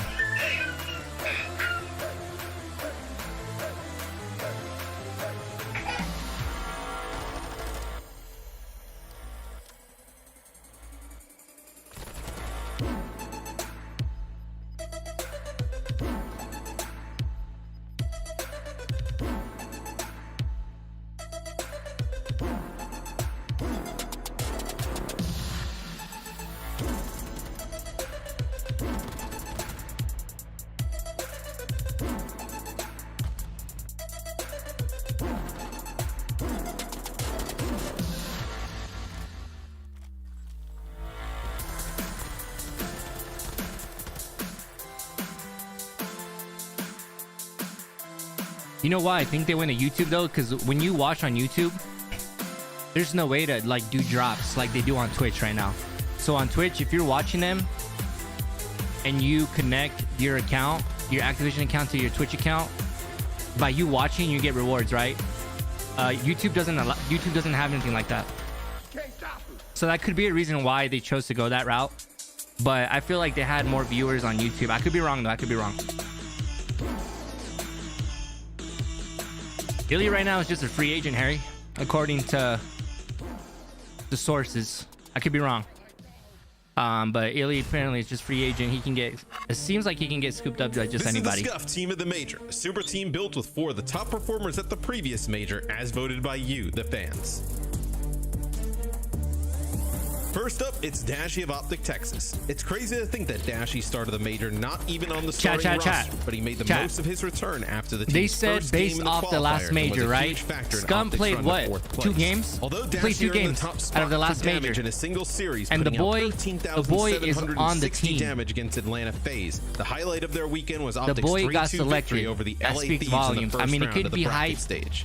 In but the intense back and forth, I agree with Dashy it. was That's the the homie. unquestioned difference maker, leading the series with 12,428 damage dealt and a 1.36 KD. If Dashy keeps putting out those kinds of numbers, Hey heading into Dylan, the I next appreciate major, you it's dropping gonna be by no and choosing surprise my to see channel, bro. Optic as a contender You know I for got you top covered dog here. once again. Hey, like I said earlier, you missed, Second player you to missed make the out, team but is Abizi bro, of Atlanta all FaZe. CDLs, Throughout the major, FaZe weekends, was on a mission to win I their got you first covered title here, since bro. the 2021 Not only that, though, championship. While I got you everyone covered in contributed to their 1440p. success, Abizi's Alright? performance in the finals against the LA Thieves was undoubtedly the most Yeah. important. Tied 2-2 heading into Search and Destroy, Abizi took over, netting 12 kills in an incredible 1v2 clutch that allowed FaZe to steamroll the rest of the series and secure a Major 2 title.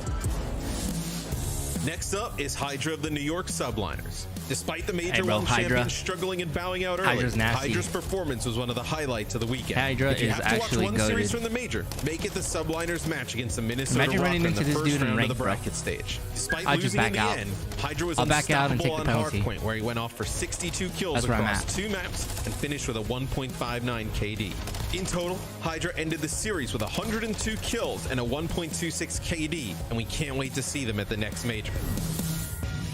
The final player to round out the team of the major Let's is go. Scum of Optic, Texas. While he only played 1 match in the green wall qualifier and is players actually retired, selected. it would feel wrong not to shout 2. out the king just one last time. Ain't that- With ain't a that a 14-year W? career that includes 31 major tournament wins, a single match at this major was enough to get him on the list. Against the Boston Breach, Scum pulled out a 31-kill performance on Control and helped Optic earn a 3-2 victory in the series. That's your Scuff team of the major for Major 2.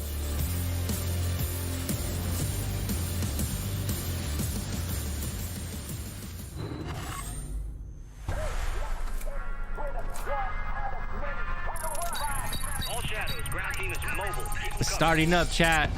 Eyes watching for the opposition. Yeah. How they crushing any competition. Long range, yeah, I got the vision. When I'm in the trenches, anyone can get. That's a tough question, bro. I don't know.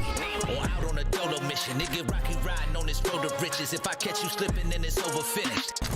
War ready, crew coming through heavy. Aim steady, lights out as the gorillas. Not any winner, one out of many. 5 talents empty, lights out as the gorillas.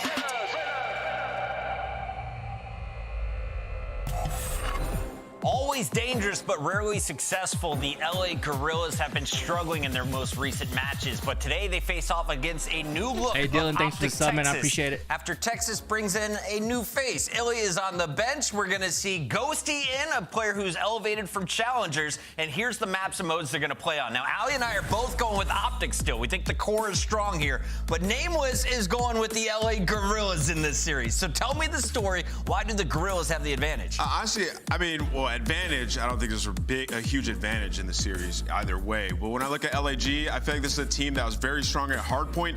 They had a couple close matches versus Boston where they get bumped out there at the major, but super winnable there in that games 1 and 2. I think going into this series, they're going to take that control, and Search and Destroy can be dangerous. You don't have your sniper anymore. If you're Optic, it can get interesting, fuck it. All right, we got to keep our eyes on Ghosty. Ali's going to be doing the scouting report after the series, but our casters are ready, so let's hand it over. We got Landon and Study once again.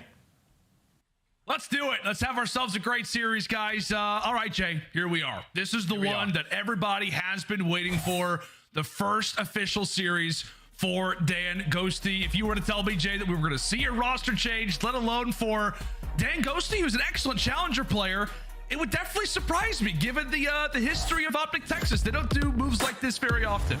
Yeah, they definitely don't make moves like this happen. I don't think I've ever seen on the Optic real, Texas I'm pick like up a overly Challenger excited. player, especially Not after gonna just lie. getting top 4. But when you make that change, it's obviously for a reason. So Dan's Ghosty, he's going to have to come out swinging, man. I'm so excited to see this young man play because we saw the stat line from our stats guy, what he was able to do in challengers. Hey, the chat. guy is unreal. Look If at you these came here for the numbers. Optic game, you gotta He's hit that like. Come on. out there. It ain't too hard. If he's It gonna ain't put too up hard. these kind of numbers for It really Optic ain't. Texas, let me tell you, they're going to be the top Mugs. dog, no question. Mugs. Oh my goodness, Ooh, that Mugsy. is just Let's get it, boys. absurd to Let's see. get it. But here we are into game 1. We fly. It is Optic Texas with preferred spawns for P1 as we fly in for Hotel Hardpoint. It's about to be a fun one, and understandably so. We take a look through the POV of Dan Ghosty. You can only imagine what's going through his mind, Jake, as he walks away with his opening kill. Finds that first kill, reads the player on the pitch, but unfortunately nothing to show for it as LAG get the break, and now they are in control of the spawn. Spawns for Optic come at bedroom, come kitchen. One already gets that flip, but Jodeci's reads that play. So LAG, even with starting on the bad side, they're Hey, I doing a great appreciate job it. of just Ayo, maintaining freak. the better side of the map for P2 and getting a lot of time off of this P1. Now the break is eventually going to come in, but now Optic have to work 2 times harder to get towards the next side of the map. Yeah, that's exactly right. LAG, they managed to cause a bit of a dent inside of P1. They get their time and they back on up, making the smart routes. But we'll see if Optic Texas can come through with an early break, as that would set them up quite nicely. That's going to be the first 2 picks. One player spawns out. Ghosty's there to handle him. And now they deal with the fights from the front. An all-out headbutt going down inside of the lobby. Oh, Optic, but their guns are hot. Dashy finds one across the map, straight beamer out of the Batman. Now it's all about the middle map. He's able to cut them off. All of LAG spawning out towards bedroom. Would look like to be a great rotation from the Gorillas. Gets instantly broken from Optic, and they are not letting up. Hook finally gets taken out off of that 4 spree, but Optic Texas just took control of this game instantly. Jay, we're only, a hard point and a half in, but that is a terrifying break already. Not just because it was, a solid one on a money hill, but because of steps like that. You got Hoop going on a run, Dashy's on 4, and Dan Ghosty, clearly the nerves, not a problem, as he is absolutely styling right now to kick off this hard point. It's a break to kick things off for Optic, and now they've got themselves a sizable lead heading toward the kitchen. And already, Jay, we're talking about how the Gorillas are going to need a reply here. The Gorillas are going to need a reply, but there's only one player in towards the point. All of Optic Texas. They set up the pinch. They get the break instantly. This is Optic's best hard point that they have so far on the season. 7-2 overall record. And what makes them so great is that the majority of the time they are getting those rotations. LAG have not been able to stop the bleeding. Optic are just growing this lead even more. Oh, make it 12 in a row as a team. Optic Texas are rolling right now versus the Gorillas. This is terrifying, bro. Jay. This was bro. LAG. This squad is This was a team that so was the far best they did you, bro. hardpoint team in our major 2 qualifiers. Look at that gap, bro. No way. Stop an unreal run, as it's going to be what, like 140 to 16. Yeah. As we fly in toward bar, Gorillas have got to be dazed right now. I'm pretty sure if you're LAG, you got all your time off P1. Haven't seen a single second on any of the hard points following up. But now you're finally going to be that team on the early rotation. You have to try to fight your way back into this game if you are the Gorillas. You do indeed. What a moment it is to kick off this HP, to kick off this series for Optic Texas. Let's step aside and see how the comms are sounding right now with the boys. Holding main. I'm holding main. Holding left point. You're I'm just gonna run right. You're stun main. I stun main. One's main lobby. I don't see him. He's outside of mid. He one step. One shot. Got it. You guys, your top bedroom. Right there. Got it. One step Got it. back. Push her off. Absolutely, two. TK. Eldas. T1 heading. Got heady. Yo, let's hit this shit together. Yeah, he's Watch out. Stairs heady. Yeah, jump on the stairs. Let's play through the scrap. It's only got ready. I can't do shit. Got heady dead. Got Nice. heady dead. There's one more here. One more heroes assault. I have your help. Push through. Let's go through. Let's go middle. One guy's main. He's middle. One guy's gonna be bottom bed draw. Challenging beacon. I don't see a beacon. One was here though. We got that. One more. That's him. Double. Let's go. Kitchen. Last two are new. We're spawning satellite. There's spawning satellite here, guys. There's nothing in kitchen. Nothing in kitchen. One TV. Arson works around the corner. Watch out, Bricks. Alright, one guy ran up. Watch out. Yeah, I'm about to cruise this. Alright, heard that. Freezer, absolutely. Yeah, I'm cruising this shit. Yeah, one guy's going TV. One guy's going TV. One's rugs. One's their shot. I don't see TV. Where's shit? Down TV. Yo, he's offside freezer, guys. Offside freezer. One. Freezer in time. Left File. I don't see Freezer weak. He's pushing through. TV. They're gonna get mid-pump. Yeah, spawned out. Yeah, I'm gonna nah, but clearly it shows like it was a good move. You know what I mean? Clearly. And I will say that you're right. Hook is actually frying right now, bro. This is good scrap. Might play exits. Yeah, you minute rugs. Right, I got him. Alright, no, make him tell me. I don't see him, Rugs. Bro, like night and day teams. I'm not gonna lie. To me, that's what it looks like. Let's go front. Let's go. And that's Optic Texas just Let's spitting fucking go, bro. absolute hot fire. I was worried, Glendale, when this team made that roster change, how their communication was going to sound, because we all know how much communication Illy usually brings to the team. But Ghosty was keeping he's up. different. Hoop He's was Timothy yelling. today, bro. He He's was making Timothy. it happen. And Optic Texas, they are not slowing down. 185-70 so far in this game. Jay, this is their first match of the Major 3 qualifiers. They sound like they're in the grand final in front of the Optic Texas fans already. They have come out with a point to prove. Hook is hitting. Hey, Hook, all that shit I was talking about you the other day and this morning, I take it back. My bad. 200-point mark before LAG has even crossed 80. This has just been downright dominant across the board. Bro, they're not even gonna hit 100. Lots of pressure on it. Obviously doesn't feel like it right now, just given the fact of Ghosting coming into this team. We talked about the first really roster change for this roster since Scump has left the team. So there's a lot of pressure on how Shotzi and Dashi are going to be now that they're kind of making the decisions. But I know it is a very, very small sample size, but right now, early on, it is looking fantastic all across the board.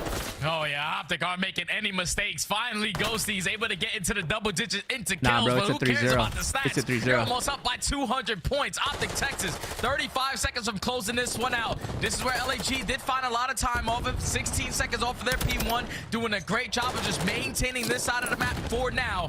As they're chaining a couple kills together, Exceed is able to find 3. So this is where you put the pressure on, trying to flip those spawns. Now Optic spawning towards Bay.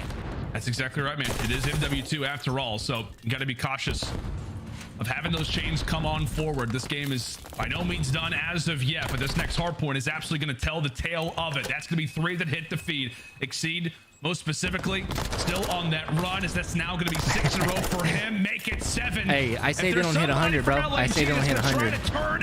I don't know. It could be this man. I mean, they're 2 away, but 25 still okay, to go they hit 100. for They hit Optic, 100. Okay. You I'll wouldn't give be him able to tell based off of Exceed's POV doing his best to get this team going as they finally hit 100 points. Just trying to show some life, man. Trying to get right back into this game, at least make it close. A respectable scoreline towards the very end, as Optic Texas are able to find all the kills, already flip the spawns, and they can close it out with a dominant P2 hold. All literally of LAG, almost all on par, bro. Except for one player gonna flank through Shandy's. One push left, and Optic, if they hold on, the game is over.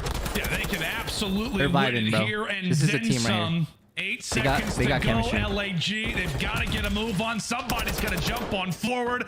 Ghosty cleaning them up with the snap. Succeed, still alive, and 2 more points is all you need. Can Hook light him up? Not going to be the case. It's already over. It's already has over. A chance he will drop, and LAG stay alive for now.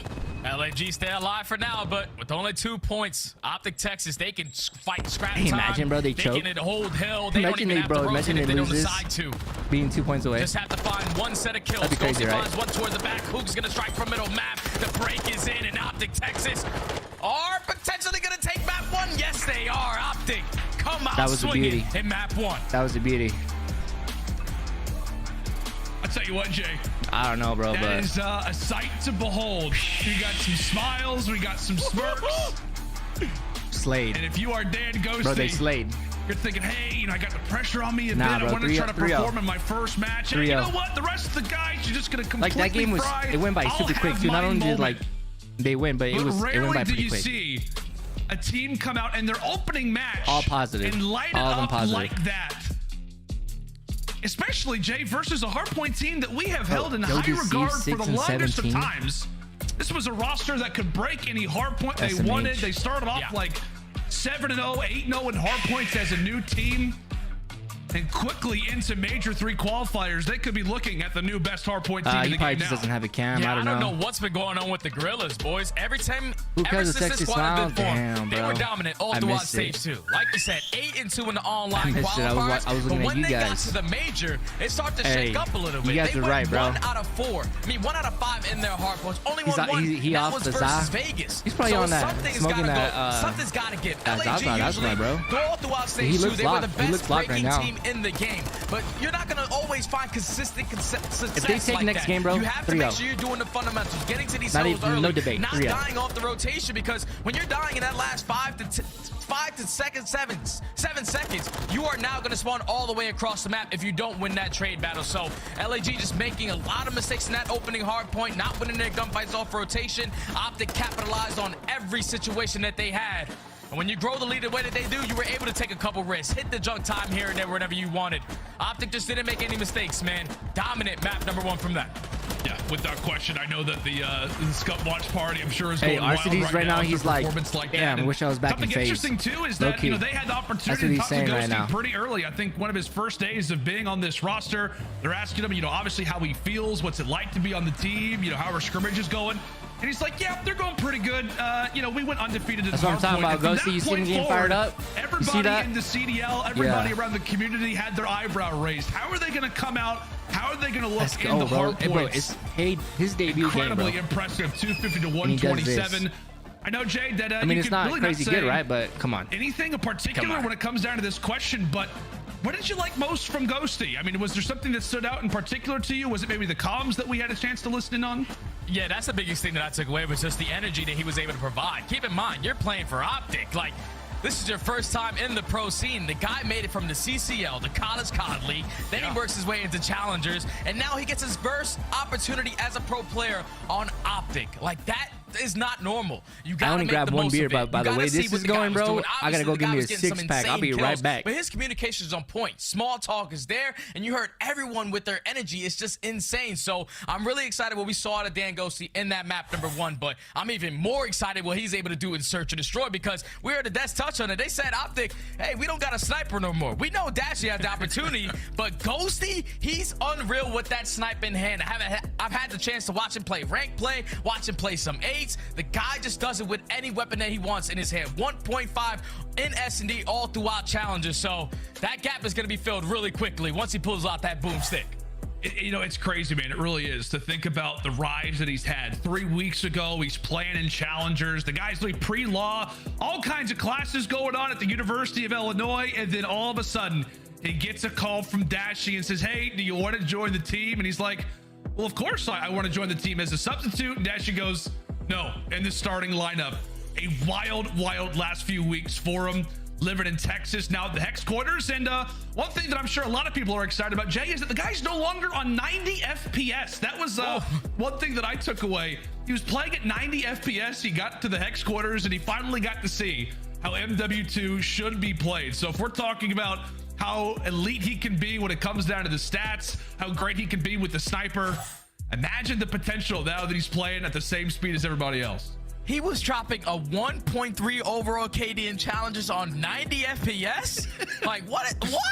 That's insane. He probably can't see half the players he's killing on the map, but still putting up those crazy numbers is insane. Now you're at 200 plus. Like, you see everything. You see all the colors, especially on a map like Mercado. Like, this map stands out, brother.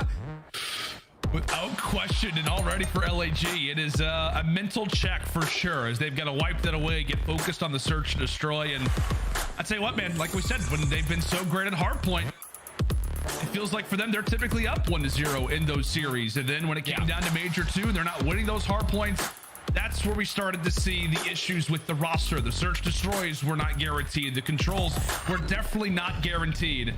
Hope that these guys have been doing a lot of prep work. All right, let's go, chat. Second game. Lead up to Major 3, especially on maps like this one. 0-3 so far throughout the season. As we get involved into the fight nice and early, it is Hook and Arcitys finding kills for the respective rosters. Yeah, and they got to show the work on their attacking grounds, because they're 11th in the league, going against Optic Texas, who are 3rd on the defensive end. The first blood comes in from Hook with the nade, but the trades are there for the Gorillas. So now in the 3v2 situation, you know you don't want to try to put this bomb down instantly as they get the information onto Dashy. But look at Shotzi. Is he trying to set up for a wall bang? He is indeed. Seen this spot a few times. Starting to be posted on socials now that rank play is out. And I'm sure for LAG, they're at least now aware of his position. So with that, the bomb goes down, and it's up to the 2v3 retake. 2v3 retake. Optic. Shotzi and Dashy are going to recoup. Get next to each other, try to play for a couple traces. They're going to work their way up, but Exceed is able to cut them down. LAG play the numbers correctly. They maintain map control. They get some information before they dedicate themselves to that bomb plant. I'm not even worried about it, Chad. I'm not even worried about this. It's just one map. It's literally one round. Keep in mind, Optic had no trophies to work with, so they weren't able to get in towards Cantinas. LAG with the aggression take round 1. And that's just one of the prime reasons we talk about Cantina control and Mercado. The reason why we focus so often fire, right? Even the red, search the red destroy ones are nice. On this map and that particular location. Try to make a retake on a team that's got control over it. The bomb down. Nearly an impossible task. We'll see what Optic Texas looks to do now on their attacks. And a pretty common route for Shotzi and Mercado. Make his way up through middle. Starting to cause some problems. First blood guaranteed. How about the second one? Do we hear 3? Not this time. Assault, thankfully, able to even up the numbers as he'll find 2 on the opposite side. Oh, that's great work right there from Assault. He was trapped. All the players from Optic Texas knew his positioning, but he's able to find 2 and get out with his life. Now to be able to make it a manageable play as the bomb is going to be down. Archdi's pops that dead silence is going to work his way all the way through back alley while Assault is just keeping them looking at him, putting all the focus onto Assault. But Archdi's with this position. He can make the play. He absolutely can. Both AR combos facing off against each other. It's Archdi's who comes out on top of that engagement, gets stuck on the bar, but does manage to get a good old haircut en route to staying alive. And now it is all on to the rookie, Ghosty. For a 1v2, I thought he was going to do something different. Happen. It is all Alec starting things off 4-0. I'm still not worried about it. I don't know about you guys. Right there from LAG because it was a 4v2. That was a 4v2 round. If you are Optic Texas, you got to make sure you're able to find that trade onto Assault. So then you can eventually put that bomb down. But once he's able to get 2, turn it into a 2v2, Optic slowed down their round. They're trying to see where they're going to attack from. But by the time Dashy turns around to pick up back alley, Archdi's is already there. You take him down, then you get towards your teammate to play the trade. And then Archdi finds the final kill onto Ghosty. LAG, 2-0. See if they can make it 3. Just trying to get involved in the search destroy early. As you can tell, the vibes are definitely high now in the Gorillas camp. That's now 5 in a row for Archdi's. Does lose his teammate. Has to be careful with his life. Great job for Optic Texas to single him out. However, once they find that kill, they don't really find too many after it. And as the dust settles very quickly, Jay, it is Hook in a 1v2. Yeah, it was all back and forth. Nothing but trades, but LAG come out on top. But now Hook, he has the opportunity with that silence pop to at least take down the first. That silence is going to reset. Going to go for the challenge. He's able to clutch on up. Yeah, he's feeling it today. He's feeling it today. What a route from Hook to Nuke. With that vast Nev in hand, keeps the engagements close, finds the first, finds a snap onto Assault. Great plays from the Nuke to clutch up the 2v1. Now Optic finally get one on the board. The Hook is ready to go, man. He was absolutely locked in that opening hard point. He was dropping bombs. He was fiery in the comms as well. And right there where Optic Texas very much needs an answer, he is able to deliver in a good old 1v2. Pops Daddy hits the route, and from there, Optic Texas very much still alive in the search destroys. They head back to attack, and as we said, very commonly so, over toward that A side again. Oh, but look at Hook. He reads the play from Exceed. They know where Jodeci is. Hook is going to fly. He's going to find another. Now, this time, you cannot let Assault. You cannot let him get 2. You have the numbers. Play your trades. As you have one player in Shotzi working towards the deep flank. Going to run right into him. And that's a perfect just like that, round chat. from Optic. All on the back of Hook. Tied up. Just Finds like that. the initial 2. They don't allow Assault to get 2 this time around. And then they send Shotzi on the deep flank to eventually take down Archdi's. Nothing but aggression. This map is so damn fast. Jay, Hook literally kills 2 people. He's got to be one shot and just jumps out. Ready He's feeling himself, man. Versus Assault. It was one of the more steady ARs that we've got in the game. Just absolutely feeling it. Goes for the heat check. And thankfully, Optic Texas do not throw that round away. But Hook, a lovely little force spree for the team. That one does come to a halt, but nonetheless, 2 rounds to start for LAG and 2 rounds to answer back from Optic. Shotzzy out of the picture, and Joe Deceives, he's got all the information that he could want. Regardless of that, though, Hook is just continuing to light it up. Hook is still just flying and frying. Like, finally, you're able to take this guy down. Now in a 2v2. You know the positioning of Dashy and Ghosty. The shots are going to come in from Assault, not able to pick up the kill. Now in the 1v1, Ghosty with the beatdown. Come in, boy. Hit him with the Mayweather. That's what you want to do if you are the young rookie. 3 rounds in a row for Optic. We got to see this again. We got to see this again. Oh, man. Bro, he proned on him and uppercut his ass. Shove it. Goodness sake. Nah, this man's a boxer, bro. This little eyebrow raise says, yep, you know. It's what I do. It's That's what I crazy. do. That was a big moment, though, in this game, Jay. I mean, like, if Exceed clutches that out, we're talking about now LAG. Now they get the momentum back, but that is now 3 rounds in a row for Optic Texas. Joe Deceives still yet to get on the board. We'll see if that can start to change up. Exceed now is looking to bring out the big guns. We've still yet to see that sniper from Optic Texas. Regardless of it, though, Dashy's at least able to find one, and we'll see if good old Joey D can get on the board. Mr. Deceives, can you find your kill in this round? Because he's going to know that Dashy is going to be sitting in towards top canteen as Exceed with that sniper. Watching that right window. Got to get out. Got to get out. You're in a 3v2 now. Just force Optic to plant this bomb. Still a lot of time on the clock. A lot of opportunity. Still, if an LAG player decides to peek on out, we'll see if Dashy can get that information. He absolutely has it. They still need to grab that bomb. We'll see if they decide to make that rotation. Player number 2 in Exceed is still holding the mid lane with the sniper. Ghosty and Dashy are going to know that. Hey, Monkey, you didn't see that, bro? You didn't see that movie? Nah, bro. I thought I was watching a movie. They just want to force Creed the bomb 5. plant. That shit was See, crazy. that player that was watching the cross. He rotates back. He's able to take down Dashy. Ghosty Nah, there's no way. To the 1v1. I was about to say, bro, if he did that, if he would have clutched I that, would have been like, nah, bro. I don't know what would have happened. But it almost did. I think the timeline Joe would have Deceives finally able to get one. Without question. But Joe Deceives able to get on the board. Finally. Put one up there. LAG take the round. He's just like, yeah, you know, no sweat. Started off 0-5. Really just allowed for dang Ghosty just to come with a quick little 1v3. All good. Sweat off the brow. Got to focus up if you're the Gorillas. Thankfully, you're able to finally stop the bleeding. After going up 2-0, you release 3 rounds in a row. The opposite direction. But, Jay, these have just been fast-paced rounds. What we expect here on Mercado. But you can tell both of these teams are just ready to showcase that aggression.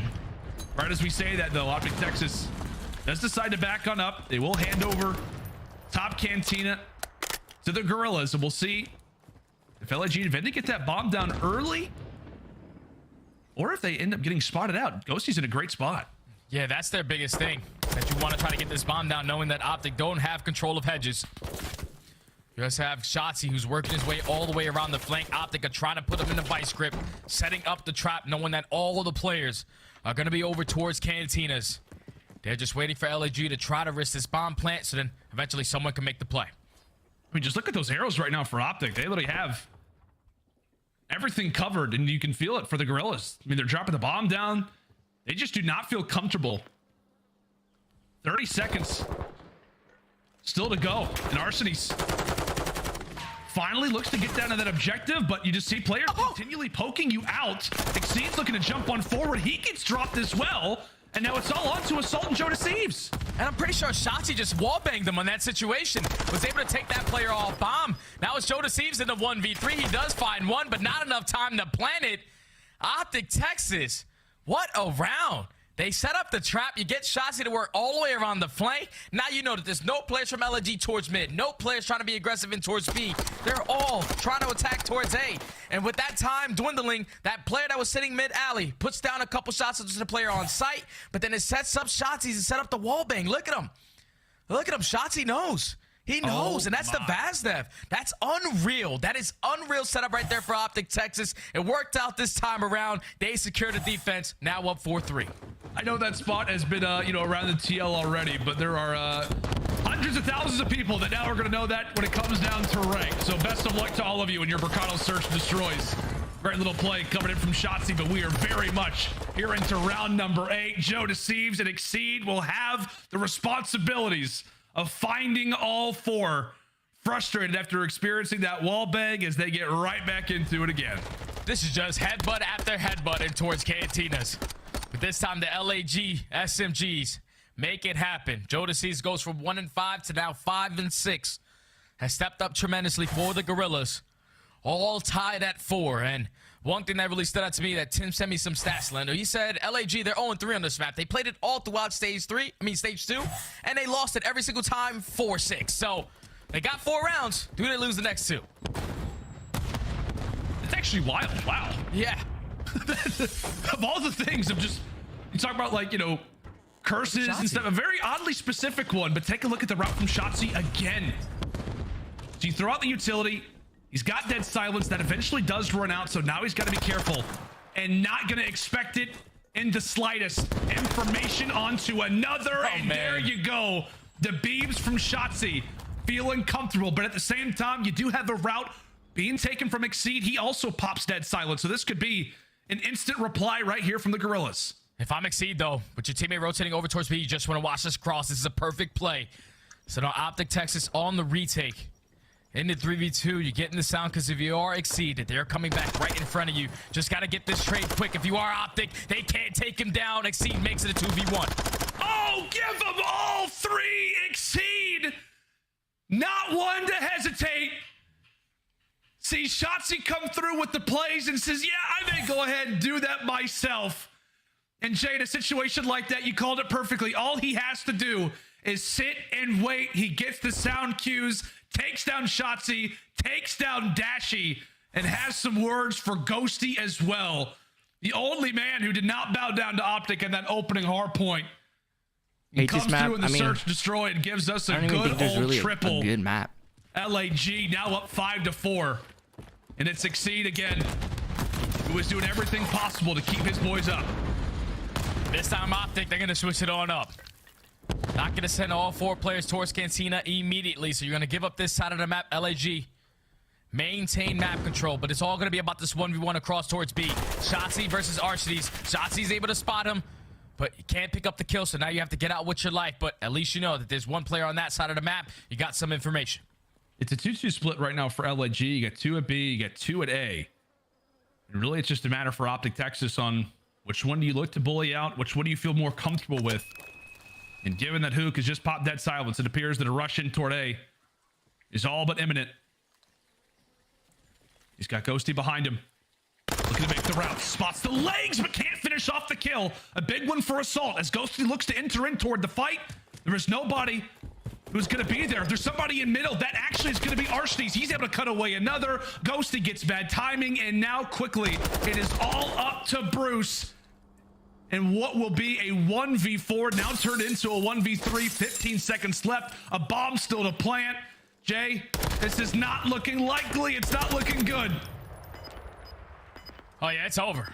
It's over. LAG are going to be able to take map number 2. Not even worried about it, bro. Back and we'll forth, take a 3-1. destroy. They have lost Mercado SD 4-6 every time. But this time, they are on the victory side, closing it out in a 6-4 fashion. It was just the SMGs, man. The SMGs made plays. Keep in mind, Optic Texas, they gave away a 2v4 round nice and early to the ARs on the side of LAG.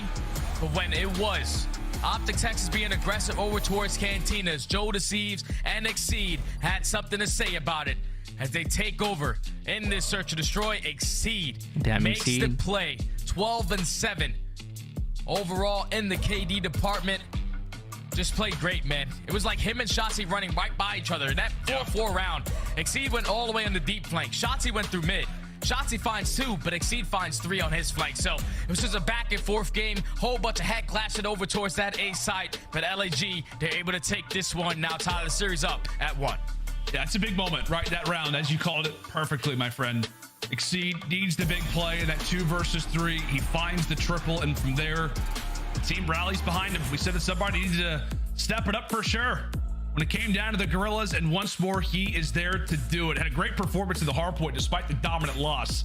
And he comes through with one of his better S&D performances here in this game number 2. Just like that, Jay, we talked about a dominant hard point, a well-replied S&D from the Gorillas. Lots of question marks on this roster. What happens if they lose hard points moving forward? It clearly seems that they have been in the lab when it comes to search destroy, but have they been when it comes to control? I don't know, man. The next control is LSELO. Neither one of these squads have had a lot of success on it, so I think whoever takes this control is going to be able to take the series. Okay, well, that's a big statement. It is the swing mode for a reason. We'll see who can grab that advantage. As we're all level at 1-1. Optic, Texas, LA Gorillas will continue right after this break.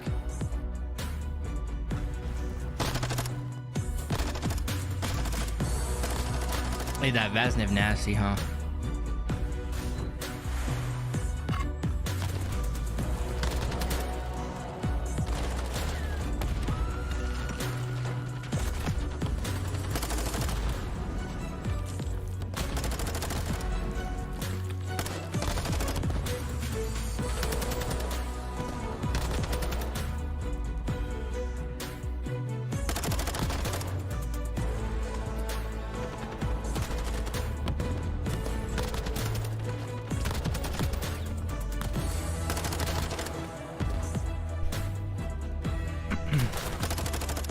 Well, anyways, I hope you guys are having a good Saturday.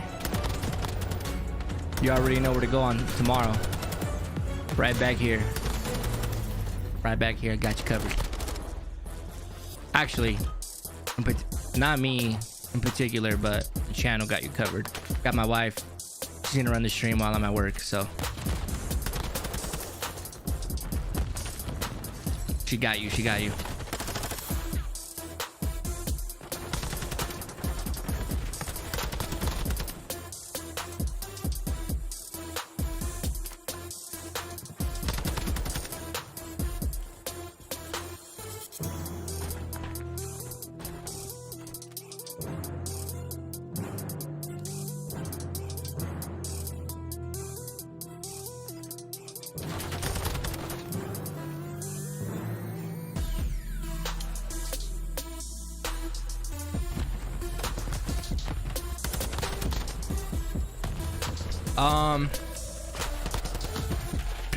I am actually a correctional officer. I work in a prison.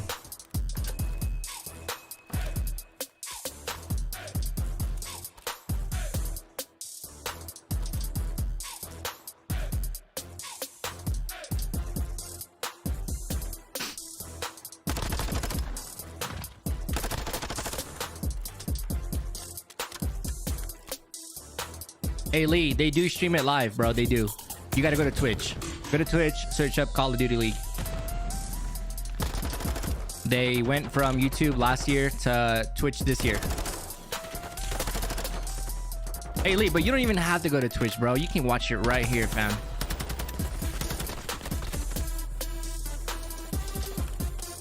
The difference between theirs and mine is that you get to see me, which it is what it is, but on top of that, you can watch it in 1440p.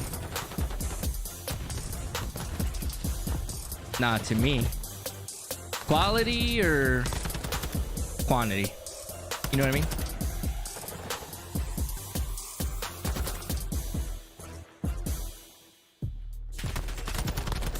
Shell, I was just joking, bro, but I appreciate it.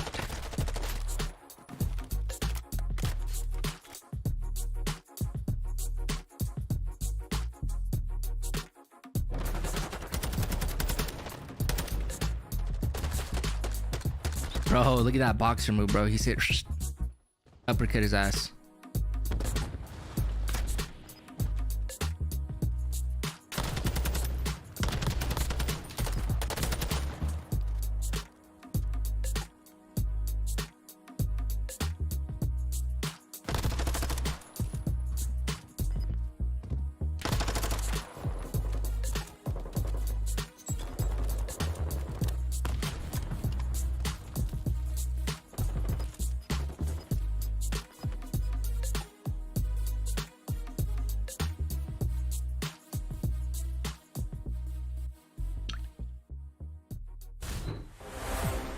Howdy, friends, and welcome back. The LA Gorillas taking on Optic, Texas for really both teams' First series here in major number 3. As we're 2 games sure. deep, and currently it is a 1-1 This was actually like my first time doing it as too. we get ready to load The in last for major a was my first time. LSCLO control. Talk to me. What do you want to see out of Optic Texas? What do you want to see actually, from the main LAG? reason Give me was one because thing in I was sitting specific at for work, both of these rosters right now. We need to and see I wanted Optic to Texas take actually some like attacking rounds, see how they they are were great doing on the defensive end. Third And overall just in like the many of league. you It's just guys, they do struggle with their attacking rounds. So you got to Twitch try is to blocked. find some success there. And then on the opposite side for So LAG, I searched up. they just I struggle went on in YouTube. I control searched in it up. Luckily, general there when was it one comes to guy slaying.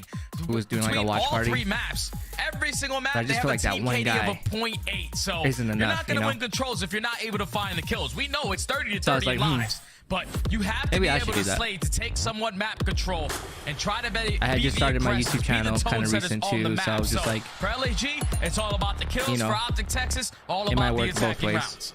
I'll be able to provide That is a good quality stream for people, and at the same time, like, what you need to be looking just out kind of for get my both of channel these going, you know? rosters, as we talk about so often, control a game mode that maybe isn't focused on as much as it should be, but both these rosters, what it would mean to go up 2-1 versus the other. Optic off of a dominant respawn, LAG off of a very gritty search and destroy victory. And historically for the Gorillas, Jay, throughout CDL history, every year of the CDL, the Gorillas have been bottom of the barrel in the league when it comes down to game 3, domination or control. They finally need to get a roster that can walk away with some dubs in this spot. We'll see if they can come away with a crucial one today. As Optic Texas start things off on attack, and Shotzi, well, he looks to hit some routes. Yeah, Shotzi, he's just trying to be a rat. Just trying to find the timing on a couple of these players on the side of LAG. But with his teammates dropping, you have to eventually allow them to get out of the spawn. You might want to try to back up or at least stay aggressive to catch a couple players coming off spawn. As Shotzi gets the information, 2 players are going to spawn out towards Cliff. The stun is able to connect, but Optic, we need to get a move on it. Let's try to get over towards that A point if we can. This is the life of an SMG on LSCLO. We go to A, we go to B, and now we're back at A. I finally got a kill, and let's see what they can do about it. Shotzi, the first line of defense, has got to be careful inside of that A zone, as he'll be the man that helps grab that first segment. Meanwhile, Hoop trying to do a bit of damage. He also will fall. So Ghosty drops, and now it is all up to Shotzi. I mean, on his POV, pretty much all round long, and somehow the man is still alive. He's lost all reinforcements, but he has been really been the guy to do the OBJ so far. Yeah, he has not died the entire map. Still sitting at a nice little stat line of 1-0, but finally he's able to get takedown. Assault and Joel Deceive combined for 3. And are able to not allow Optic Texas to close out this A point and extend time by a minute. So now with 35 seconds, Optic have to try to fight out of their spawn. Couple stuns connect, able to find the kill onto Joe Deceives, and they see 2 dead. This is where you strike towards one of these points. We'll see if Assault can stay alive, because right now Arshties is on the other side of the map. So he'll have to go clutch, wait for a few teammates to come off his spawn, and really, he looks to buy time by going on the flank. The smart route, the smart hits coming in from the vet, as he'll eventually drop, but everybody else will line up there for Optic Texas. And with that, the stack will be in. That is 3 segments in the books and another minute added onto the clock. And now look at the positioning right now of Shotzi. Oh, he was able to get called out. Joe Deceive is able to take him down. So now if you are LAG, these kills are massive, because you don't want to go forward in and then eventually spawn all the way to the back left. But as long as you're maintaining this cliff side, you will spawn closer to this B point. So Optic is trying to chain a couple of these kills together. You have a couple players trying to go on the flank. Hoop is going to get taken care of. LAG so far holding on. You can tell right now for Dashi and Ghosty, they're just kind of waiting. Maybe Shotzi to hit a route, waiting for somebody to reveal themselves. Joe Deceives, eager as ever to get involved in the gun engagements, and he's responsible for taking down both of the ARs for Optic Texas at the same time, though. We're talking about aggression. That's not going to be 4 in a row. So Optic with a bit of a lane, and right now for Arshties, he's doing his best to try to cut away someone who is in their base. Shotzi eventually drops, but by his positioning being where it was, Jay, it has now opened up a lane for Optic to get onto that B zone. Yeah, the clock is going to be stopped, and keep in mind, when you're paying attention to those lives remaining, it's 7-10 with 30 seconds now. You're able to take Ghosty off, as that first tick is going to be done. Optic are trying to set up this pinch. This is going to be their last push. The player that's coming off spawn, which is going to be Ghosty, has to play nice and slow, but Arshties is cutting them down through the back end. With only 15 seconds left, Optic got to go. To do indeed. However, Arshties does get snipped out. That's going to be the first pick. Joe Deceives, the farthest pushed up player right now for Gorillas, doing his best, and it's all on the rookies to come away with 3. Assault will clean up the last one, and from there, the Gorillas are able to walk away with what was a very very hard-fought defensive round for them. They go up 1-0. I think the good job from LAG, though, is that they didn't give up A that easy to Optic Texas. They were able to trade efficiently when they needed to. And then with them giving up that 8 point, it was 18 of 14 in lives remaining. Optic Texas didn't have any white control. They were forced to overextend throughout that backside through courtyard.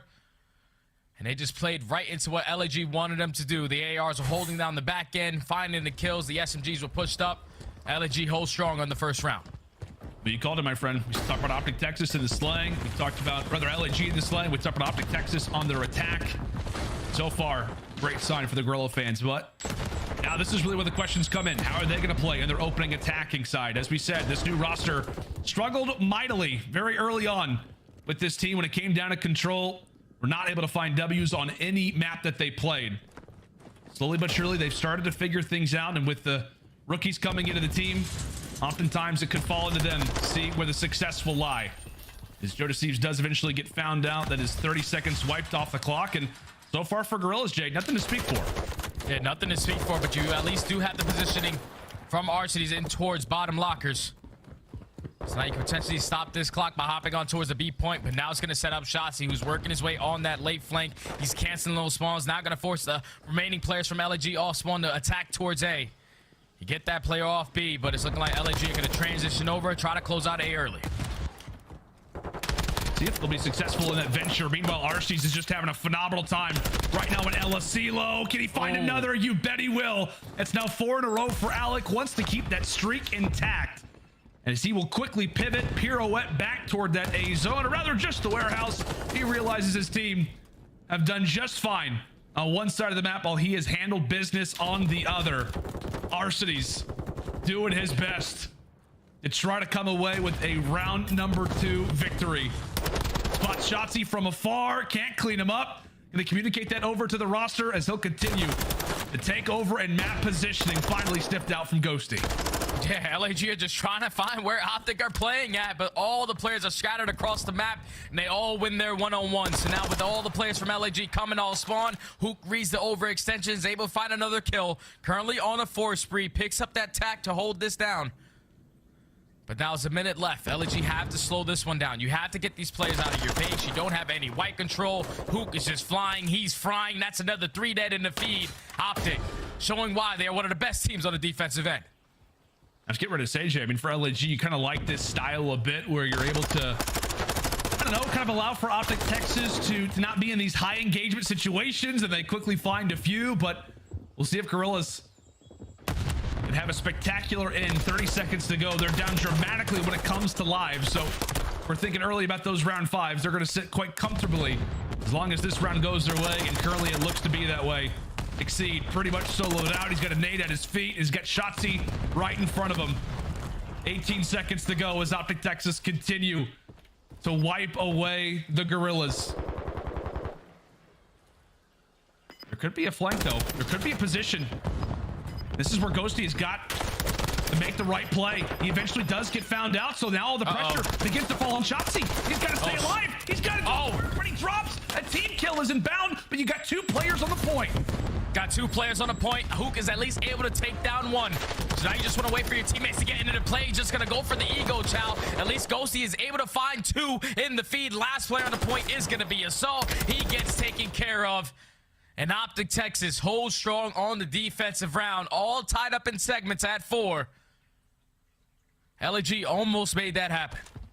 They did. I feel like for Assault, he was just dodging nades. He was dodging bullets. He was just waiting for a teammate to come off the spawn. And that is what we know on Elasilo control, my friend. Like, it's just a matter of, like, you find a few kills in a row, and then instantly what seemed to be a pretty well-controlled defensive side from Optic Texas ends up being a scary situation toward the stretch. And in the end, as you said, they give up that 1 segment over at that B zone, and now we are tied. In need of a big moment here on the attacking side for Optic Texas. We'll see what they can do about it. They send 4 strong through the middle of the warehouse. Meanwhile, Joe Deceives looking to get all kinds of comfortable inside of their base. Yeah, Joe Deceives is just going to take his time, but that stun is going to connect. The nade is going to connect. Ghosty is able to take him down. So now with 2 dead on the side of Optic. Probably just want to transition your way over towards B because the spawns for LAG are going to be towards the back left, but that's already 3 dead in the feed. Would look like to be a great play about to be set up from Optic. Instantly gets shut down by all the kills on the side of the Gorillas. Optic Texas now all spawning at white. Have to sprint on forward towards that B point. Really the biggest player right now on the map. Very well could be Joe Deceives, given his opportunity. The same thing, you could also call it for Assault. Nice little flank being established from the Gorilla side. His Optic, they all spawn up to the top side of the map. They form a line going into the soccer field. And from there, LAG able to poke away at them. A frustrating start to this control. As for the first time, we've finally seen somebody get on an objective. How long will it last?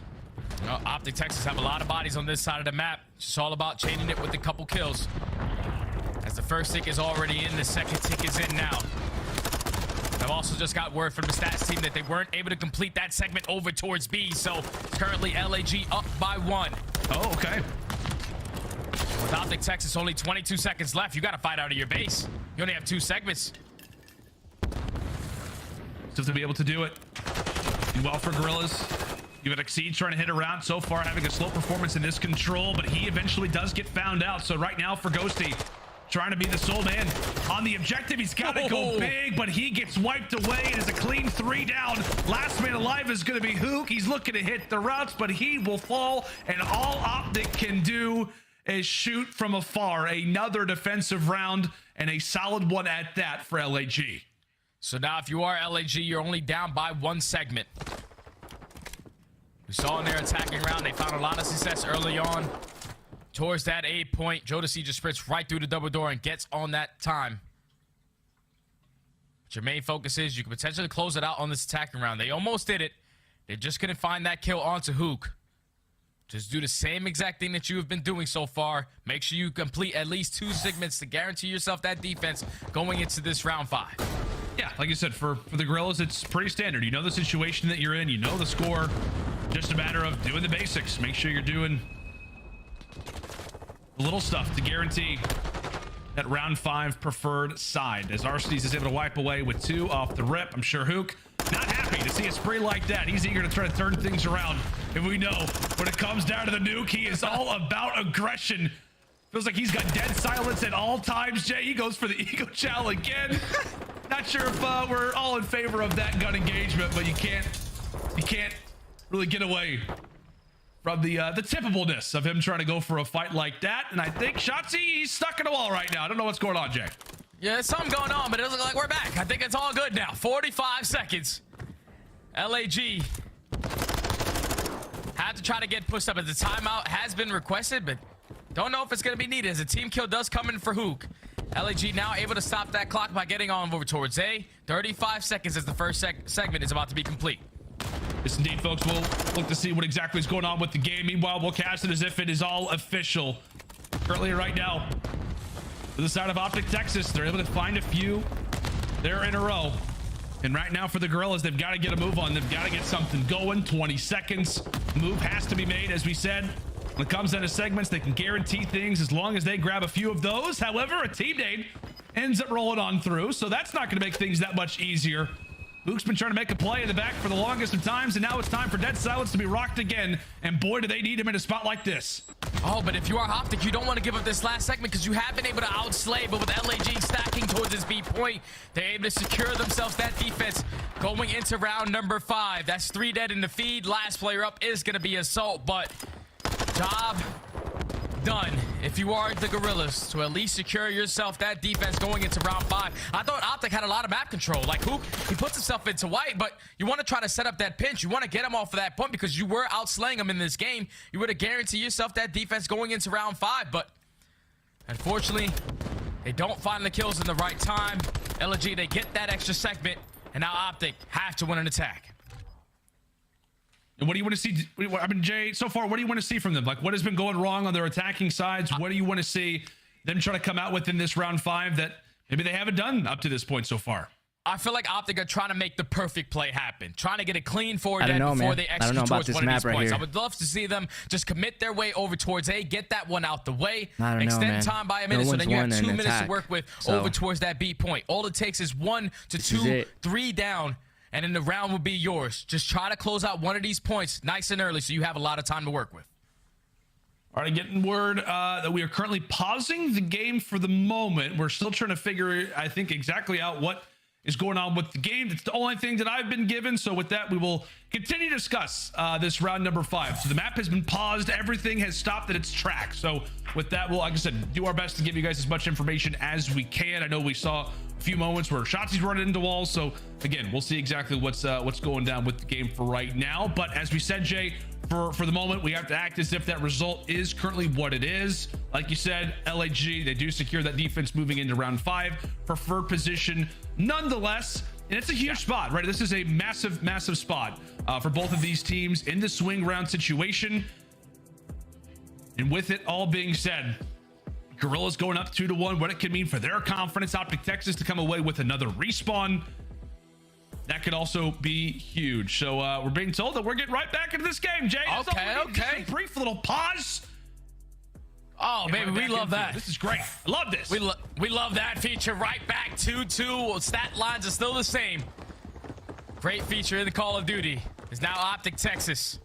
Now have to win an attacking round. They're going to send this time 2 players over towards A. They instantly get on the point. Great game plan so far. Not exactly what you want to do, though, if you are Hook. It's a GM right there with you, man. I don't know. Shotzi's body just fly across Elasilo, and it will be able to escape for the moment. Trying to stay alive behind enemy lines, but he quickly does get found out. Now for Optic Texas, they begin to pivot. They begin to force their way toward the other side of the map, and that is right where LAG are waiting. Into the jaws of death they run as Guerrillas up early in lives. And now Optic, with only a minute left, and all the spawns coming over towards white. You have to try to get these players out of your space. As Ghostie's at least able to take down Jodeci's from top mid, but now you're focused on where is Assault, where is Arcades, where is Jodeci's?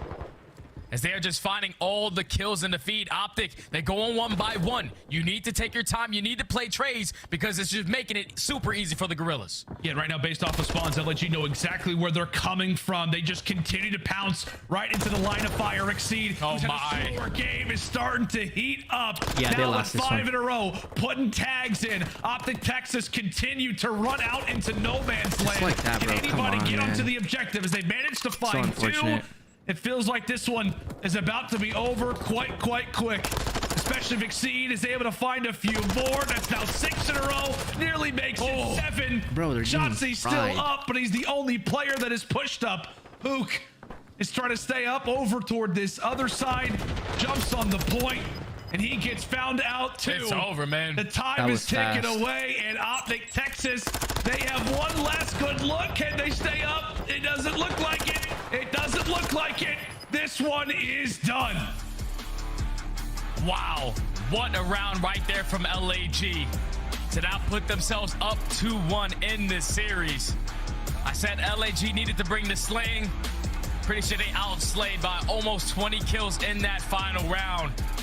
They did just enough to secure that defense, put them in the trap, control the spawns, know exactly where they're coming from. That's got to be devastating right there for Optic. They outslayed, they held strong on the defensive side, just allowing LAG to have that one more segment complete. Yeah. Doesn't allow them to get that defense in round number 5. And now, Lando, this series gets really scary for me because Optic Texas are going into a Fortress hardpoint where on the season they are 0-2 compared to the Guerrillas who are 3-3. But with this new roster for the Guerrillas, they are 3-1 on this map. And it all comes down to their rotations, man. The SMGs put on a lot of pressure, but the ARs on the side of LAG and Assault and Arcades are always going to set their SMGs up on the better side of the map. And you and I chatted about it, you know, coming into this series. You and I go over, the maps and modes, talk about the vetoes, etc. We're like, okay, the hardpoint could be great for them when it comes down to this next Fortress, but it feels like at times, at least the previous iterations of Optic Texas sometimes get overwhelmed. Like you said, those little fundamentals start to go out the window. So many things to think about. And I think it's fair to say, man, this is really where they're going to need Ghosty, right? We talked about how great his communication was. Somebody, I think, and someone like Parasite, who's talked a lot about Ghosty's performance in challengers, how he's almost like a human radar in hardpoint when it comes to spawns.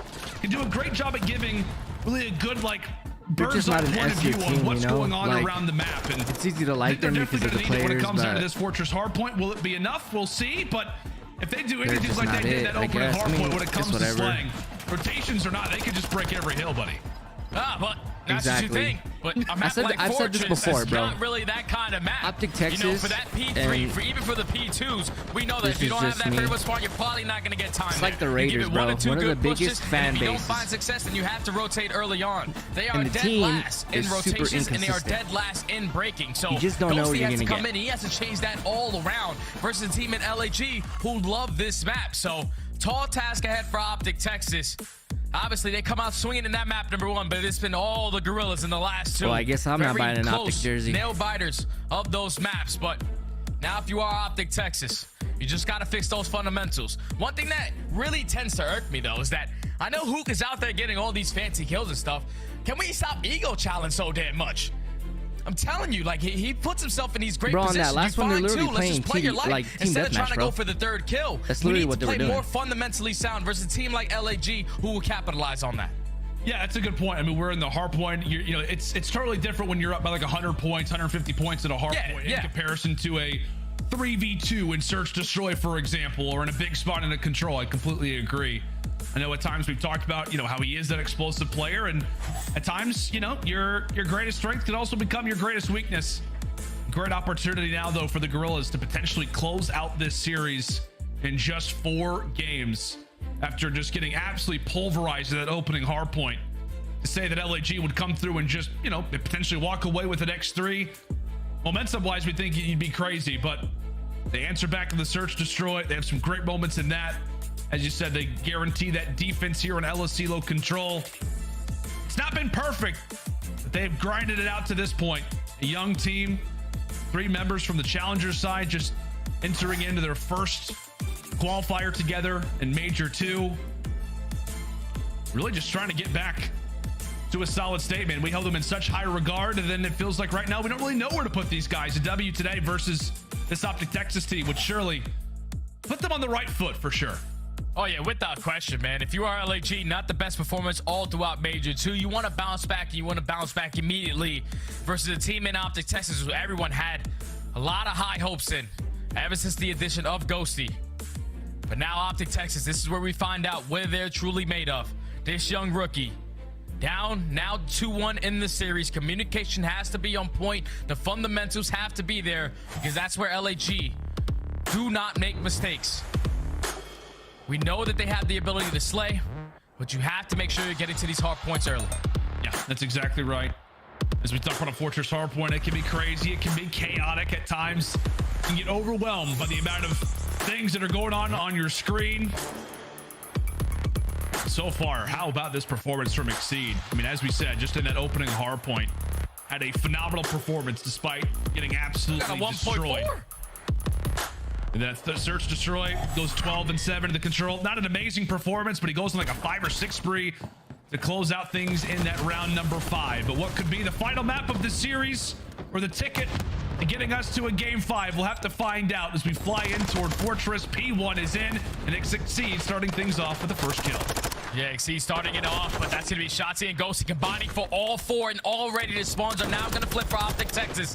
Exactly how you want to have a start. Only giving up 8 seconds at P1. You get all your gunfights, and now you're forcing LAG to break out of the trap.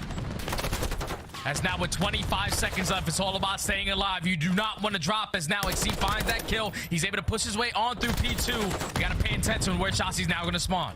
Yeah, he absolutely do. So right now, Hook decides to jump on the objective, wins that 1v1. As we said, with Exceed being where he is, he gets that close spawn. So now he's got his good old rookie compadre, his SMG duo, and Joe Deceives now to try to make the plays in the back. But Ghosty, nice little headshot. That nice play that LAG nearly make is onto the rookie to make the play. He secures the spawns, and now Optic Texas have got P2 control. Yeah, Optic Texas have full P2 control, and they are trapping LAG in towards the back. Gorillas probably have one more good push before they have to chalk this one up, but Assault taking out Dasher from top single is a nice opening. But try to execute this break. Shotzi trying to hold down Art. Shotzi's able to find 2. Last 2 players from LAG are going to push right on forward, but it's on Shotzi now. The only player from Optic Texas trying to hit that early rotation. You can see he's almost like trying to make Assault give the comm that he's going for the rotation, but how in the world is he alive? He's making LAG absolutely sweat it. Not only are they trying to get to the hard point, but they're just trying to figure out where this guy happens to be. Pops dead silence, and like a thief in the night, once more continuing to haunt the LA Gorillas. Is that about to be another one? Thankfully, Joe Deceives eventually there to cut him down. A solid start to this hard point for Optic, looking like the last one. But can this be the HP where LAG turn it around? That's a 3 men down situation to start. Solid job as we head to Fountain. Yeah, they're able to hold on the first push. You have Joe Deceives, that player who's slowly trying to work around this pinch. She's just keeping those falls from Optic Texas all the way across the map, as now they take care of him. Gonna put a lot of pressure. Use all your attacks to blow up all the trophies. Fly right on through the front. They're able to find the break. Now the kills are big if LG can pick them up.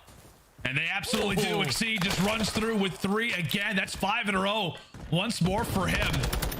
A great opportunity as he's able to seize it, and LAG continue to pile on the points, trying to get back in this game. But with those 20 seconds, I'm sure for Optic Texas, they're going to go ahead and decide to chalk it. But at the same time, LA Gorillas, they do a wonderful job at not just getting the time, but also breaking through the setup. This could be a chain of hard points, especially if Exceed's able to stay alive. He eventually falls, and so does Joe Deceives.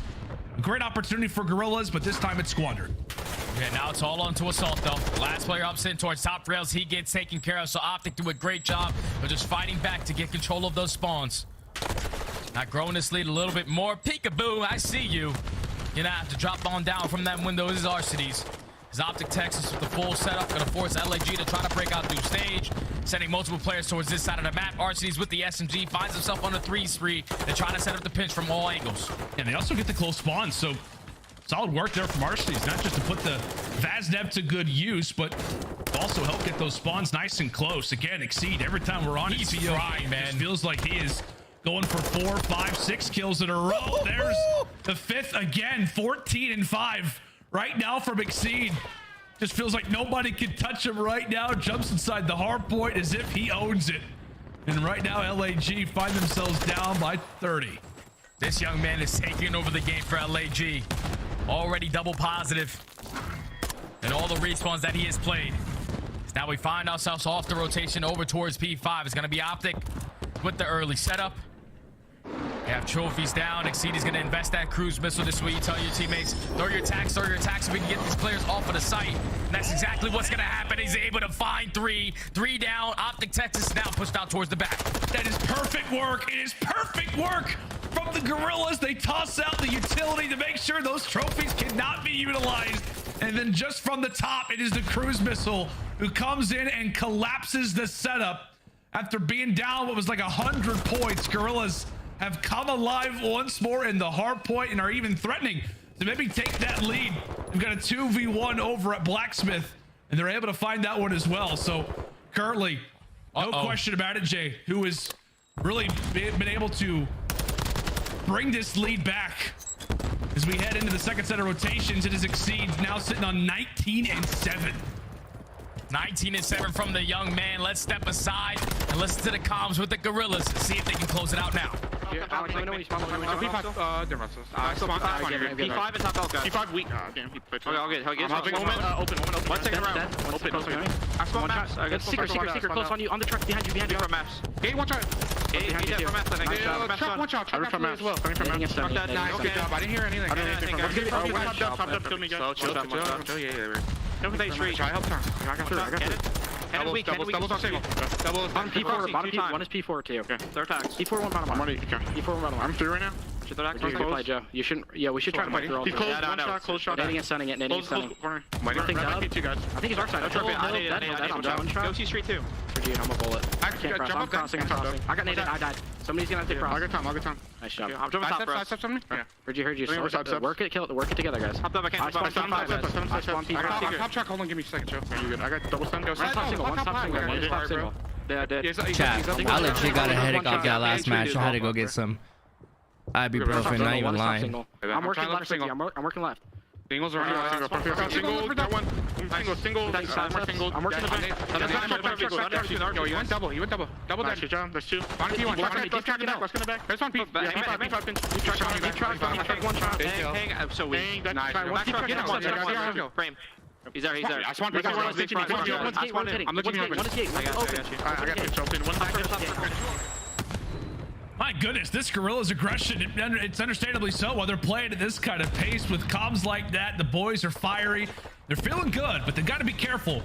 Because when it comes down to that scoreline, Jay, they desperately need to have a solid hard point here at Fountain. Considered one of our better hard points in the game, but if it is Optic Texas who comes away with the break, that very well could be what decides this game. Oh, yeah, but that's a big kill. At least Exceed is able to find one, but look at his teammates spawning all the way across the map. Exceed is not making any mistakes. He's reading every play that he needs to as he finds another 3 in the feed to secure the spawns. The pitch is now in. LAG with a great hold so far, now forcing Optic to just run straight on forward. They are set up for the pitch. I haven't seen Optic get a kill in such a long time. The SMGs from LAG so far putting on the pressure. It's a 12-team streak, as we said. Take a look at them now. The boys are flying, and right now they are frying. Hello, Joe. Oh! That's now 5 in a row for him. Everybody having their opportunity with the spotlight item on them. An absolute highlight reel lately from the Gorillas as they are about to reclaim the lead over at Fountain, a full 60, and right now Joe DeSeves is going for the routes. Now they can 7, nearly makes it 8, but at the very least, Jay, he's got a cruise missile for the rest of the game. He's got a cruise missile to work with, but what a play between Joe DeSeves and Exceed to now allow LAG to take the lead for a little bit as Optic Texas is going to be fully set up for this P4. We just need to get a hold, man. You know where the push is coming in. Joe DeSeves finds another 2. Now you have to get out of the point. You have to play for kills. Ghosty goes behind the cells. Trying to prepare for what could be a break. You can tell he just doesn't feel comfortable to get inside of that hard point. Who could blame him, especially with the way that the Gorillas are playing at the moment. They've got a full-on swarm around the cannon. Shotzzy doing what he can to stay alive, but he's got no reinforcements. They've singled him out, and they've broken again. They have broken again. Is now Optic Texas. Their spawns all the way across the map. The only player here that can contest is going to be Shotzzy. He gets taken care of. So the final 10 is going to go in favor of LAG. And now the split spawns come in. They're going to be able to win that rotation over towards next. Optic still putting on a lot of pressure. We have to make sure we're setting up for new because you got to keep in mind, Joe DeSeves still has that cruise missile to work with. That's exactly right, and that very well could come into play when we're thinking about the future. We're thinking about, you know, the P1s, the P2s. So here comes one of the few streaks that you're going to have if you are LAG. Joe DeSeves looking to bring it in. It's got Shotzi's name on it. However, the trophies are able to save the day this time.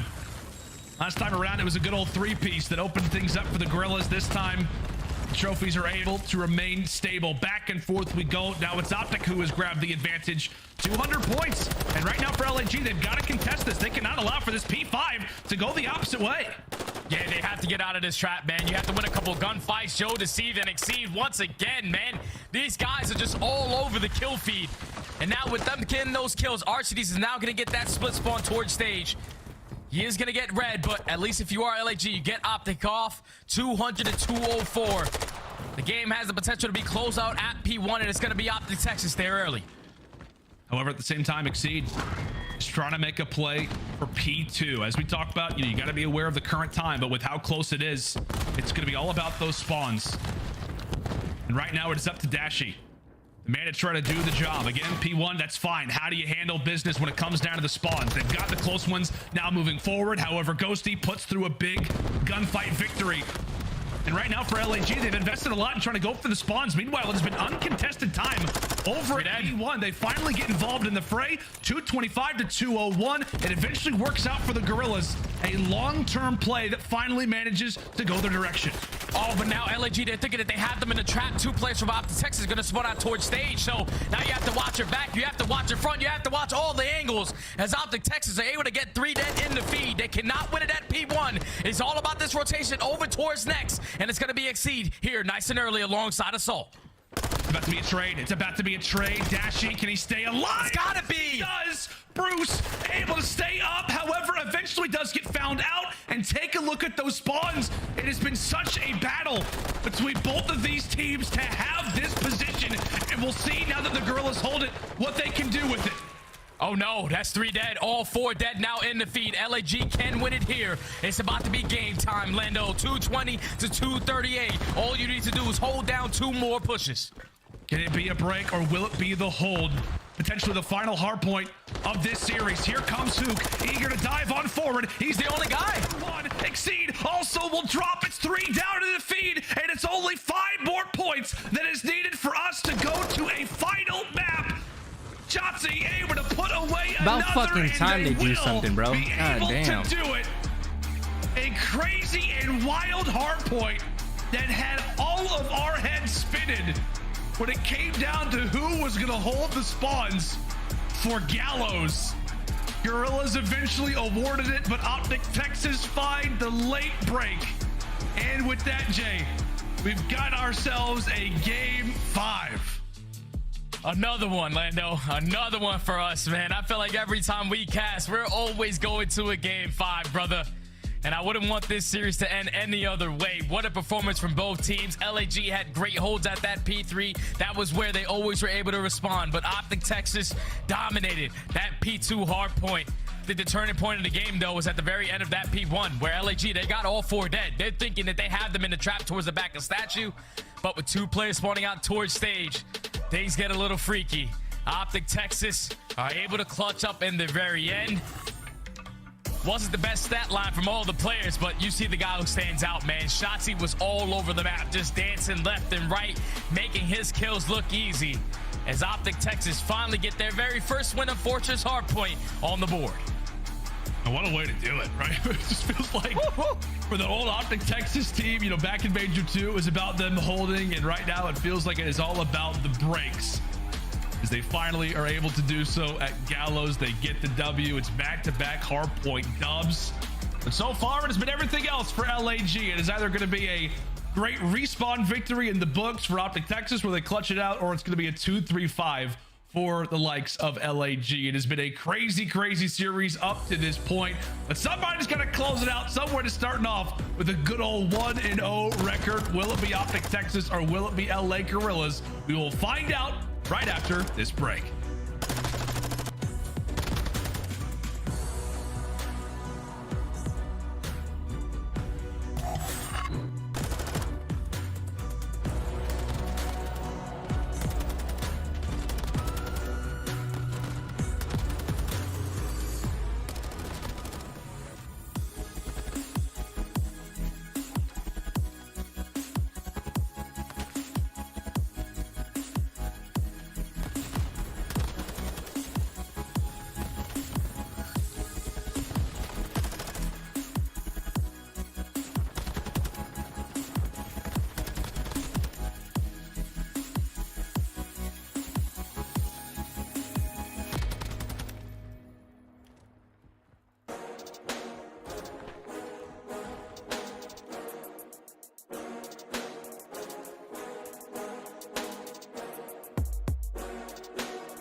The Call of Duty League is presented by the GMC Hummer EV Pickup, the world's first all-electric super truck.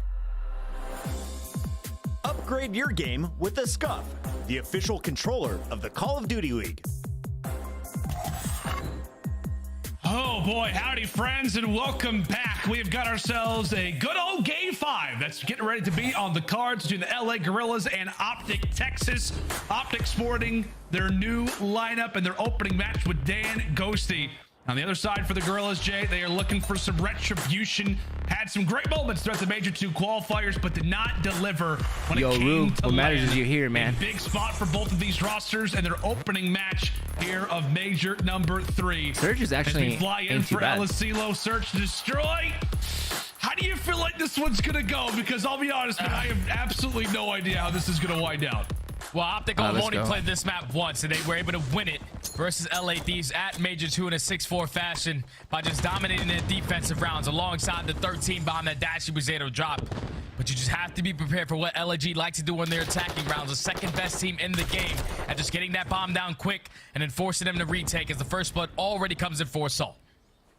You can kind of tell, I think, for Optic Texas, aware of what we all know that LAG like to do here on Elasilo, Search, Destroy. Get the bomb down fast and allow for the opposition to retake. Shotzzy looks to make the early hit to the soccer field, and he gets found out. Right now, Exceed with the big gun, and understandably so. Right now, he's sporting a 1.2 plus so far throughout this series. Yet to deliver a first pick for LAG, though.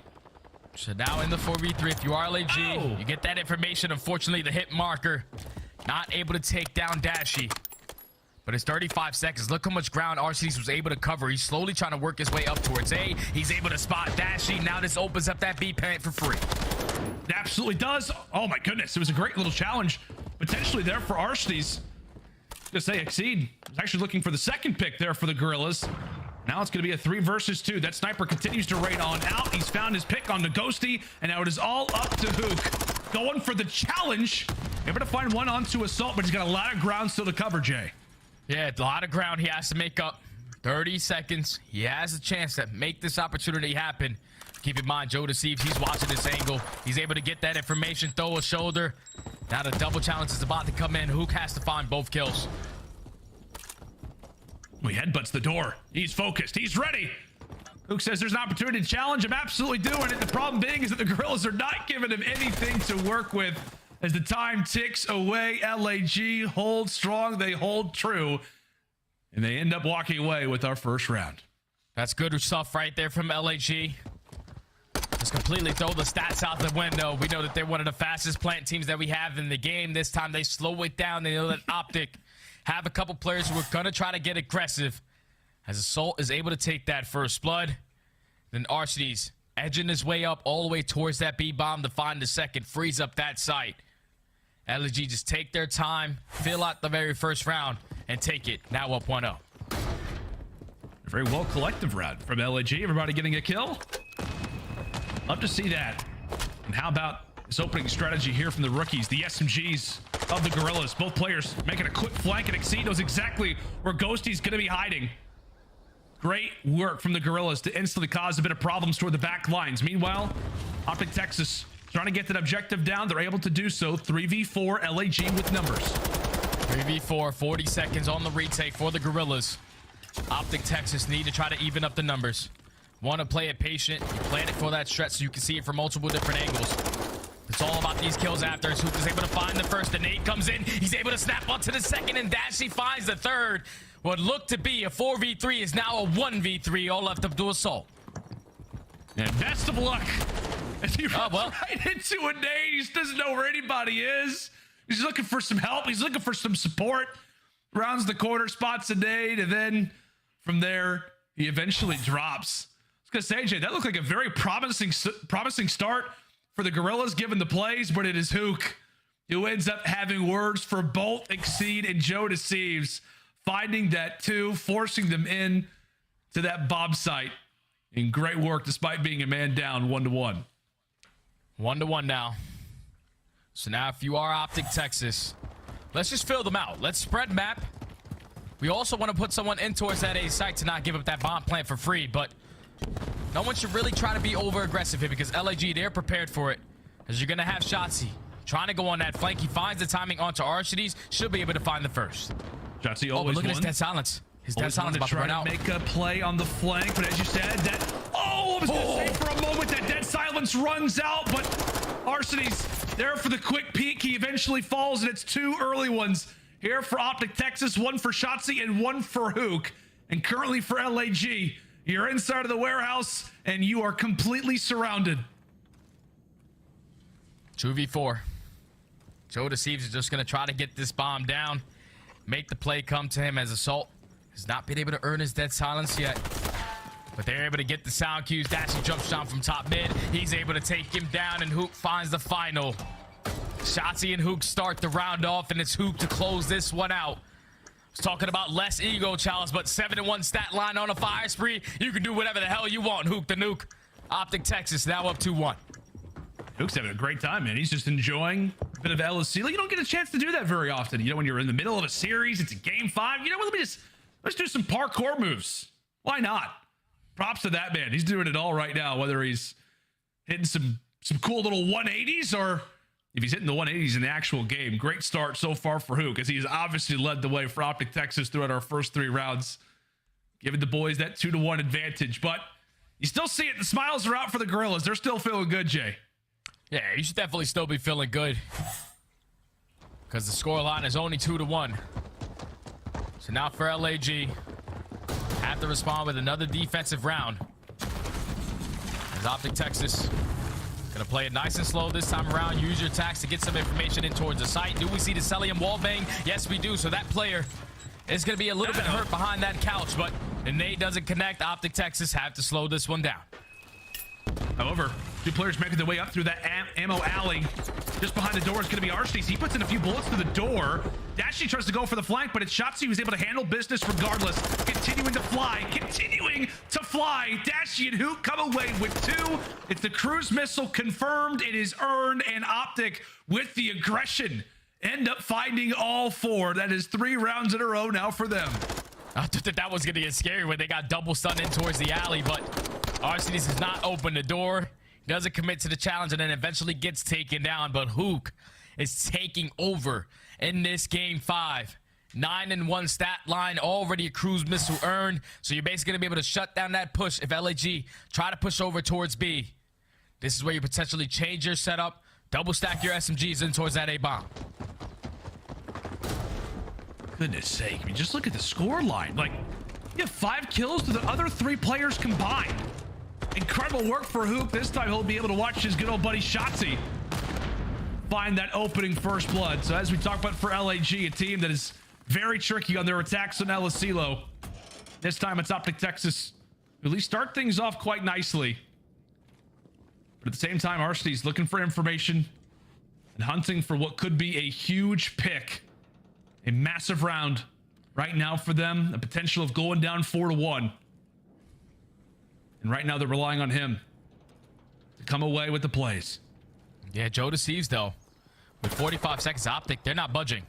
They're just trying to hold strong. They're going to give up this bomb plan. It's time for Archides to strike. The sound cues come in, and Shotzi's ready for the gunfight. All left up to Assault in another 1v4 situation. He finds the first onto Shotzi, but Hook has him lined up. Hook is able to hit the shots with the Vaznev. And I'm pretty sure that young man in the nuke is now on an ace spree. 10-1 in this game 5. Feels like we've talked about everybody coming into Major 3 but Hook. We've talked about Shotzi. We've talked about how his game's going to be impacted. Obviously, Dashy. And no surprise, Ghosty, the talk of the town. But you've got to give some love to Hook the Nuke. Performing great at that opening hardpoint and coming to play when the team needs him most in the search and destroy at 10-1. He's already got the cruise missile. And right now, he looks like a streak himself. Could look to invest it in this round. We'll see what the look appears to be right now for Optic Texas as they come into a valuable round. And understandably so. We'll see what information he can find and what kills potentially that Hook can find.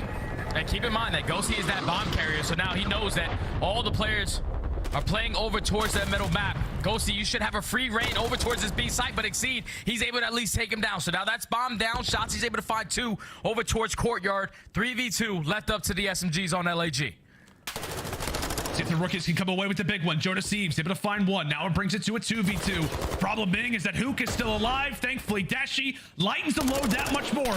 Brings it in now to a 1v1 in terms of this position. Hook's going to wait for Dashi to arrive. Pops dead silence, and can he escape with his life? You bet he will. And right now for Jonas Eves, can he make his way here in time? Oh, Hook with the snapper again. I think has some assistance potentially in that gunfight, but he can do no wrong. And of course, it is Hook to do it. 11-1 and 1 round away from closing out this game 5 for Optic. Man, that guy is just taking over. Just chows after chows, winning all the one-on-ones that he needs to. Alongside his SMG duo and Shotzi, who opens up that round with 2-piece. But now it's going to put Optic at game point in this game 5. They usually have a lot of ice in this game 5. 6-1 overall record. Can they potentially make it 7-1 in this final round? Honestly, man, can Hook just hit double digits? That's my question, Bruce. Off to a great start. Thankfully, if you are an LAG fan, Exceed is at least able to even things up with a 3v3. Shiatsi on the ladder somehow stays alive. Movement continues to impress. And for LAG, that's going to be a frustrating fight to not win. Chat. Without question, man. Hook is really 11-1 right now. The bomb is still going to be down. Arsenal's that's crazy. Invested that dead silence alongside Assault, so this is when they have to try to make a move. As Hook is just going to chow again, finds another one-on-one versus Arsenal's 10 streak in the search. What in the world was that? That was an snapper, brother. Snap. It's about to be. Oh my! 11 in a row. 13-1, and Exceed has got to be terrified. Holy shit, bro! He did that. He did that. That's crazy. Optic Texas, the game 5 victory. Who said Dashy? Last time we played this map, we did win on it with you dropping 13, but I'm gonna one-up you this time around, and I'm gonna go 14-1 on a 12 spree to close out the game. Basically a flawless search and destroy in this game 5 from Optic Texas. Bro, he was on something. Game plan was on point. LAG did not have a lot of success on their attacking rounds. We know what they're usually strong at is their quick plants, but it was the SMGs, the presence in towards bottom mid that did not allow the Gorillas to get that bomb down. As you see the stat line, that guy, he's a man on a mission. That's a nuke for real, my dog. That guy's unreal, man. I mean, he's going to drop a nuke, like 25 kills in this game. Saw past 7 rounds. By the way, Shotzi, 4 first bloods. That is insane. Hook, no first bloods, but it does not matter. He got every other kill, it felt like, on the map. And that's what we start to talk about. You know, can it be a crazy game 5 victory for the Gorillas? Can they come away with, I don't know, I guess you could kind of consider it an upset, consider that Optic Texas are off that top 4 finish, whatever it may be, regardless of it. Hey, Chad, at least we got that dub, right? At least we got that dub. Belongs to Hook the Nuke. Drops 14-1 just through 7 rounds. Impeccable stuff. And just like that, Jay, it is the first W here for Optic Texas in Major 3. And also on top of it all, the first W in the CDL for Dan Ghosty. And that's a big W indeed, my friend. You're able to take 2 hard points versus a team who used to be really good at hard point, but ever since Major 2, it's been like, what, 1-6 for LAG when it comes to hard points? They have been struggling in that mode. You take both of the hard points because that's the mode that you play a majority of the time when you're practicing, but then you clutch up at the very end in that game 5. Obviously, Optic, they got to go back. You got to do some more reps in Search and Destroy. I'm pretty sure we didn't see a sniper for the first time on the side of Optic Texas, so I'm excited to see how they develop going forward. Yeah, wasn't the perfect series by any means. Definitely had their moments where it wasn't the greatest, but you'll take the goal to come throughout our Major 3 qualifiers. But job done here for Optic Texas, and job done for myself and Jay as we toss it over to the desk. Take it away, guys. Great work, gentlemen. 5 games from them both times they're on camera today. Glad they're done for the night. But let's talk about this one, because we were originally planning on giving Ghosty a grade, going over his grade card. Instead, we just got to talk about the guy they added. Who comes in? Everyone on the green wall questions the decision. I don't think think there's any haters questioning him right now. He sets the new record in Search and Destroy with 12 straight kills, passing Simp, who had 11.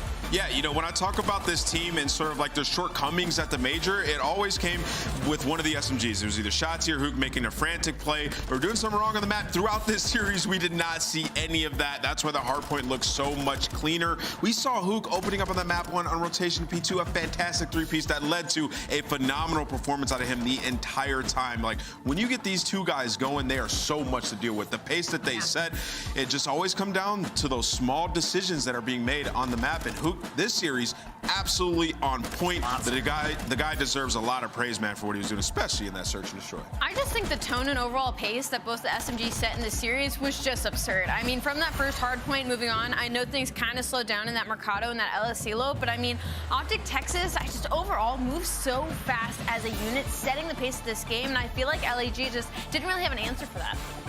5-1 turned into 6-1 as Hook drops 14-1 in the final game. That's a 14.0. Next match is next Friday against Ultra, the bro. SMGs were the difference You already know where to makers. catch it, though. Nameless. You ain't even worried about that. Is Shotzi the entry man, the MVP? Who are you Friday giving it to today? Hook, 100%, man. The plays that he's making on the map were just unbelievable throughout this series. You know, he's a guy like a lot of people are talking about. Some of the plays that he made at the last major cost him maps, but in this one, you could tell he has been working on his craft, trying to get better to make these smarter plays in the map, and it looked way more comfortable for them in a lot of these situations. We were questioning Optic without a coach. Who's making the decisions on the players? Let's get your initial impact and initial reactions here, Nameless. You can go first.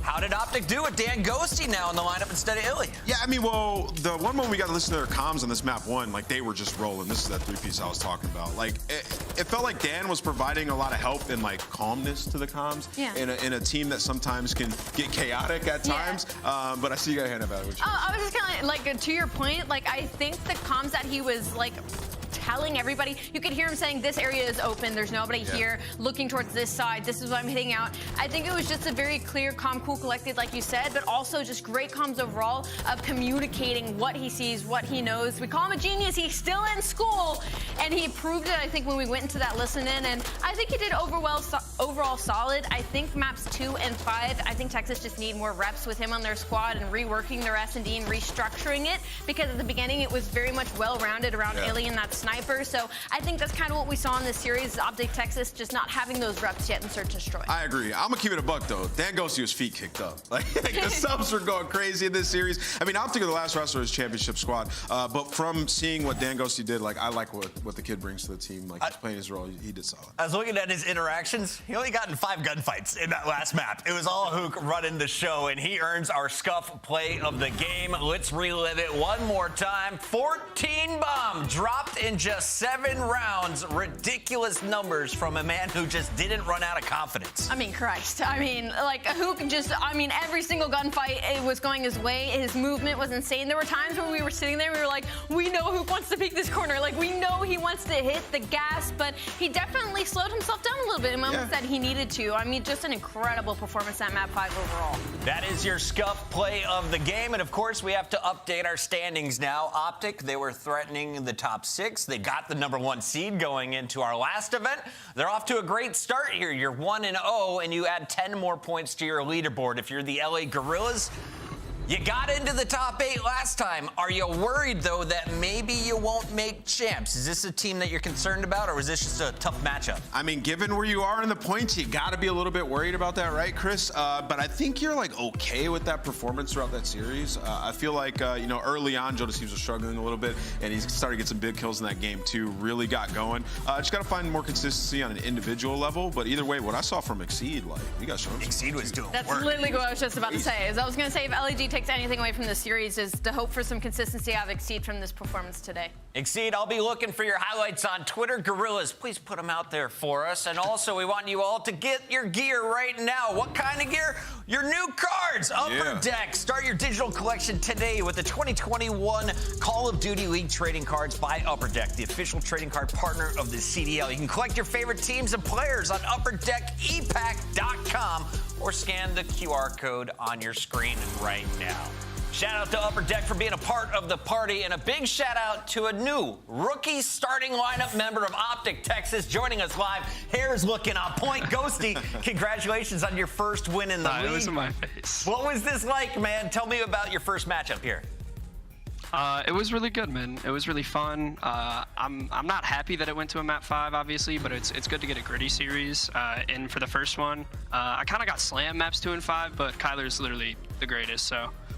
We got a chance to talk with I Hold Shift at the start of the show, and for anyone who missed it, he kind of highlighted your path, that you started as a competitive player at the Call of Duty college level. Then, of course, you went to Challengers. Now you've got a starting lineup spot.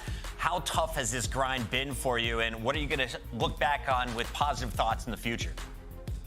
Honestly, it's definitely a grind, but if you put your mind to it, it's not as hard as people say it would be. And looking back, I mean, I'm just so much less stressed, to be quite honest. You know, the weight of school has been lifted off my shoulders. Well, you know, it's less school, obviously, but, you know, it's off the shoulders for sure. We feel that. Yeah, less school. I mean, I know that you are taking a bit of an underload from what I've heard, so you're still going to hopefully finish that out. I mean, typical for sure across the board. And congratulations on your first win in the CDL. Thank you. Will you be bringing out a sniper? Will we see some of that in Search and Destroy up and coming out of you? Yeah, we will. I don't know if you peeped. I had it out 1 round in Mercado. That's it, but, you know. And maybe if we play a little bit different of a map, but it's all good. Ghosty, I want to ask you a little bit about, like, this is a crazy moment, right? Like, you come into Optic Texas, one of the biggest organizations in esports, right? Coming from Challengers, you're moving states, and you're going to play with some of these guys who have won world championships. How has this been for you? Like, what has the family and friends' reaction been? And how's this experience been for you in the last couple of weeks? It's been surreal, honestly. Like, there's no other way to put it. It's a surreal moment. I'm really excited to be working with these guys, and I'm really excited for the future. Content. We got to ask you about it. You're part of the machine now. Where can people find more Ghosty if they want to see you between now and your next matchup? All my socials, Odan Ghosty. I'm looking to get a new you know, a little cleaner of one, but until then, we're keeping it Odan Ghosty. We'll see if we can find you some check marks to go with it. Ghosty, thank you so much for joining us. Congratulations on your first dub, and we look forward to your next match. Cheers. Thank you for having me on. Awesome stuff from the rookie. You gotta love his story. He has gone to every level, and now he's picking up his first W at the highest here at the Call of Duty League. We've got one more match to go on the night. Why should everyone stay tuned here? Are we gonna see another upset? I mean, I don't know which way you call it an upset. It's going to be the Seattle Surge versus Minnesota. It will be a rematch. Last time they came up together, Minnesota ended up on top. Minnesota, Seattle, coming up after this.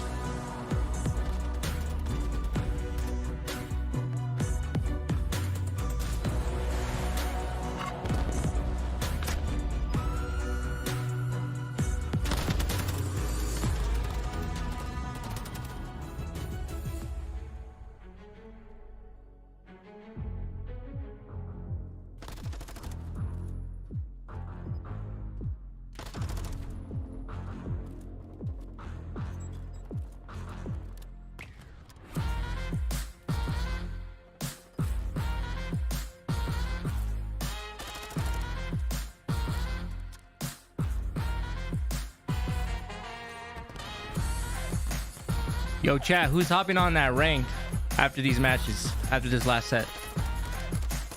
I'm thinking about it.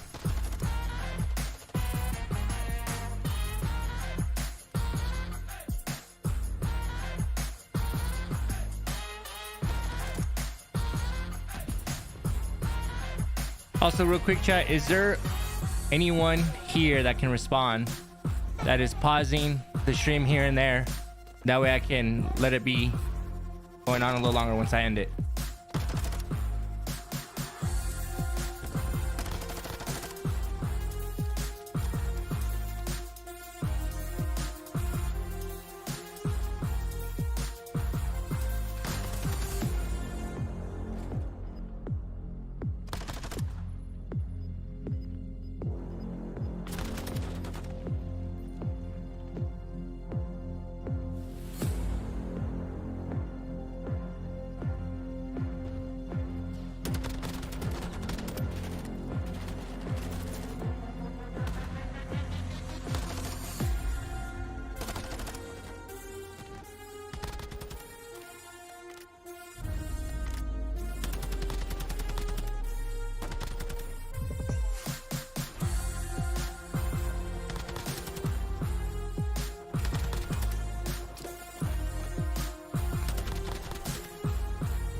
What's up, you beautiful people? Welcome back in for the final battle of the night. Minnesota Rocker taking on Seattle Surge. It's our Major 3 qualifiers, and the Rocker coming off a tough loss to New York. That went to a Game 5 round 11, and Hydra, he won the MVP award for the subliners. But this Rocker team is playing as a squad, and they've been consistent. On the other side, Seattle Surge, nothing but struggle bus. We saw them bomb out 9 through 12th. They had that tough matchup against Boston. A missile took them out, ended their tournament run there, and they have been abysmal when we look at some of their stats. Let's look at our maps and modes for this series. And Nameless, we could have a record set by Seattle, and it wouldn't be a good one if they lose that game too. Yeah, if they lose this Search and Destroy, it will be the record for all-time worst losing streak in Search and Destroy in the history of Call of Duty. That is terrible. They will be at 11, and looking at this series, and the Search and Destroys, it's probably gonna happen. So they got to dominate the respawns. Allie, does it happen today? It probably will happen, but I think Seattle will close up the series. But that record is definitely getting broken. I think they're gonna stay tied with Vegas from last year. We'll see if the Legion and Surge will share it, or will Surge take the title? The game is ready, I'm told. So let's get right into this one. Put your channel points on the line. We got Miles and Chance ready to go. Miles, take it away. Thank you very much, Chris Puckett. Wow, Chance, are we setting records today? Ali seems to think so. Hey, it could happen, and not a great day for Surge fans if it does, but very interesting series ahead of us nonetheless. Seattle Surge, Minnesota Rocker. Surge coming off a very tough loss there at the Major, of course, that cruise missile that will go down in history as maybe the worst of all time. But for now, we can wash ourselves, not only in the joy of a Hydro hardpoint Chance, but in the cool, refreshing waters of Al Mazrah. And look, these cool, refreshing waters will be the first time Seattle Surge get to swim on this map. An 0-0 record, so we get to get the first look. And I think it's one of those things that when your first look is like on a brand new map and you wait till stage 3 to actually get in the mix, it's a terrifying sight. You've been auto-vetoing it the entire year. That means they're not exactly confident.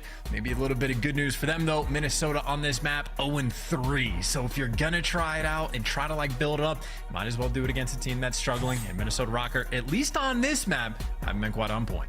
Well, we'll see if they can remain somewhat on point. I mean, they had a fun run Chance at the Major, turned a lot of heads, of course, defeating New York Subliners winners round 1. Absolute madness. But of course, see if Afro attach Bance and Cammy, the AA, BCs of the Call of Duty League, see if they can keep things going. And Bance, he's gone. That's fine. We're going to look at Seattle Surge now, of course, on the other side of the board there. Very, very, I suppose, it's a degree of frustration coming into this series, Chance, of course. The armchair and the Twitch chat sort of GMs were demanding change, demanding something happen, but no, the team have stuck by their guns. The coaching staff, the management, they're seeing this one through, and again, a very strong roster, wins on Vanguard, incredibly explosive turnaround, transforms Seattle Surge as an organization, transforms the team. We'll see how far they can go. Can they get it going here on MW2? Honestly, my 2 cents is I think they did the right thing by not making a change. Not only did they stick together all of last year and turn it into a very successful season, especially with 2 rookies, they just have to not be world's worst at S&D, and they'll be back to getting second in tournaments. I think they literally were still under the 500 mark in Search at Major 1, and it was good enough to find a spot in the grand finals. There is one game plan and one game plan only for this team, and it is quite literally to fix that game mode, and they absolutely have the tools to do so. And I mean, I don't know if we're gonna get the look today. I know that hotel for map 2 against Rocker, a little bit scary, but I think they can get it done. It seems like that is one of the game modes that you can properly grind out, steal strats from other teams, get in the mix, truly go back to the lab. And we've seen what Surge can do. It's not a skill issue. They just have to figure out the maps and they'll be fine. Sam Phoenix in the background right now, burning Sage, trying to get rid of that Juju. It was Nate shot not too long ago.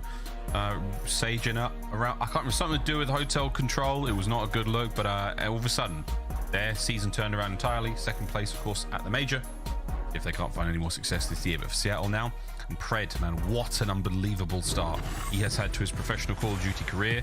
Last year, an incredible turnout, not only getting a big major win in Toronto, but quite frankly, Chance just being a nuisance. A truly incredible player individually, and a wonderful addition to the Seattle Surge lineup. Oh, 100%. I mean, rookie of the year, almost without question. Yeah, I think his main competition was his teammate Sib for rookie of the year. And certainly towards the tail end of Vanguard, Pred was having performances of dude, I don't know about just rookie of the year, best player in the game started to pop up in the conversation. And I think that initially popped up in the conversation for him as well. But obviously, if you're on a team that is plagued by a single game mode, that is not a title you're going to be able to claim. So obviously it is a brand new stage, a brand new look. So I mean, high expectations for Pred, especially on a map like Hydro, but it's all about that 2-5. I'm going to beat this S&D to death with Seattle Surge, more so than it's already been. Well, I think Rocker would also like to beat Seattle Surge to death in S&D as well, and add the 11th loss in a row, which would be the record currently held by Paris Legion way back when. Paris. Now, though, yeah, Paris. Hey, got it right that time. You can't find me. But yeah, very exciting to see how this goes. Chance, the lobby has dropped again, guys. Just in case you're wondering, we are waiting slowly but surely to get back into this. Hydro, going to be a lot of fun. Rocket Chance, let's give them some love, man. Let's give them some turnaround. Of course, on paper, coming in this year, very, very exciting. Not necessarily delivered as much as I think the Rocket fans would like, but plenty of time to turn that around. For them, last major, a great run. Very, very solid. Not a lot of people predict them to go very far. This guy did, at least in that round one anyway. But I'm excited to see how far they can go, this major, this stage, running up to Major 3. I think Minnesota Rock, again, a very, very high ceiling team. Cammy getting back into form. Manson attached, sort of the big brains on that squad. And of course, Afro, incredibly explosive player. Very, very fun to watch. We are going to go to a very quick break. Charles is going to think about a very well thought out and, deep answer to respond to my question about what Rocker can do to turn their season around. We're going to go to a quick commercial break. We're going to get into this game ASAP. Don't go too far. We'll be right back.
Surprise, Call of Duty fans, it's game time. Seattle Surge, Minnesota Rocker, take number 3. Let's get into this one with fist bumps. Everyone's fist bumping. Are you fist bumping at home? Fist bump your mobile device or the whatever device you're watching this game on. Fist bumps. Fist bumps in the chat. Can we get a fist bump in the chat? We get a fist bump. My dog just gave me a fist bump. Let's rock and roll. Yeah, at least one person for sure stood up off the couch and went and fist bumped their TV, and I appreciate that person. Lethal threats, though. We talked about Pred, obviously Rookie of the Year, and talked about how his contention for that accolade was Sib, who has been bonkers in hardpoint so far this season. Top 3 in at least the categories listed. You can slay. The man is just dripping with talent. It'll be the first look, though, again for Seattle on Hydro. No one dripping yet, though. Everyone has stayed above ground. Oh no, there he is attached. Ooh. Afro going down low as well. Battle upstairs. That's really where we're going to be keeping our eyes for a moment. Mac, though, Spidey senses. Good work. Unfortunate timing. Gets the old water pinch. The pair of them coming out the sea like little piranhas. Nip, nip, nip. Devour him. Down to the bones. Hard point open for now. Pred's trying to keep those players at bay. Great work. Cleans up mid-map. That's all Pred. That's all Surge. And they have to know, without question, Afro's behind him. Afro killed 2 people while he was in the water. I would love for an arrow to turn around and start looking for Afro. So they have to know. And there you go. Sib finally making the move. So Seattle coming out, knowing that they need to hunt this man down. And Sib delivers exactly that. The opening break search we're looking to get. Pretty much a perfect start. Wait a minute. Wait a minute. Oh, stop the count. They're in. That's it. No, wait. Who's that? Spawned right at the back. Mac did. What an awkward gunfight that was. But Mac's still there. Spawn's still good. Vance has got to do a hell of a lot here. Mac's unchecked, keeping these players at bay. Over to P2 we now go. This is where the hard point really gets going. Afro, lovely work there. Nades over the top, indirectly helping out the squad. Now the battle close corners, and it's all Bants. Great work, 4 down, Minnesota Rocker. Yeah, all of that was beautiful for Surge until Cammy picked them apart, and then the teamwork from Rocker after the fact, absolutely flawless on the hill. And frankly, they have a setup on the map right now for Seattle. I know there was 30 seconds left on the hill, but you might just have to chalk it up and just play for this new time. And I think they're going to do that. I mean, Matt gets 2 kills towards the middle of the map, but no one's making crazy moves just yet. And for the players that actually got a little bit aggressive, Bance has found an opening to get to the back. So the question is again for Seattle, can they count to 4? We love those sort of sneaky plays. Again, it's number 5. Sib's like, something's up. Again. Here he is. But Benjamin Bance from the depths of Hydro creeps out towards the back, finds a kill or 2. Now, will his teammate spawn next to him? That's the game plan here. Stay alive for as long as he can. Maybe pick up the pinch. But right now, his boys are winning the fights. Lets the Pred go by. No problem. This is a great play from Bance. Take notes. Future rank play teammates. I need you to be as smart as this. I mean, it also just, yeah, there you go. The spawns come through for his team. Even knows the Pred is going to be nearby, but the trades are not in just yet. Afro, by the way, in the meantime, you got smart plays on one end, you got the skill cap plays on the other, but Afro does get shut down, and Pred also making the play towards the back of the map to keep Rocker at bay. So a lot of funny business taking place on the map, courtesy of Benjamin Bance, but Surge have handled it very well on that P3 hill. All you can do is just bring raw skill to that situation. Great work from Pred there, keeping that spot alive and well. Over to the other side of the map, we oscillate once again. It's an attach. He's trying to get the job done now for Rocket. Oh, but Max on the inside of Ruins. He cleans them up. He's going to have a quick dip, wash off the guts and the glory. He's just picked up from that kill. Hopefully he's got spawns for his teammates. Here comes Rocker through the top side, but accuracy's got the hill. Dude, look at this map. It's like a 2-2 foot race over towards the old hill, and then like the 2 versus 2 towards the back of the map. And while Matt gets traded, his teammates trying to play catch up. So Pred has the PF flyers on, is trying to get to the hill as quickly as possible. But for the moment, Rocker have the back spawns, but they do not have all the pressure as Seattle is picking them apart. Oh, Bansman's fighting the outside. Mac now bring it from the down low. Pressure is on. It's still a pinch. Spawns are getting wild and crazy. The one-handed Vaznev there from Mac gets another. And they hold it down. Backside of the map all safe now. Seattle Surge, all eyes forward. This is great time. And so much of this is just off the back of Slang as well, but you got Slang on one end, and it may be a play. That could have been for a good chunk of time if Cammy wins the gunfight, but Max shutting it down secures the final 20 for Surge. So a little moment like that can go a long way in a close hard point, which so far this one has been. And even for this rotation, there are players all over the map right now. Pred's going to be very loud, though, so Afro hears that the entire way. Oh, he does. Sub points up. Sib cleaned up on the inside. It's going to be a clean set of kills. Lovely work out Minnesota Rocker. All the members of Surge dead now. They've got to make the journey across map. I think well, Bance is the first man to get past. Yeah, guess who has Dead Silence pop? That was Bance with it, and that was a lot of damage before he ends up getting dropped. So comfort right now inside the hard point. Attach knows what he needs to prepare for, and even has the Vaznev in hands. Attach no stranger to using the SMG. Oh, he ain't. Blast from the past. He finds himself one in and out, though. Keeping these players to Surge on their toes. Mac, though, from the tippy tops of the kill feed, he's going to get another one there. 11-11 so far. Keeping things going. Lead now firmly in the hands of Rocker. They're starting to walk away with this one somewhat. Eyes over to Cammy now. He's trying to get himself in the mix.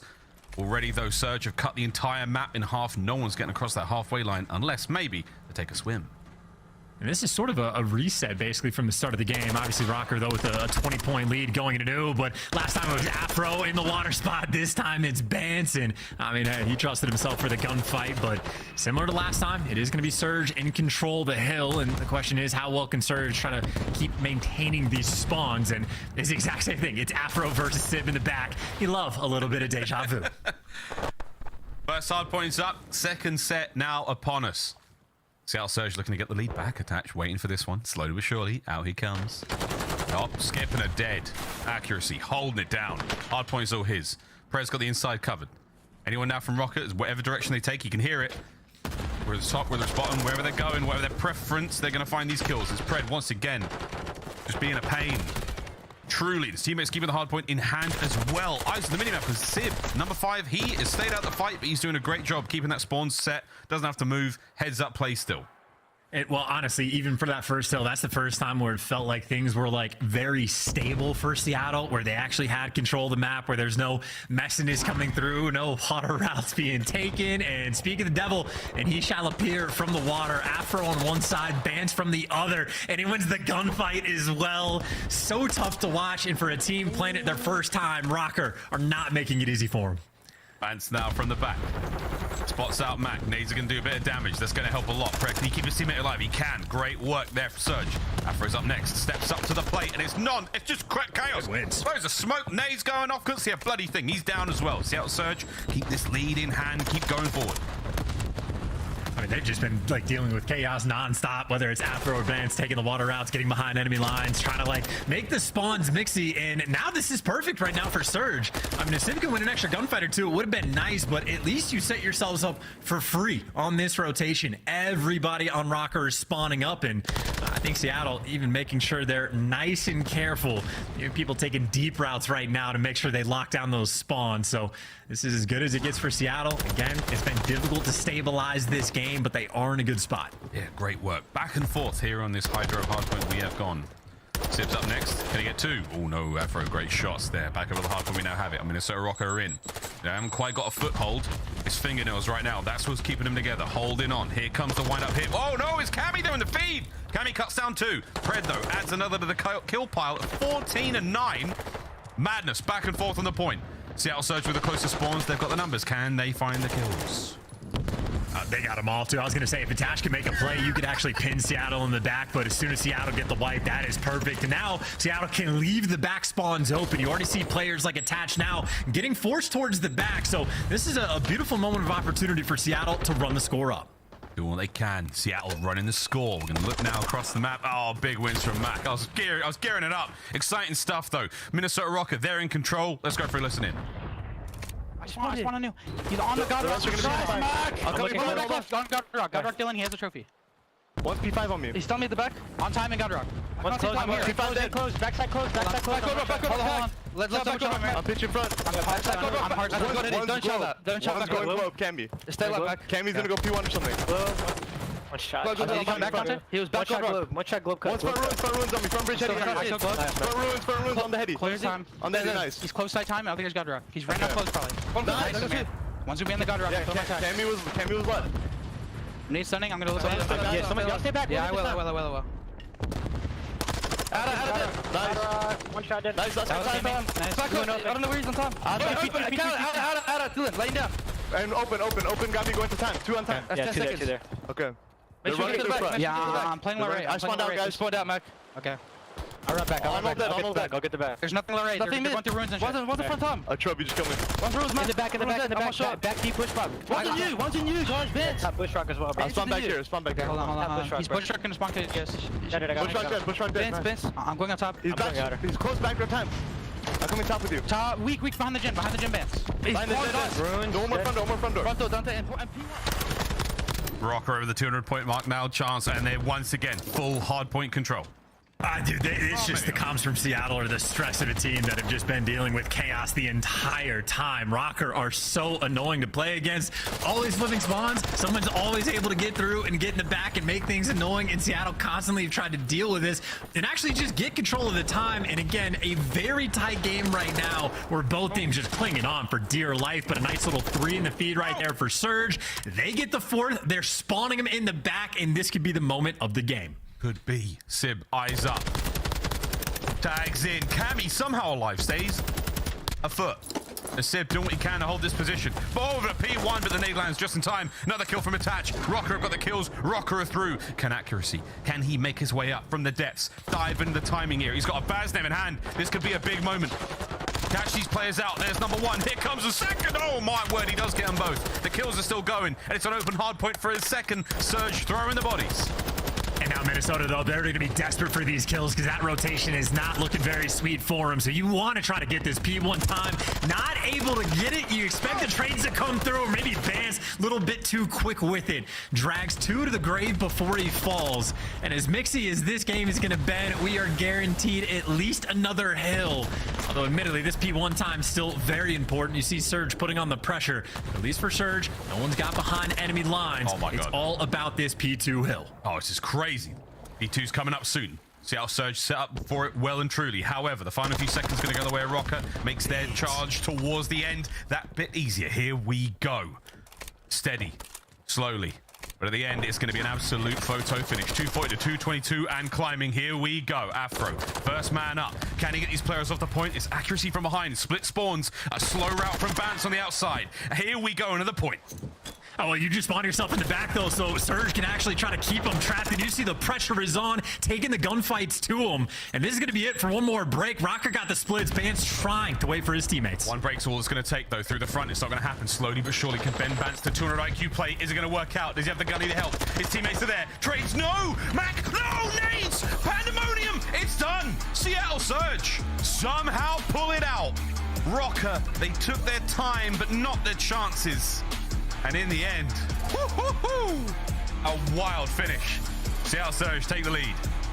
And that is just a spicy map one to kick off the series. Maybe expected for Seattle to be strong in the hard points, but that was their first look on Hydro, and I think the reason they might just veto it like almost automatically is because of the stress that you have to go through to get those wins. I don't know how many times Rocker had someone behind enemy lines, flipping those spawns, taking those water routes, but as annoying as Minnesota was to deal with, Seattle took care of business, got the job done, and set themselves up in the series. And off the back of quite a few nice performances down the line, Pred and Mac putting in some serious work. And again, that is the typical Seattle Surge performance you would expect. Wonderful composure. It's never over until it's over. The Iceman struck in the end there. 1921 overall, but big kills towards the end. Massive plays on the Vaznev in that P1 situation again. Crazy stuff as Rocker and Surge. First map comes to a close. Now the highlights, and man, I've got to say, whether it was the water routes or big individual plays, Pred had a couple of big pop-off moments. Good stuff all around, an exciting way to get things going. It really just like felt non-stop as well. Like the number of like individual gunfight wins or kills that are coming through on literally so many different hills are what's gonna like set different teams apart. Because I mean, even towards those final moments, Afro would have been in like prime position to start killing a couple of those players off spawn, but the Seattle guys were aggressive, leaving the back spawns open. And maybe that should be the credit to Seattle of like the number of times where someone from Minnesota did get through. We're asking if they can count the 4 or keep track of things.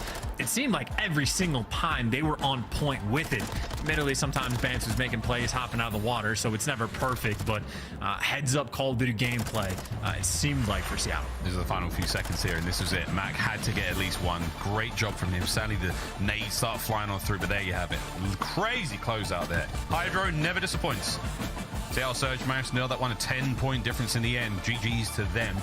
Now, this, though, the big question. This is really where the series begins. Minnesota Rocker, a very formidable search and destroy team. On the other side of the board, Seattle Surge. I'm getting ahead of myself, Chuts. I'm getting ahead of myself. Reel me back in. I mean, you know, we could just talk about the stats for a bit. Pred had the most kills. Surprise, surprise. I think Mac honestly probably had the most impressive performance. Not only like the clutch kills in the final hill that he needs to shut down, but I know Mac had about 1:20, 1:30 inside the hard point as well. But really just a group effort. I mean, well-rounded stuff. A lot of shots hit, great accuracy. What more do you want to say other than the fact that, Miles, this could be it? Here we go. Record-breaking moment, man. Here we go. This is it. This is it. This is going to be a historic search and destroy, however you dress it up. We go to hotel. If Seattle Surge win, they avoid the pain and the embarrassment of now being the team with the greatest search and destroy loss record in a row of 11. If they lose this, it'll be 11. Currently sitting at 10. If they win this, they break the curse and they win champs. That's a bit far-fetched, isn't it? That's a bit much. Yeah, I see this is it. This is where you're making the chance call just straight away. I mean, hey, why not? Go for it. I mean, quote me. Bookmark it. No, but this is going to be a good one. Either way, I think, Rock on paper, very, very strong. Seattle Surge, it's a big deficit. We're getting all excited. I can't help myself, but it's going to be a banger. Now, I'm just looking at the bottom side of the screen. I'm looking at Surge, and I'm thinking to myself, you boys are down bad. What do you do now? What do you do? You sit, you listen to Sam Phoenix, you listen to the rest of the team, the rest of the entire. You've got a wonderful coaching staff behind you. Listen to them, trust your guts, and get going, because this is it, a big one. You do not want to lose this. Next search and destroy. They are definitely not talking about the search and destroy. I don't know what's going on here. Either something with Pred's setup, or he's showing a breakdown of something he did on the map one. I have no idea, but this is the ultimate. That is not hotel S&D conversation. He's like, hey, yo, Lamar, come check this out, bro. Yo, you gotta see this, man. Yo, I don't know what this is crazy. Oh, you see that two-piece in the back? That's another thing I'd actually like to bring up. The conversation about how important those flank kills are, how important spawns are on Hydro. Pred was the guy holding it down most of the time for his team. Or he was the man trying to sniff out the Bants or the Afro, whoever was in that back line. We saw Sib do it a few times. But those fights are so important. Those fringe battles on the outside of the map, really important. But for now, let's go in a hotel, search and destroy. Oh yeah. And you know, if I'm looking at an individual on this map, I think Civ is the guy that I'd be paying attention to. Like, if I'm thinking S&D woes for this squad on a map like Hotel, where like the pace isn't always very quick. Like, you can be aggressive on offense if you want to go for the 8 plants, but there's just a massive amount of long-range gunfights where it's just gunny on gunny. Who wants to go for the chow? So I think I'm looking at Civ to try to step up and fry, because you know, whether it's done from a gameplay or game plan perspective rather, or just someone to step up and fry for this team, it's got to be search and destroy.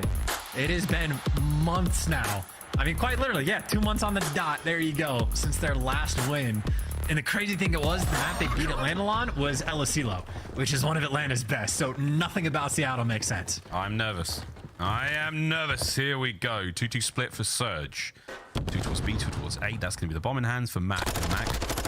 Nice first blood. What a kill, son. Not over yet, though. Okay. Oh, there we go. There we go.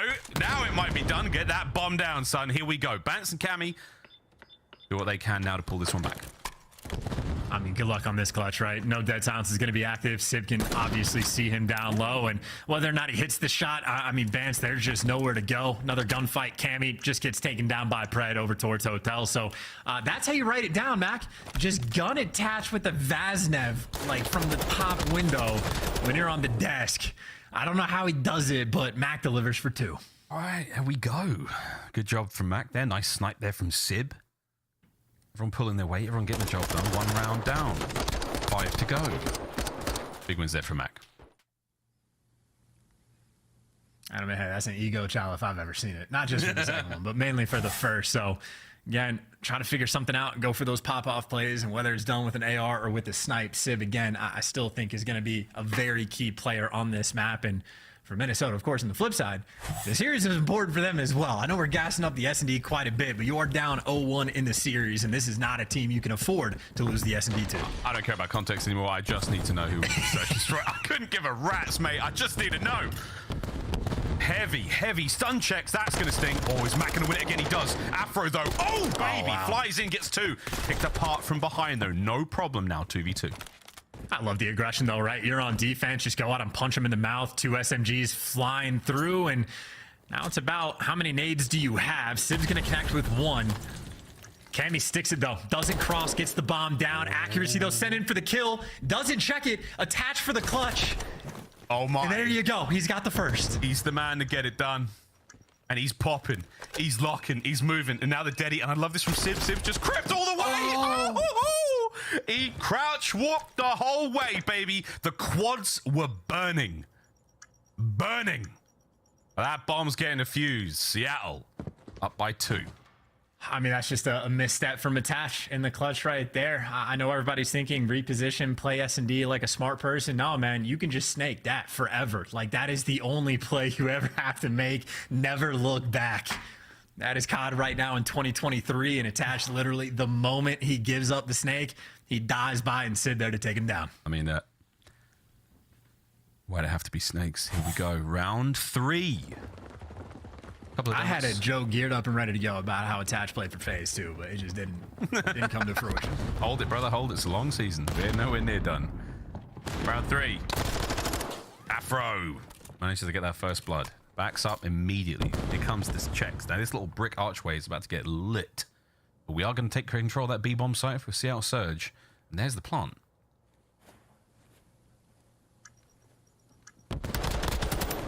Sees them all. Oh, chef's kiss.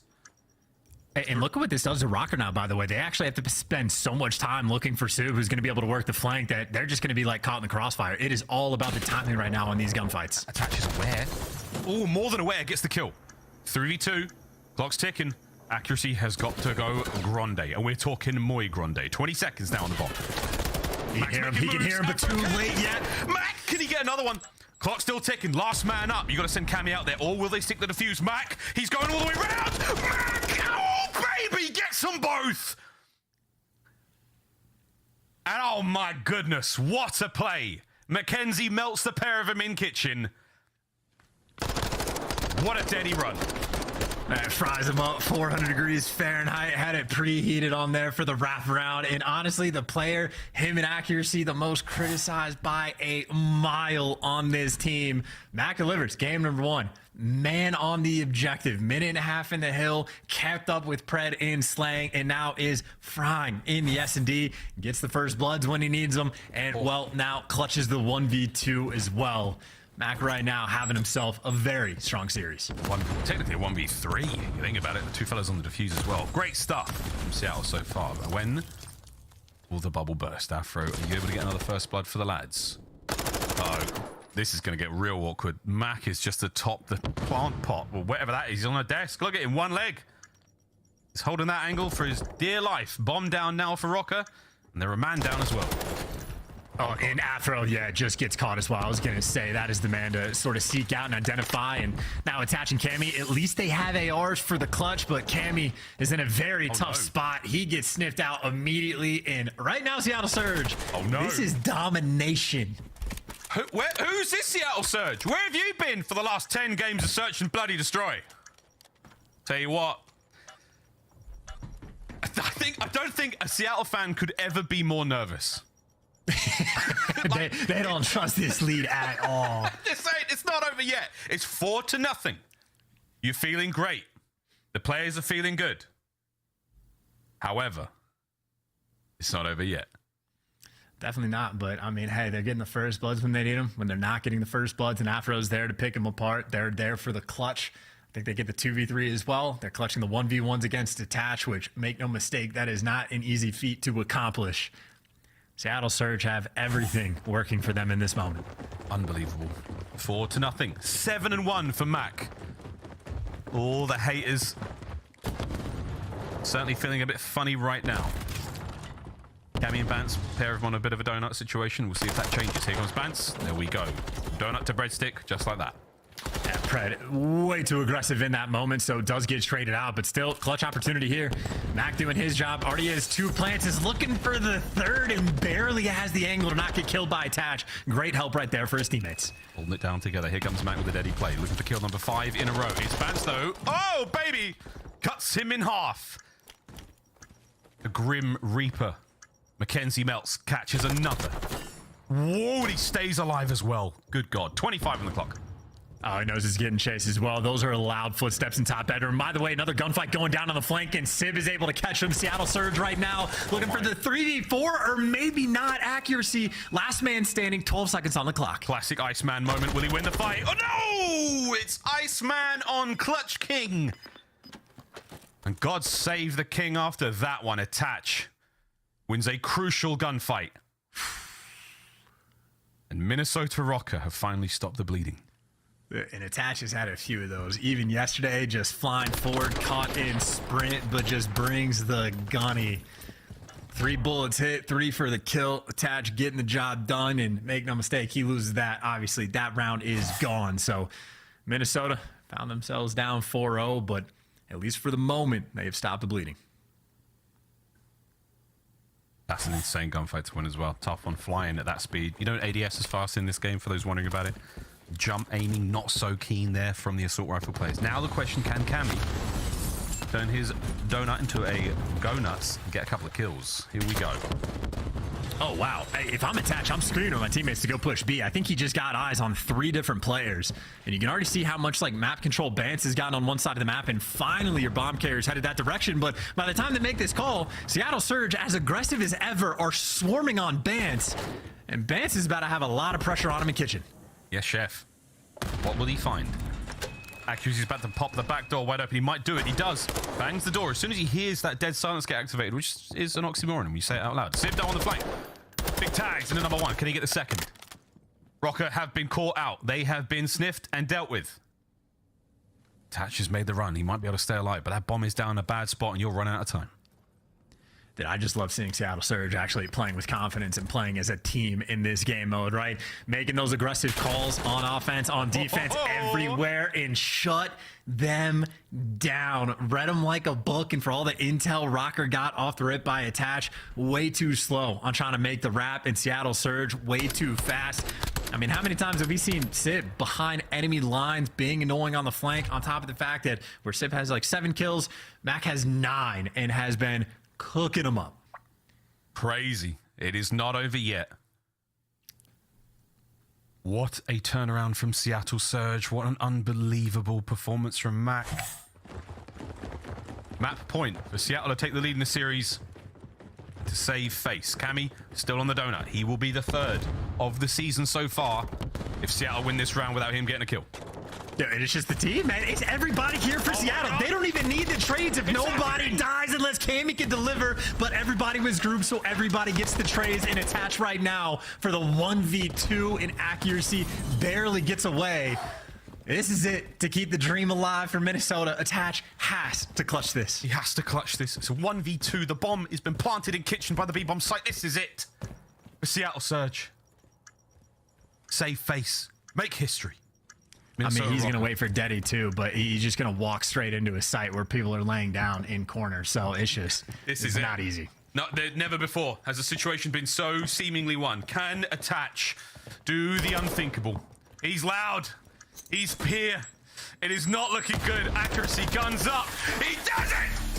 Play the music! They've finally avoided it, and the Band-Aid has been ripped with some elation across the face of Seattle Surge. The Search and Destroy record remains in the hands of Paris Legion. You've done it, Seattle. You've done it, and now you'll win champs. Mark my words! Maybe not. GG's, though. They take the lead 2-0 in this series.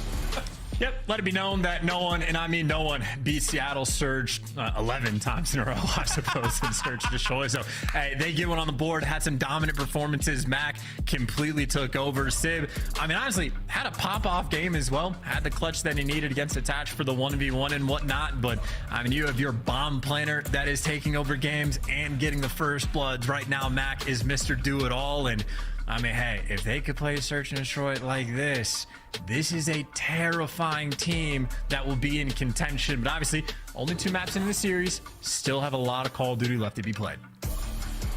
The curse has been broken. Seattle Surge 6-1, and that is a very frightening prospect, Chance. You are not wrong, mate. Cammy managed to get a couple of kills in there, so he does avoid history this time round. But Rocker down 2-0 here in this series. Surge, that is an unbelievable look. They're on Hotel, 6-1, a 10-point difference to the Hydro. We can let that one slide, but now Fortress Control coming up in a moment. We'll all be looking back on this series with fond memories. Where were you when Seattle Surge didn't get 11 losses in a row? Where were you? I don't know where you are. Wherever you are, we're going to a break. On the other end of this one, Fortress Control, ladies and gents. Will it be a 3-0? That'd be a surprise. We'll find out. Who walks away with control in just a moment. Don't go too far.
It's our old pal Lottie Van Prague telling everyone to find the book and let the world burn. Well, right now, Minnesota Rocker, you're burning, boys. About to get 3-0'd. Thanks, Chance. Here we go. Fist bumps are out. It's time to go to Fortress. It's time to play control.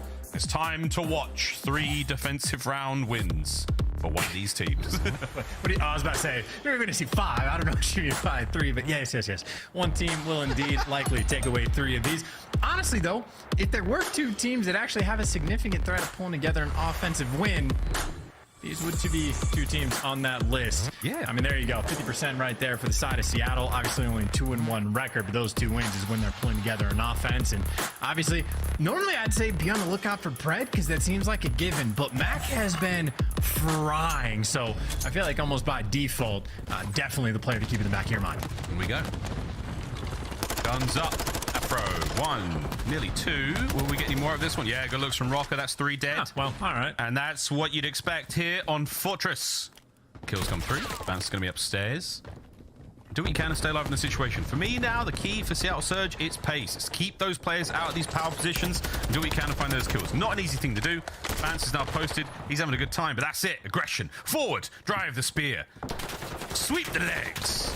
Good luck. Oh, don't do it, Johnny. I mean, if we're just doing illegal moves right here, you can't go for the leg sweep. And I would be curious as well as like whoever, like the number of offensive rounds that are won in round 1 compared to the rest, just because of like the no tax and dead silence. I feel like it would make it harder to actually get out of your spawn if you don't have trophies to help you out. But it looks like Seattle, not a care in the world. Opening break didn't go well. Since then, they've even up like the kill count. They're gunning people at range. At least they have the tack at their disposal, and it is a slow capture of A. Oh, it's slow, but it's working out so far. And this is Pred. Oh, I was going to say it. It is happy place. Once he gets into those Fortress halls, able to cause a lot of damage. Here comes the hit. The Rocker right back onto the point. Slow and steady. Not quite done yet. That's the second segment of A gone. Oh, Afro's been cleaned up as well. That may as well be the capture. A's gone. It'll be a minute 36 to play with. Yeah, those are great nades as well. Just protecting accuracy towards the tail end of the capture there, rather. And I mean, now you get Pred, as you pointed out, back in his home. He's on a 3, Sib's on a 4, and they have swarmed this B zone. Max already on the point, playing the objective as he always does. And just making sure that clock is stopped. The Seattle now can win this 1 of 2 ways. A minute and a half to only get 12 kills on this map. Super doable. Super easy. There's a couple. 5 now for Pred. Afro once again. Man upstairs takes care of it. Captain on the boat room. Afro and Cammy find those kills, keeping the defensive hold going now for Minnesota Rocky. Running out of lives though, boys. See how long they can keep this play alive. You know, it is a standout thing of the fact that Sib is 7-3 that has a cruise missile. I think one of the few players that runs the score streak rather than the kill streak. So just throwing that in the mix out there is, I think Sib ends up getting dropped and Rocker attempting to stabilize, and never mind. Q just killed me right there. He's back on the kill streaks. All right, well, there you go. It's my guy right there, baby. 4 in a row now for Cammy. Back to capturing B. Cammy makes it a 5. So now slow and steady from the Mar as he does what he can. Can accuracy keep this going? Nice shots into the first. Here comes the second. Oh dear. He's out of ammo. Quick reload. Can't get it done. Cammy there. Once again on the cleanup. 6-7. Oh! Cameron McGilligan springs to life. Final lives though for Rocker.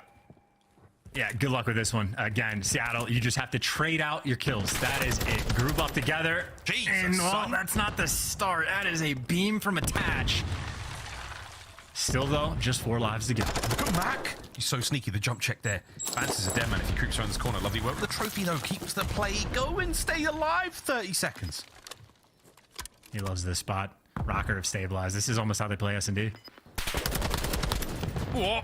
Not the last round of S&D, I hope not. Mac finds it. Accuracy. Oh, wow. It's falling to pieces. It's all falling to pieces. Oh, but Cammy gets 2 out of that one. Jiminy crickets. What a finish. Somebody appeared in the left-hand side of Vance's camera. They thought the map was over. That was so lit. And attach, he just connected a little like 10 or 11 bullets on accuracy there, and accuracy just walks it off, and Pred in there for the final swoop. But hey, able to trade your kills after the fact in the middle of the round. They absolutely push the pace. That is a very difficult round to win for Seattle because they got obliterated on the opening break, and it took a little bit to stabilize, but they ended up taking over. Sib got a cruise. I think everybody right there on Seattle, I mean, they certainly woke up on the day and were ready to play. Cammy in particular, 11-4, who did not have the best search and destroy, is very much active in this game. Over to Pred. The defensive work now from Seattle Surge so far, working out all right. Fred's going to get into the side of what we call maps, bottom maps. Cause as much damage as he possibly can. Very, very strong spot to be in. It's basically the pivotal point of defense here on Fortress. Ow. Good stuns though, and Afro is there to take him down. So this is the slow crawl to try to get out of here. Spawn, and Mac, next one in line, takes down 2 with him, and that is job well done, because then Civ can pick up players off the cross, and Cammy, that last one standing on the push. So no zone control, no pressure just yet for Rocker, but at least it's about 50-50. You're not quite pinned in the back. Oh, it's a big win from Pred. A tough one indeed. 3 straight kills there from Seattle Surge. Get those boys over towards those points, slow down any kind of progress you may have got for Rocker. Now we're going to see the counterattack. Final 30 seconds. Good luck, Rocker. You'll need it. Can they get out? There's the tag. Sib lines them up, knocks them down. Final 20 now. Good luck, Rocker. And now you're pinned in the back, and this is, I mean, just as bad as it gets. 0 pressure on either zone. I think there might have been like a few seconds, maybe 2 or 3, where Rocker actually had someone standing on either point, and after that, just nothing to offer. 4 seconds left on the clock, though, for Cammy to make the hero play, and they just get absolutely stuffed, as Seattle have been looking perfect so far on control. Minnesota Rocker now staring down the barrel of the 3-0. Not only in control, but here in the series also. Seattle just got to capture those points once again. Lead out the kills. You've done such a great job of it so far. For Rocker, what a comeback it'll be.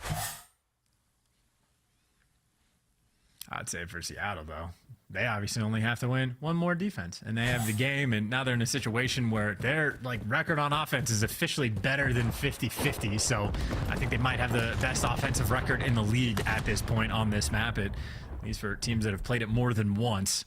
So Seattle going to take another crack. A little bit of a standoff with Afro. Does not last for long as Pred just fries him. Sliced him right down the middle. Cammy wins a big one. He's trying to keep that A zone safe. Accuracy, what timing it was. Vance is going to be there for the trade immediately, though, but Pred is working on streaks of his own. 5 in a row now, looking for number 6. Playing it very, very slowly. Waiting for his boys to get in position, and he might catch Afro, or they might just have a little crawl fight. This is awkward. Afro's going to dip. That's an incredibly patient play by Afro as well, because his teammates just got 2. Well, there's the lack of patience as you at least get the cruise missile on Pred, and now you get Mac in position as well, so they jump on it immediately just to get a Vaznev behind enemy lines, and Mac right now just wants to be the thorn in their side. Bounce just a little too turnt, man. He flew around that corner, max speed. You've got a life lead now for Rocker. Can you keep this one going? Common spot to be found in. Afro reads it perfectly. Pred from the inside of the truck gets a second. Oh, lordy! It's attached, though, to finally put him to bed. 30 seconds now to remain. And I tell you what, it's been a good hold from Rocker so far. 17 kills in only the 3rd round right now. So Mac again has been frying in this series. MVP for sure. And he's not done yet. 20 seconds left on the clock. It's a good chunk of time. You get 2 bodies on A, an extra tick captured. And Minnesota Rocker not quite stuck in your spawn, but they got to work their way out. Oh, here come the trades. That's great work from Attach to stay alive. But oh dear. 1 man remains. Sib. Will he get the capture? Attach has got to go. You've got to just bang him through the truck. Let him have it. Don't let him capture the point. Oh, no, it's another minute to go. Oh, they're challenged too, and that is just extra lives being thrown away, and now Sib has an opening. Him and Accuracy, the 2 ARs, working the bottom side of the minimap. They know what these gunfights are going to look like. It doesn't make them easy, but they still have that pressure. Here we go. Hang on, Rocker. Try to force another round. 5 now in a row from Sib. He's still got the streaks to go. Pred's finding kills in there, inside of Fortress as well. And Vance from the back line, taken care of. Sib rips the head clean off. Final 50 seconds. Well, if you wanted a second cruise, he was able to earn it. 11v9 on live, so it's not nearly as advantageous for Seattle as was the previous go around. It looks like Rocker are a little bit more stable on defense, but I say stable. They've already given up his zone, and they're still having all sorts of problems. And Sib adding extra problem to the category. Here comes the cruise. Here comes the cruise. No good. He remains safe for now. You held Accuracy at bay. Come up on 20 seconds, and Rocker have found that special source. Whatever was in that book, taking a page out of it for now. Still ticking the time away. 7 lives either side. It's going to be so tough, though. It's just you're going to have to get past this front line of players, and yeah, the trades are too easy. Watching these front 2 doors. Well, it should be easy unless Pred can pick up 2, and now it's a 5v4. And now Cammy's forced to invest his, but honestly, this might be time for all these players on Seattle to just reposition. They've stacked up. Here comes the hit. Trophy saves the day. First segment's long gone. Second, here it goes. You gotta get in there. Whoa, my God, it's all down to Afro. Last man. Can he stop the capture? He's got to kill Mac. It's a straight 1v1. Here comes Pred. To back him up. It's done. It's a 3-0. And Seattle Surge are back. Well, welcome back. Not that we ever thought they would go too far, but the extra threat when this team is winning searches. I mean, they were dangerous before. But if they can play with a little bit of flow, and I tell you, they were playing with all the confidence in the world this entire series. That is, I will say, the most entertaining game was the Optic one. Oh my word. What an unbelievable turnaround. Rocker just not able to find anything there on the defensive rounds on Albagra Fortress, and that hotel search and destroy chance. I mean, not someone only came did in it here save earlier for Seattle Surge reputation. He got the dub. It worked so bloody hard to repair. But what a dominant performance it was indeed. That Pred's was killing it, bro. a game changer. Mac Pred's absolutely slaughtered them in game number 2. And the first game as well. I mean, Rocker had it would have been insane in lead, Optic. good hold. All the right decisions were there, but they could not win the gunfights against Surge. And a 10-point differential in the hard point. What an incredibly close series. What an exciting one. Hey, next week in chat, you 3-0. already know. Nonetheless. Same thing. But Surge, also tomorrow. We still got tomorrow, right? And I mean, someone correct me if I'm wrong, but I think that might only be like the second time this year where a team is just like gotten a 3-0 on Albagra and won 2 offensive rounds. I think Boston did it to Atlanta in like the first series. All right, you on the stream to keep going? Casted of the year, but that is one of the heaviest beatdowns like we right have now, seen or on like this keep the map streams all going year on this long. channel. The same like can be future. said on that hotel as well. And future dates. admittedly, the Hydro was a nail biter, but that was the first time Seattle have played it all year, and they still took care of business. That is a way to kick off. I usually try to stage get the 3. stream Fantastic up. Stuff from I'll them. have the They wife can pull the see stream Seattle up like 20-30 minutes shorts? before the first game. Joyous scenes for them. Great catch, Pred. I won't be able to be talking. I'm gonna be at work, so I won't be able to really like talk to you guys against Rocker at all GG's, whatsoever. Play someone next. That's how it goes, man. Wow, crazy day of games. Crazy. Was it the second 3-0 that Seattle Surge have had this year? Chances. London was the first one. I think we saw in the stats there. So kudos to them. Congrats. Back into it. Who cares? Des, take it away. What a day. What a day. What a day and what a finish here for the Surge, a 3-0. And before we break down how they got that victory, I want to call out something that might be happening in Minnesota. Yeah. The unraveling. As you saw, Afro rage quit at the end of a Game 5 against the Subliners yesterday. Tonight, he slaps his camera at the end of the match, and that is going to earn him a fine. So, Afro, we feel for you. Enjoy your Sunday off. We hope to see a happier version next week. But Seattle is the team that is going to have all smiles tonight. Ali, let's start with you here. That, was a team, 10 straight losses in Search and Destroy, a potential opportunity to set the record for most consecutive Search losses.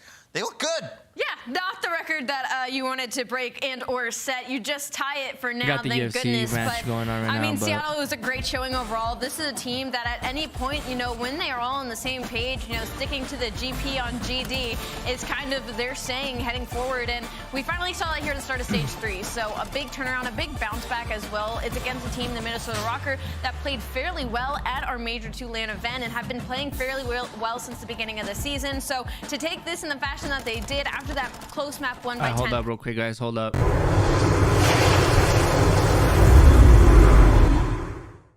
All right, chat. Thank you all for dropping by. Everybody who came through. I appreciate the likes, the subs, everything. For real, I do really appreciate it. Tomorrow, you guys can come back. Streams should be up. I'll have my wife get on it. Everything should be running smoothly tomorrow, hopefully. If not, I try my best to try to get a hold of her and try to get things fixed and stuff. But next weekend also, all right? I appreciate y'all dropping by. I'm going to leave the stream up for a little bit, just for those that might be paused here and there. But other than that, you guys have a good night. Be safe. And then catch you on the next one, right? For sure. The big concern when you look at the Minnesota team team, but just talk about the Seattle team. It's been such a struggle for them, man. Losing so many series, not playing well online, bombing out at the major, and they have a turnaround like this when everyone, myself included, is saying they need a roster change, and they just stick to their guns and trust themselves to fix it. And what do we see in this series? They played maps that they don't play, Puckett. They played Hydro for the first time. They win it by 10 points. We see them go into the Hotel Search and Destroy, 0-2 on that map. They get a victory in this series. That's a lot of improvement. Congratulations to the Surge. That first map, by the way, the difference was about 2 bullets if you're looking at it, and 1 kill. The 10-point advantage, though, was enough to start the 3-0. We have to take a look, though, at our scuff play of the game. Allie, we were getting really excited because Mac Melts did not have the finish he wanted back in Boston. But today, he started off this Surge hot, and he had so many highlight plays. Absolutely. I feel like Mac is definitely one of those underrated players, just because sometimes he's had some of these slow series, and he's the one that kind of catches the flack. But there's also so many situations where he's the player leading the way and making these ginormous plays, just like when they fell short, unfortunately, in that series against Boston when it came to the cruise missile. He's the one that went on a spree in the first place on that Fortress hardpoint to get them into a possibility of winning that series. So to see him come out the way he did starting stage 3, it's looking good for the Seattle Surge. That is our scuff play of the game. Mac Melts in Search and Destroy, and the Subliners get their first win in a long while, a much-needed victory. We're joined now, though, by Mac, and we got to talk about this series. Mac, first of all, do you have any epic handshakes with Lamar like we saw between Sib and Lamar at the end there? No epic handshakes yet, but that's in the work. Don't worry. It's in the works, so we'll have to keep our eyes out for that one. Congratulations on the win. You know, a bounce back that you guys definitely needed. Talk to me about the work that went into Search and Destroy heading into stage 3, because obviously 10 spree loss streak, not very favorable. Yeah, so I mean, the practice leading up to this match was just night and day compared to how it was, especially in S&D. We're just playing more confident, more loose, talking to each other more, and yeah, we're just kind of working together, and it's hopefully we keep this up. Mac, we see you guys playing some maps you don't typically play. Hotel has been a great one for you guys. Haven't had a big sample size. We see that in this series, and we also see Hydro Hardpoint. So are you guys coming into this stage, working on your map pool, trying to expand to get a bigger edge?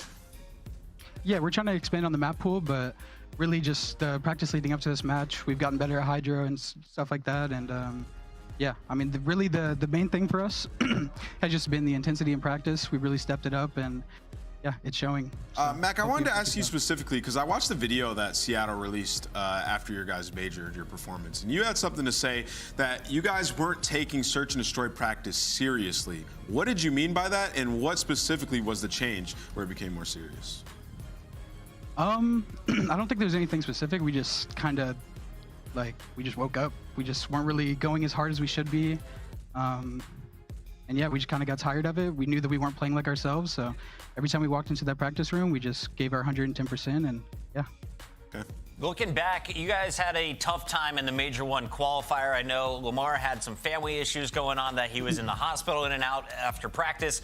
Major 2, you guys came in, though, again with a 9th through 12th seed. Has online play been a struggle for you? Is it a LAN issue for you guys, or do you feel like you're just now finding your form?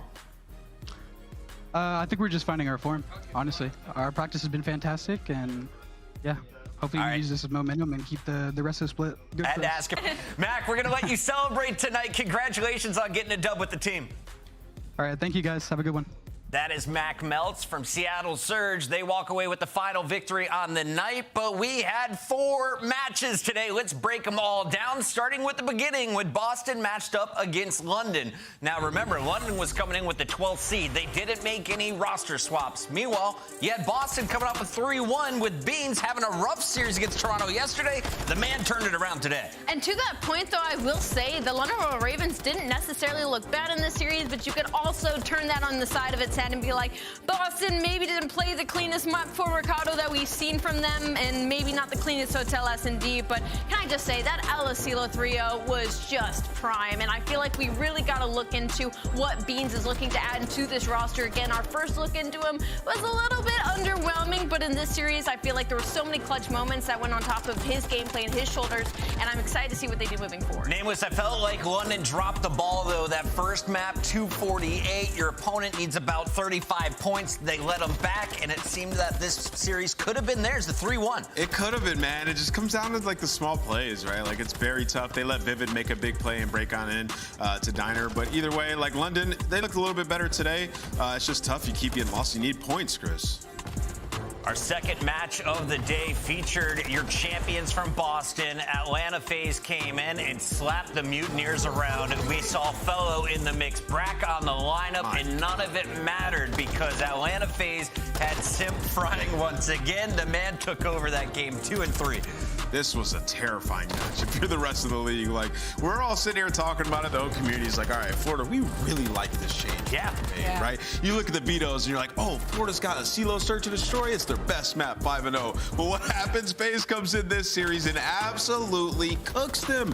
We didn't get to see if this Florida Mutineers team got better at all because they just ran into a red hot FaZe where everybody was frying and Slasher was putting up MVP numbers. So I'm just excited to see this FaZe team continue, see if they get better. And also Florida versus the rest of the league. Allie, what's your takeaway on Florida? Should we be worried? I don't know so much about worried. I think I agree with Ant here with the fact they just ran into a red hot FaZe.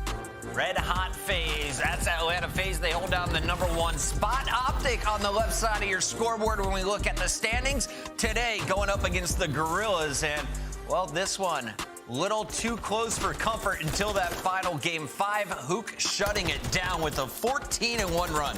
Yeah, I will say this is a huge win for Optic Texas. Obviously, not just because of the addition of Dan Ghosty on this roster and our first look at him in the CDL, but more so because of that strength of schedule that is coming up. This is a loss that they did not want to take at the start of our Stage 3 qualifiers. And I have to say, the Search and Destroy, I think, was pretty impressive for me. We still have yet to see those snipers pulled out, but I think it was a good showing for the amount of practice Optic Texas had overall heading into this matchup. LA Gorillas still looking for some more W's. That is now 1 win in their last 6 matches. On the other side, Dan Ghosty looks like he's comfortable on Optic. After the match, he joined Methods and Scump at the watch party. Looks like he might fit right in with this squad. Absolutely. He's well spoken to. We did the interview with him. I really liked the answers that he gave us. And also, he had some great comms.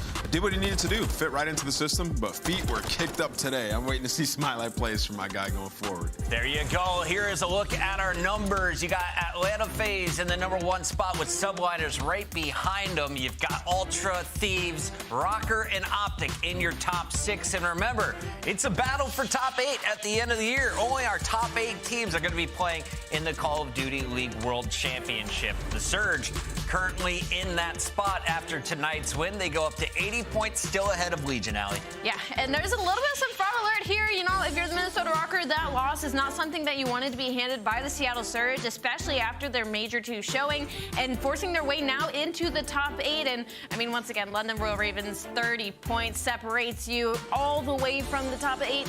80 there. They've got to start getting some wins. Thank you all for tuning in tonight. And remember, this is just day 2 of many here at the Major 3 qualifier. We continue tomorrow, another big Sunday with the Mutineers taking on the Subliners. Vegas looks to play spoiler once again as they take on Toronto Ultra. And we get a rematch of that Boston Finals. Octane's going to be ready to take on Simp and the gang. That one should be a banger, Nameless. I cannot wait for that rematch, man. Like, even in that series, some small moments were the difference, and LA Thieves need a bounce back. Let us know on Twitter the highlights for you today. We got more highlights coming your way live tomorrow. It all starts at 2:45 p.m. Eastern with headquarters. Matches start at 3. We'll see you then.